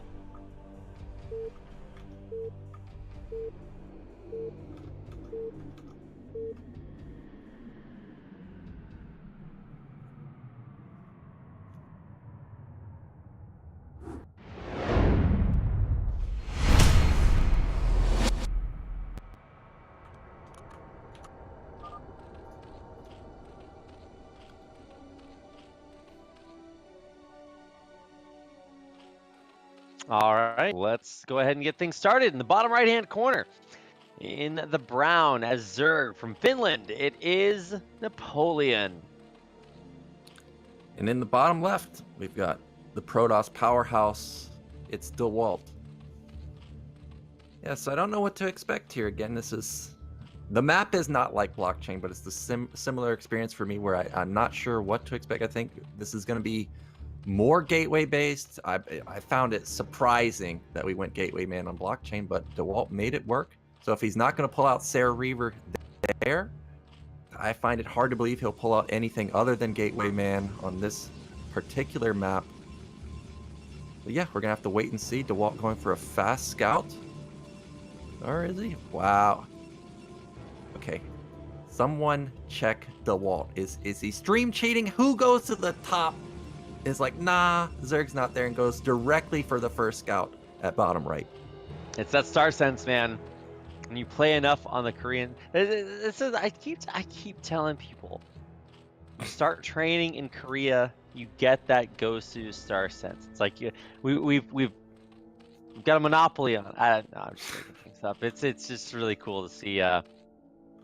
The decision making is on point here for DeWalt. I don't know how he knows, but here he is with the probe in the mineral line being annoying. Now, where do you put the hidden pylon on Heartbeat? I don't know. Probably not going to be as easy as it was on Blockchain. Certainly at all. So DeWalt with the first scout, he identifies that it's an overpool. Because of that, he's putting down the forge. Now we'll have to see, is he going to be greedy and put down that nexus before the cannon? He's going to try and check that lane count. If he can get away with that nexus first, we know he'll go for it. He already showed that he's willing to put down the nexus before scouting at all on Benzene. That's what it looks like. It's going to be a nexus before cannon, so his build is going to be that more streamlined. I mean, so I guess the biggest thing about this is there is that, like, I don't know what you want to call it, in-base island expand. So it's, I guess, safer, but at the same time, it's kind of vulnerable, especially because you can just like get vision and attack it from the low ground. So I want to see if that is something that's utilized early on to get those bases, because I think we saw something like that on Blockchain where DeWalt took the 12 o'clock base early on and tried to use that as a way to safely get that early expand up. So you can do something kind of similar, but it is a little bit more vulnerable. Wow, I think this is a misstep from Napoleon, bleeding off Lings, and that triggered an instant cancel on the cannon. Now DeWalt's gas seems maybe a little late. No, maybe not. But regardless, he's still got his probe alive in the base of Napoleon. Now, Napoleon, I have to say that as opposed to the 235 gas that we were seeing consistently all day, this was a little bit later, maybe about 250. So he's going to have a little bit more drones, getting more minerals, a little power, a little bit harder. But this time, Napoleon has gone for a hatchery across the map. So again, we're going to be going for a split map scenario. There are bases at the middle of the map, like mid-right, mid-left. He could have potentially taken a base there, but he has decided not to go for that. Yeah, I'm trying to think about like the natural way that this game would progress. One thing, we had such a sick resource battle in that last map that what might play into this is that the first of all, there's no center base, so no last bastion to try to hold on to. Third, wait, I think I'm on third. I don't know. The gas geysers are reduced at the third bases, so if you do decide to go for an early base there, that's going to run out a lot. So even though this map looks like it has a lot of bases, some of them are a little bit more depleted than others. also reduced mineral counts at those third bases as well. So I don't know. I'm just trying to like look through the different like features here and try to figure out what could change some of these players' play styles, because we are also going to get the return to this Corsair style, because we didn't have that in the last game either. Well, I can tell you one thing that'll change playstyles. Napoleon going 3-hatch Hydra. Oh The probe boy. is outside of the base, so it does not know what's going on. Now, it's key that this Zealot at the top, if it sees Hydras pop out from this hatchery, he knows what's going on. So Napoleon's got to make sure that he does not build Hydras from this specific hatchery. That's going to, as I say that, there they are. So it's imperative that this Zealot goes down before these Hydras get shown, because as soon as he sees them, the gig is up. Also, there's a Zealot at the natural, so he's going to know exactly what's going on. Yeah. You can't show him. He smartly did not show him. Oh, they had, but I think they. Oh no, he's gonna kill the Zealot with the Hydras. They got shown at top left. So now DeWalt knows, but does he know there's only one cannon? He may have not been paying attention. Oh, he does know. He sends a probe immediately out there. There's only one cannon.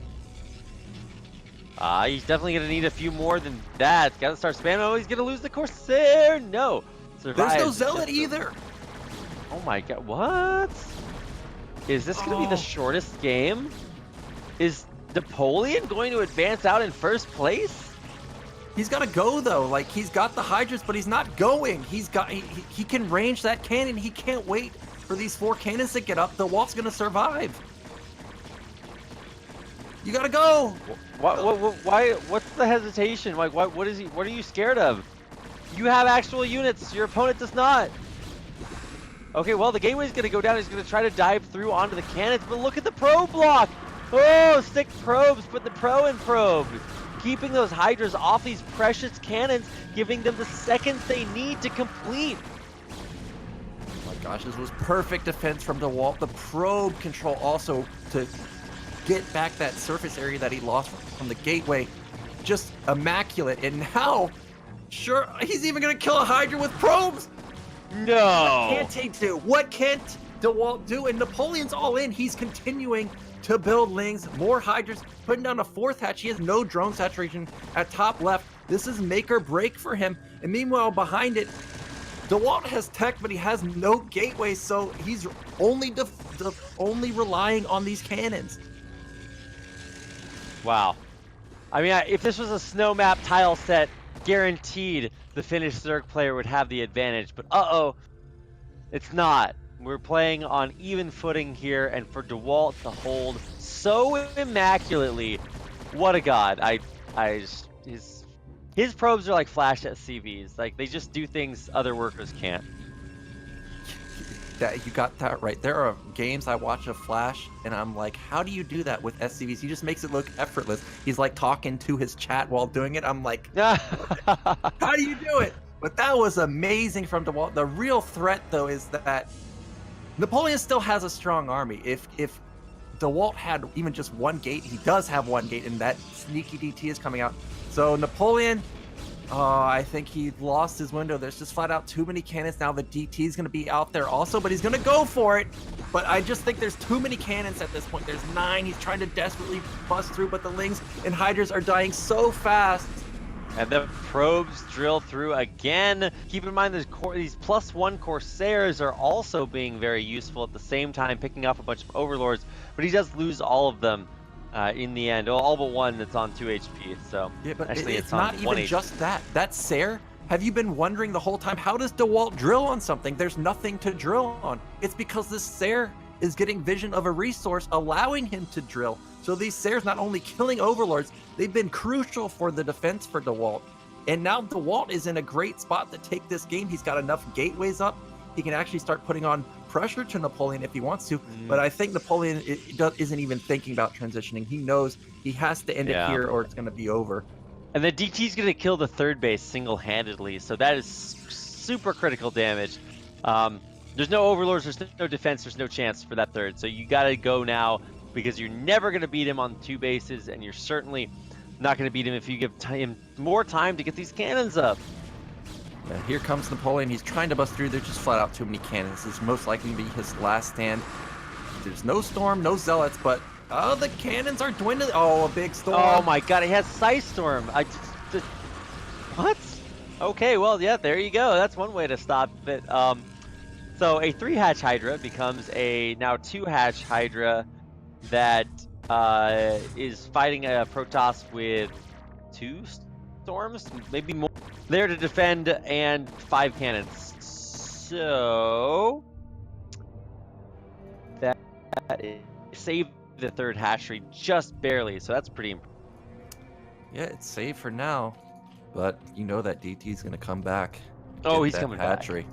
Oh, well, he may have decided he's just going to take out the Nat. You know, the Sare has been scouting the whole time. I think it died eventually. Oh, no, it's top left. Look, I like how Napoleon moves this one Overlord for the first time the whole one. Going directly into the main. This is going to be it. Napoleon either wins with this attack or it's over. 1, 2, 3, 4, and there it is. GG. Napoleon taps out. So close. But in the end, DeWalt's too good, and he winds up taking game number 3 for the 2-1 victory to advance out in first place of Group F.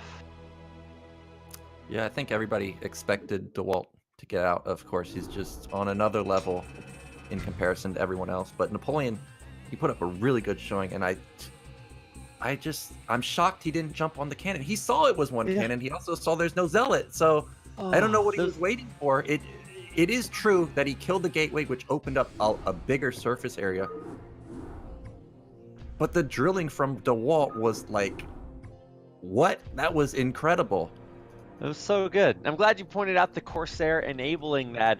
You know, a lot of people might have said, yeah, DeWalt's going to advance from this group. But if you just look at the numbers on the set score, it doesn't tell the whole story. Napoleon played his heart out, and against a player like DeWalt to take that 41-minute game, whatever it was, it's insane. One of the best games of BSL so far, by far.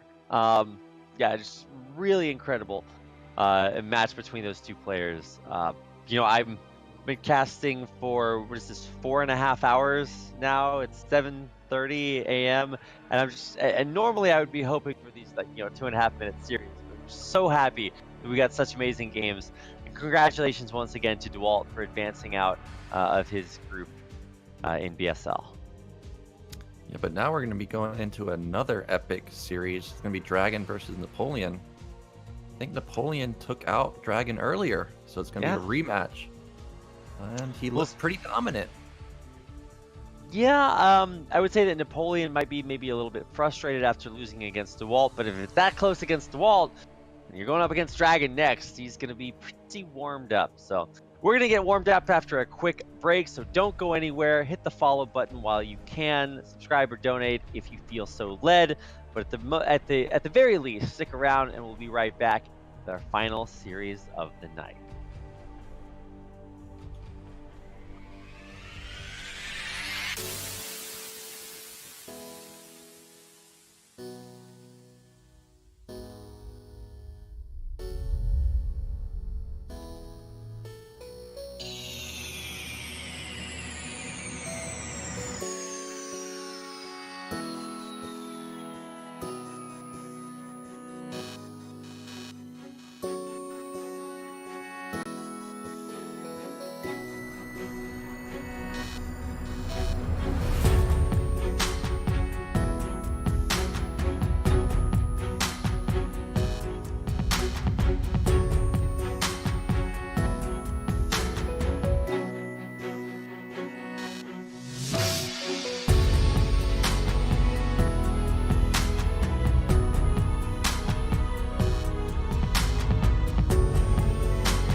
Okay, we're back with our final series of the night. Thank you so much.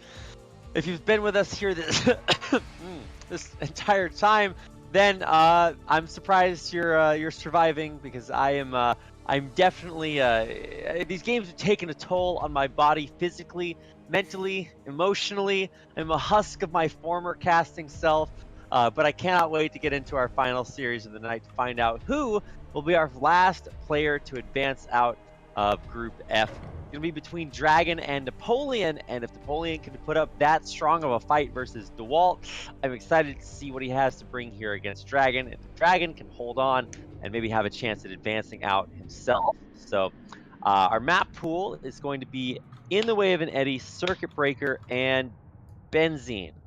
Yes. Yep. So it's going to be a rematch for Dragon on here versus Napoleon on Eddy. And did they play on Circuit Breaker? I can't remember, but it seems like a rematch, not just between the players, but also the maps. So I'm ready if we're ready. Don't want to stall it out anymore. I want to see these epic games. That's right. I'm ready for Eddy, so let's start game number 1.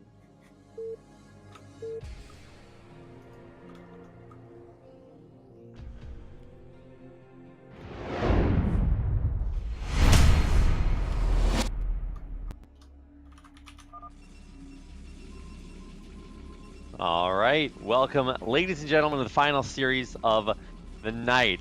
Starting in the bottom left-hand corner, in the oh my God, are we really doing this? In the almost white color, this is our Protoss player, Dragon. Oh my goodness. Yeah, wow, these colors are pretty. This is pretty bad. I actually thought both players were white at this point. But in the top left, we've got the actual white Zerg. It is Napoleon.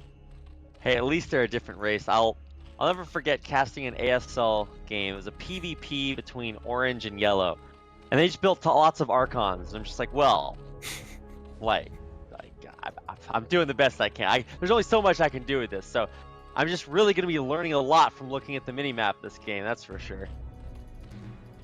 Yeah. So what builds are we going to be pulling out for both of these players? Looks like Dragon is going to do a little bit different. He had success with his gateway pressure, if we remember.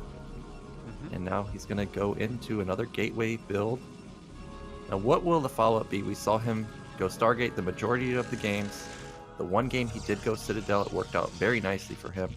But look at this time. Dragon does not have that DeWalt sense unless he does a hook around. Watch him just magically. He gave his Are we his serious? Probe like a sextant. No way he takes a left-hand turn here. I would lose it if he did. Yeah, is Dragon a god? Is he gonna turn around? I don't think so. I mean, this is like we were saying. The majority of the time, the Zerg players will scout horizontally. But remember that one scout path. I think that Napoleon did where he went vertically. This would be an anti-scout pattern for Dragon if it ended up being Napoleon at bottom right. But I have a feeling Dragon's going to go cross scout. Now he's going to intercept the Overlord. Is he? Oh, wow. This was an anti-scout part. Well, maybe not. He's going to double scout this time. Okay, well, at least this scout is going to catch the drone moving out. So he's going to be able to kind of divine where he should be scouting. So unlucky scout pattern there for Dragon, and for Napoleon, he is going to get in here with the drone. See that it is a gateway expand and get there before the drone's in any danger from the Zealot or anything like that. But probe getting in, so you can see the hatchery on the way. All is as it should be. Now look at this. We're getting a flashback to TT1. This is not a single Zealot expand. We've got a second one already queued up. So that means Dragon probably even going to go up to 3 Zealots and try to get some damage done.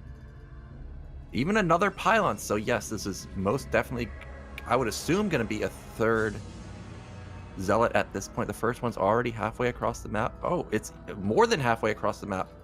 Sorry, this was 3 Zealots. I didn't even realize that first one already got out there so fast. I honestly thought it was a drone or something. Minimap is just, I'm just going to turn the minimap off at this point. I think I can do that, right? Yeah, all right. I turned the minimap off. It's just as useful, confirmed. But yeah, the Zealots is actually doing a good job in the main, just killing off a couple of Lings. Loses the probe for free though. That's not what you want to do.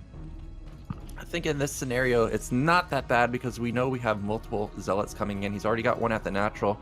Once the Lings get on top of the natural Zealot, he's probably going to sneak that other one into the main, so he'll be able to get another scout off. Now Dragon going into a Nexus behind it. Gonna have to see how many Zealots he wants to keep building with this build. He's got more being built, so this really does look like the TT1 style. The Lings are gonna try and clear up these Zealots. It's important that they keep the Zealots out on the natural and not let them into the main. But the surface area for the Lings are not that great. The Zealots are gonna trade so well. Feels like it's already snowballing a little bit too hard for Dragon at this point. Yeah, you cannot afford to keep making this many Lings without them building up. And the great thing about this style with the Zealots is that if you can keep the Zealots alive, they build up to a critical mass that you can't fight anymore. Because all of a sudden, you start one-shotting things, and it just makes the control so much more potent here. A couple of Zealots actually starting to regen shields at this point, and that's when you really get that hashtag value. Yeah, we've got 3 Zealots here. They're in great positioning. Well, that one not so much, but a third Zealot is coming in from Dragon. He's just rallying across the map. I'm getting flashbacks to when I originally started playing again, where Bisu was just rallying Zealots across the map while teching and expanding at the same time, just decimating Zergs, and that's exactly what Dragon's doing. Napoleon is transitioning pretty well. He's already got his lair up, but his econ is really shot. He's had to build so many Lings to deal with so few Zealots, and the Zealot trying to get a drone kill. Will it get that kill? Now he Oh my gets god, him. it does. What a legend. He's also going to continue to trade effectively by nestling the Zealot in the cleft of the rock up there until he gets eaten by the last remaining Zerglings. But look at this. We've got so many Lings built, so many drones dead, so many annoying Zealots. Wait, where's that last Zealot? Oh, it's in the natural. Oh my god. Never stops. Yeah, I didn't even realize it was there because the colors are so bad. But the Zealot did deal a little bit of damage. It forced out more Lings regardless. Finally gets cleaned up. So Napoleon will have a little bit of breathing room to start finally getting his econ going. Meanwhile, Dragon behind it's got his Stargate. He's got his Citadel. He's got second gate coming down. He's got +1 going. So sure, Napoleon's safe for now, but we have 4 gates coming. Dragon's going to keep on the pressure in the next couple minutes. This is so crazy to me. Definitely not used to seeing this style. Also, I just want to say, like, I'm not sure if this is karmic justice for my past lives or whatever, but to have cast for like a long time this morning and for almost 8 a.m. and for us to have these colors, it's just like come on, man. Like, I gotta have something going for me here. So maybe the game will spontaneously end in 30 seconds. I don't know, but let's see what our mini map has in store for us. Yet there's one of the blobs is a Corsair moving out on the left-hand side of the map. I'll let you guys guess which one. Yeah, so Dragon probably just going to poke in here, see exactly what's going on. Going to turn around. Oh, the Scourge almost popping on top of that Corsair again. But Dragon does know exactly what's going on. It's 5 hatch Hydra. Pretty standard. There's Evolution Chamber. It's going to be +1 Hydra. But this is much slower than normal. And meanwhile, Dragon's build really has not been hampered at all. He's already got 6 Zealots. He's got 4 gates. So speed is going to kick in pretty soon. He's going to be attacking with 12 Zealots. That's way more than the normal 7 Zealot timing. It's going to be so hard for Napoleon to defend it. Also, Napoleon hasn't really gotten a scout into Dragon's base at all. So he has no idea the amount of Zealots that will be coming at him within the next minute or so. This is actually going to be very surprising. So I'm looking around. The real hero here, Corsair Man, pushing away all of the Zerg scouting information. So finally, that Zergling is going to see that there's actually, I guess the Zergling only saw 6, but there's actually 10 Zealots moving across the map with more following. Yeah, now all Dragon has to do now is identify the weak point. Mid-left, that's not the weak point. If he goes to the Nat, I feel like this could just be lights out. Oh, he's turning around. No, don't turn around. There's not that many Lings. He's going to the left side. Wow, this is really the worst spot he could attack. He's gonna not be able to do any damage here. The drone drilling will be amazing. The Lings even bottlenecking the Zealots coming in. See, the drones just doing a great job not allowing... Wow, the Zealots actually do get on top of the Sunkens. There's really not that many units for Napoleon. Hydra's trying to get in here. Wait a second. That was actually deceptively good. Yeah, that was surprisingly good. And meanwhile, remember, Dragon's on 4 or 5 gates, so he's got 5 more Zealots coming in. And if he sends these Zealots from the back and catches the Hydras, those Hydras are toast. He's actually getting on quite a few of the Hydras, reinforcing Zealots coming in. Not quite sandwiching the Hydras, but they are still there. They're still hitting. Lots of drones going down here as well. But the Hydra's getting dealt with very easily. These speed lots so good. The +1 helping them chew through these Hydras just so, I don't know, deliciously. It's not looking good for our Zerg hero Napoleon. This is just too much damage for Napoleon. Zerg, the race that cannot build workers and units at the same time. Meanwhile, Dragon, he's just continually sending out Zealots. He's even got a DT mixed in now. He's continually making probes. He could even take a 3rd base at this point. But really, if he just puts down 8 gates, goes for another big bust, the game probably just ends. I mean, he's still not done with his Zealots. 5 at a time. Rallied across the map, and a DT in here as well. And while it won't be impervious to damage, it will still deal a lot of it. Yeah, this 3rd base is shut down, even getting drones now. All the Hydras are going to die. Another good drone, Sim City, but it doesn't matter. There's just flat out too many Zealots. Saturation for Napoleon, not very good at the natural. So his Econ's completely shot. This Evolution Chamber doing work, but I don't think that's enough. Here comes more gates for Dragon. He is going to set up for that big 6 to 8 deadly attack. He did spam a few cannons because he is not sure if Napoleon could potentially bust him, so I like this safe play. But really, there's no chance for Napoleon to bust in here, and it feels like once Dragon just gets up to maybe 2 control groups of units, how can Napoleon deal with this army? Well, I mean, if you name yourself Napoleon, then maybe you have a better chance at dealing with armies people don't think you should be able to deal with.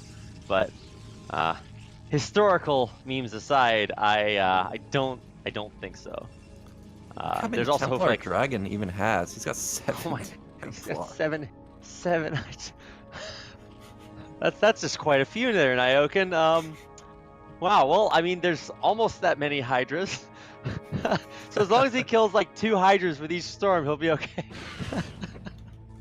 I mean, yeah, it's just, to be honest, this is so many Templar. Dragon should think about making Archons, or maybe not. He's just waiting to build more Dragoons. He's going to be banking energy. So these 7 Templar are going to have 2 storms available each.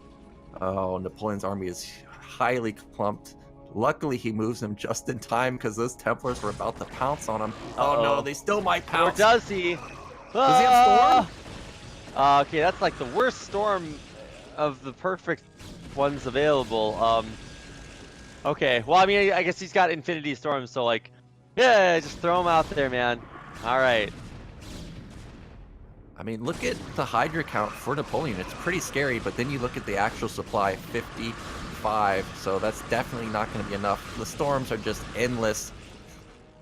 He's doing a good job dodging them, but it just doesn't matter when you don't have any econ behind it. So yeah. Really, Dragon just needs to get maybe 1 or 2 more cycles of Zealots, and then it's going to be good to go. I will say that Dragon might have had a better opportunity if he had pulled back and let the Hydras funnel into the storms. Instead, he sort of pushed out and into the concave of Hydras, which made it harder to hit like those big money storms we're used to seeing. So, I mean, he still does have a ton of them, and an Archon now kind of leading the way. So let's see if he can break up this high ground. That's obviously not an ideal place for these Dragoons to fight. The storms work just as well no matter where you put them. Ooh, okay, that last, oh, the pain, the suffering, oh my god. That storm was a backbreaker. The other ones, Napoleon was doing a good job of dodging, but supplies tell the whole story. 35 to 105. Dragon just going to plow through here. There's really no hope. So Dragon's going to be going up 1-0. And he'll be 1 game away from making it out of this group. Oh, that's going to do it. GG, Napoleon taps out. Dragon takes game number 1. That was a convincing win. I like that style, the TT1 style. I don't know who Yeah. came up with it, but that was, I love the Rally Zealot. Like I said, when I first came back, Bisu was doing something like that, and I actually thought it was broken. I'm like watching Hero die to literally one Zealot just sent after the other. I'm like, is there no counter? So that was nicely played from Dragon. Well, it does look very good, especially if you can protect a couple of the early Zealots. So you're hitting with like 3 at the same time, even if they're a little weak. You start to kill those early Lings, and all of a sudden the pressure that it puts on the Zerg players, like, well, I guess I'm just not building drones for a little bit. Really cool to see that work well, and for it to be executed by someone who is still in the BSL. And maybe Dragon will continue to show that kind of style. But I don't know. I don't think that that's something you want to bring out too often. Otherwise, your opponent just goes for the pool timing that he needs to kind of target that down. But yeah, I don't know what to expect from this next game. But it is really cool to see Dragon pull that out and execute it successfully. Yeah, so our next map is going to be Circuit Breaker. Zergit Breaker, as Zero calls it. So it's going to be the best map Napoleon gets. And he's got to win here, because else that's it. There's no other game. He must win. This is make or break for him. Yeah, in theory, yes, this is maybe the best chance they'll get. It's a big standard 5 or 4 player. It's a 5 player. Wait, what was that 5 player map that they had? Was it Camelot with the flags and weird stuff? Anyway, it is only 4 players, thankfully, and we're going to be getting into it. Maybe our last game of the night, so you have a limited amount of time to follow Zero's Twitch channel to get notified whenever BSL comes back, because we might almost be done with the group. My inner voice saying, "Go to sleep, you've been up too long," is starting to kick in right now. So either way I win, right? Either it ends quickly or it goes long and we get better games. So it's like, well, you know, what a time to be alive. So let's get into it. It's Circuit Breaker for game number 2 of Dragon versus Napoleon.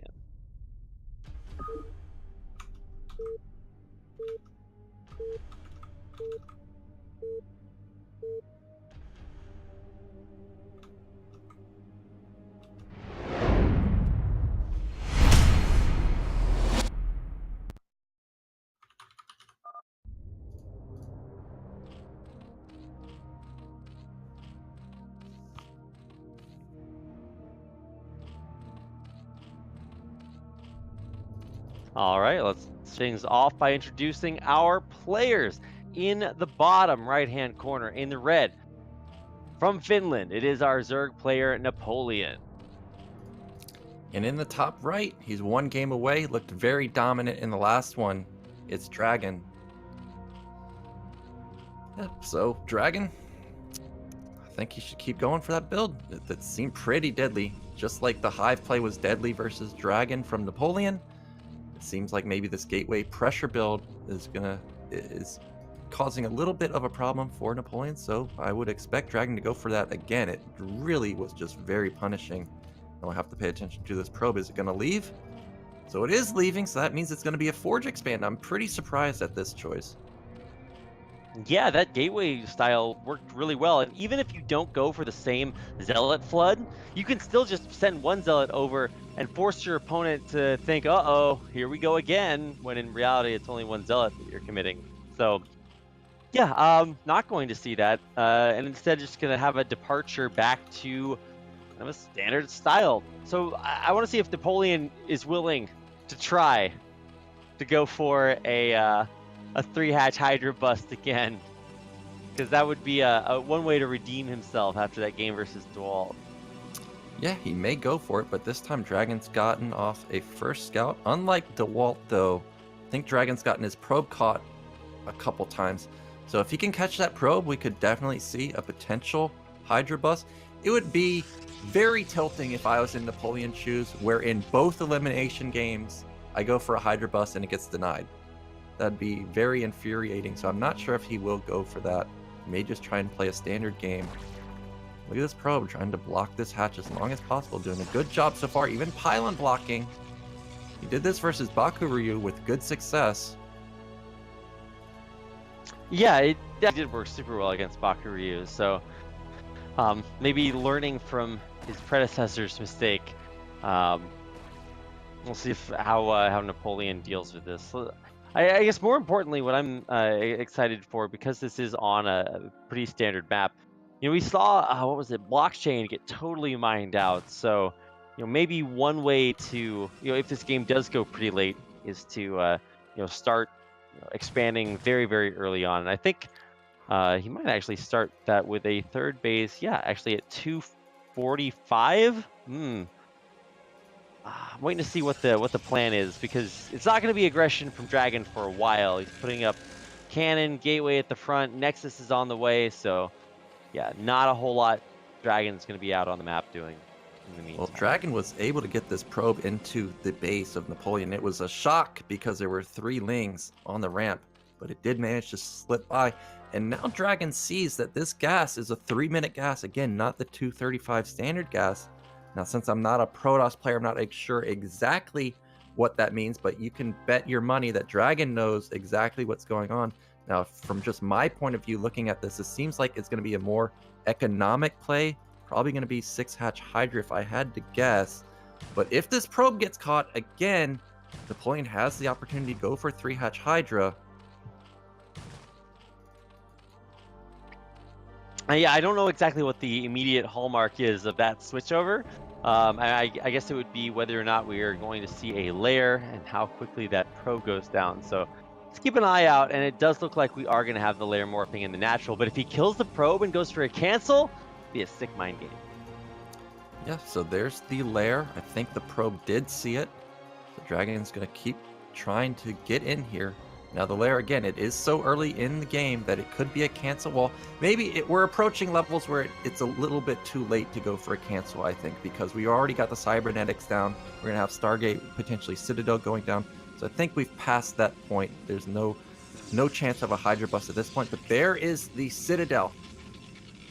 So I guess Dragon has decided that based on this gas timing, it's got to be most likely some type of Hydra play, or the mutas are so late that if he can get in with Zealots, they could potentially deal crippling damage.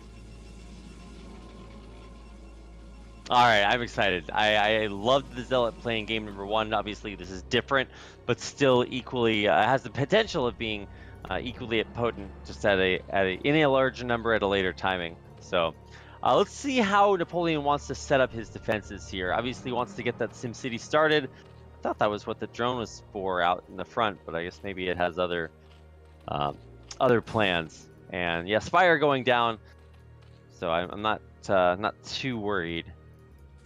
This looks like DT build because we don't have that many Zealots for Dragon. He's getting +1 though, so that does make it look like a timing. But speed also hasn't started. There's the Templar Archive at the bottom at the natural. So it is going to be a DT play. Of course, it could be Templars, but we've seen more DT action instead of the Templar or straight Templar build. But these Zealots have gotten across the map unhindered. It's going to shut down the mineral line. Probably there's only 2 Lings here. The drill is not that good. There goes the gateway flood for Dragon 2. So it's probably going to be 1 DT, make it a little chaotic, get some drone pulls, and then strikes with a follow-up attack with, just like last game, maybe 10 Zealots or so with +1. It's going to be hard for Napoleon to deal with. If he doesn't balance his units just right, he could get overrun. Yeah, and there's always that chance that the DT deals sick bonus damage, and you're just like, wow, okay, well, cool. Really glad that one's in there. Look at this drone pull down to the third base. I mean, that's a lot to transfer just to avoid the Zealot taking everything out of the natural. Okay, cool. Well, that mineral only is just going to be mining away. Lots of income there for Napoleon. But as he speeds these Lings across the... is he going to catch the DT? No. He almost caught it, but it has snuck by. But at least Napoleon saw it, so he knows exactly what's going on. But you can see Napoleon is a bit flustered at this point because we're on 4-hatch as opposed to 5-hatch. We're floating a bunch of money. We're almost supply blocked. We've got excessive Lings. and this is all going to catch up to him pretty soon. There's a ton of Templar coming out from Dragon again. So again, it's looking like just like what we saw last game, bank up energy, go for big Dragoon Zealot timing, and this time, just like last game, the econ for Napoleon is not that great. I don't think he'll be able to hold on. I don't know. I mean, I would concur. How do you hold We're on banking against so this? much resources. Yeah. Oh, he's going Mutas. He's got +1 armor going for air. Unfortunately for him, these Templars that Dragon made, they're for Archons. Yeah. I mean, maybe you could still storm the mutas even if they weren't, but now you don't need storm. You don't need anything. You need to go.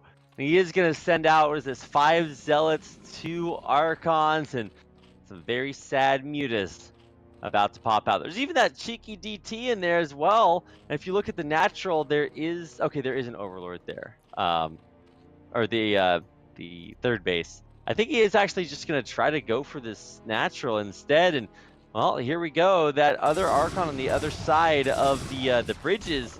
I'll catch a few of these Zerglings, taking out precious Lings right before this hits. All right, here we go. Running the DT and the target fire is good, but the Sunken goes down.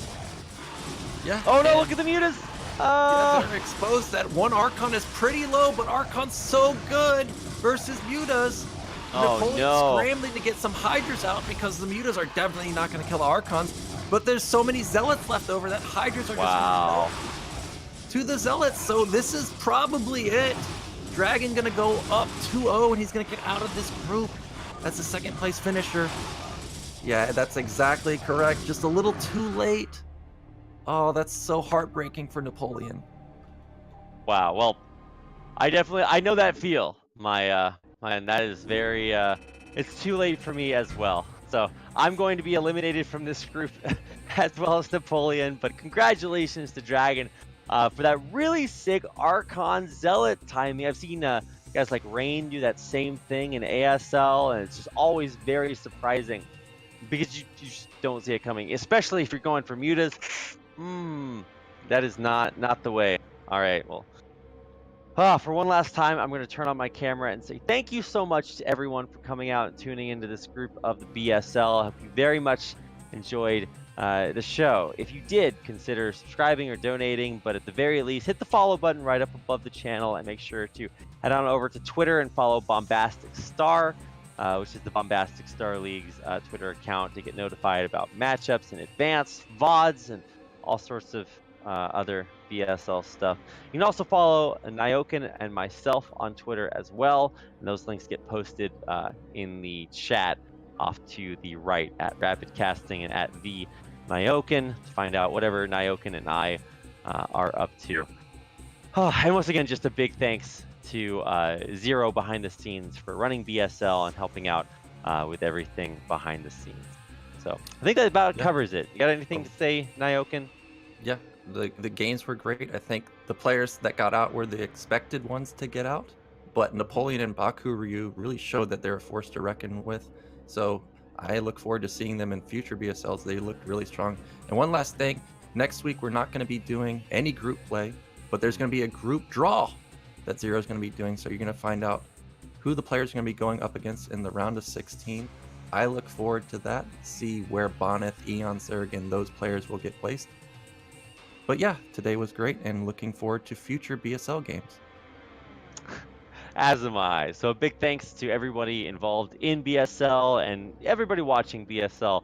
Spread the word, get everybody else watching, and we'll be back for more BSL games after the group draw. And of course, if you're interested in following the scheduling for all of that, you can, of course, follow BSL on Twitter. So I'm going to go pass out, and I hope you all enjoyed the games tonight. So on behalf of myself, Zero, Nyoken, and everybody at BSL, thank you so much for watching.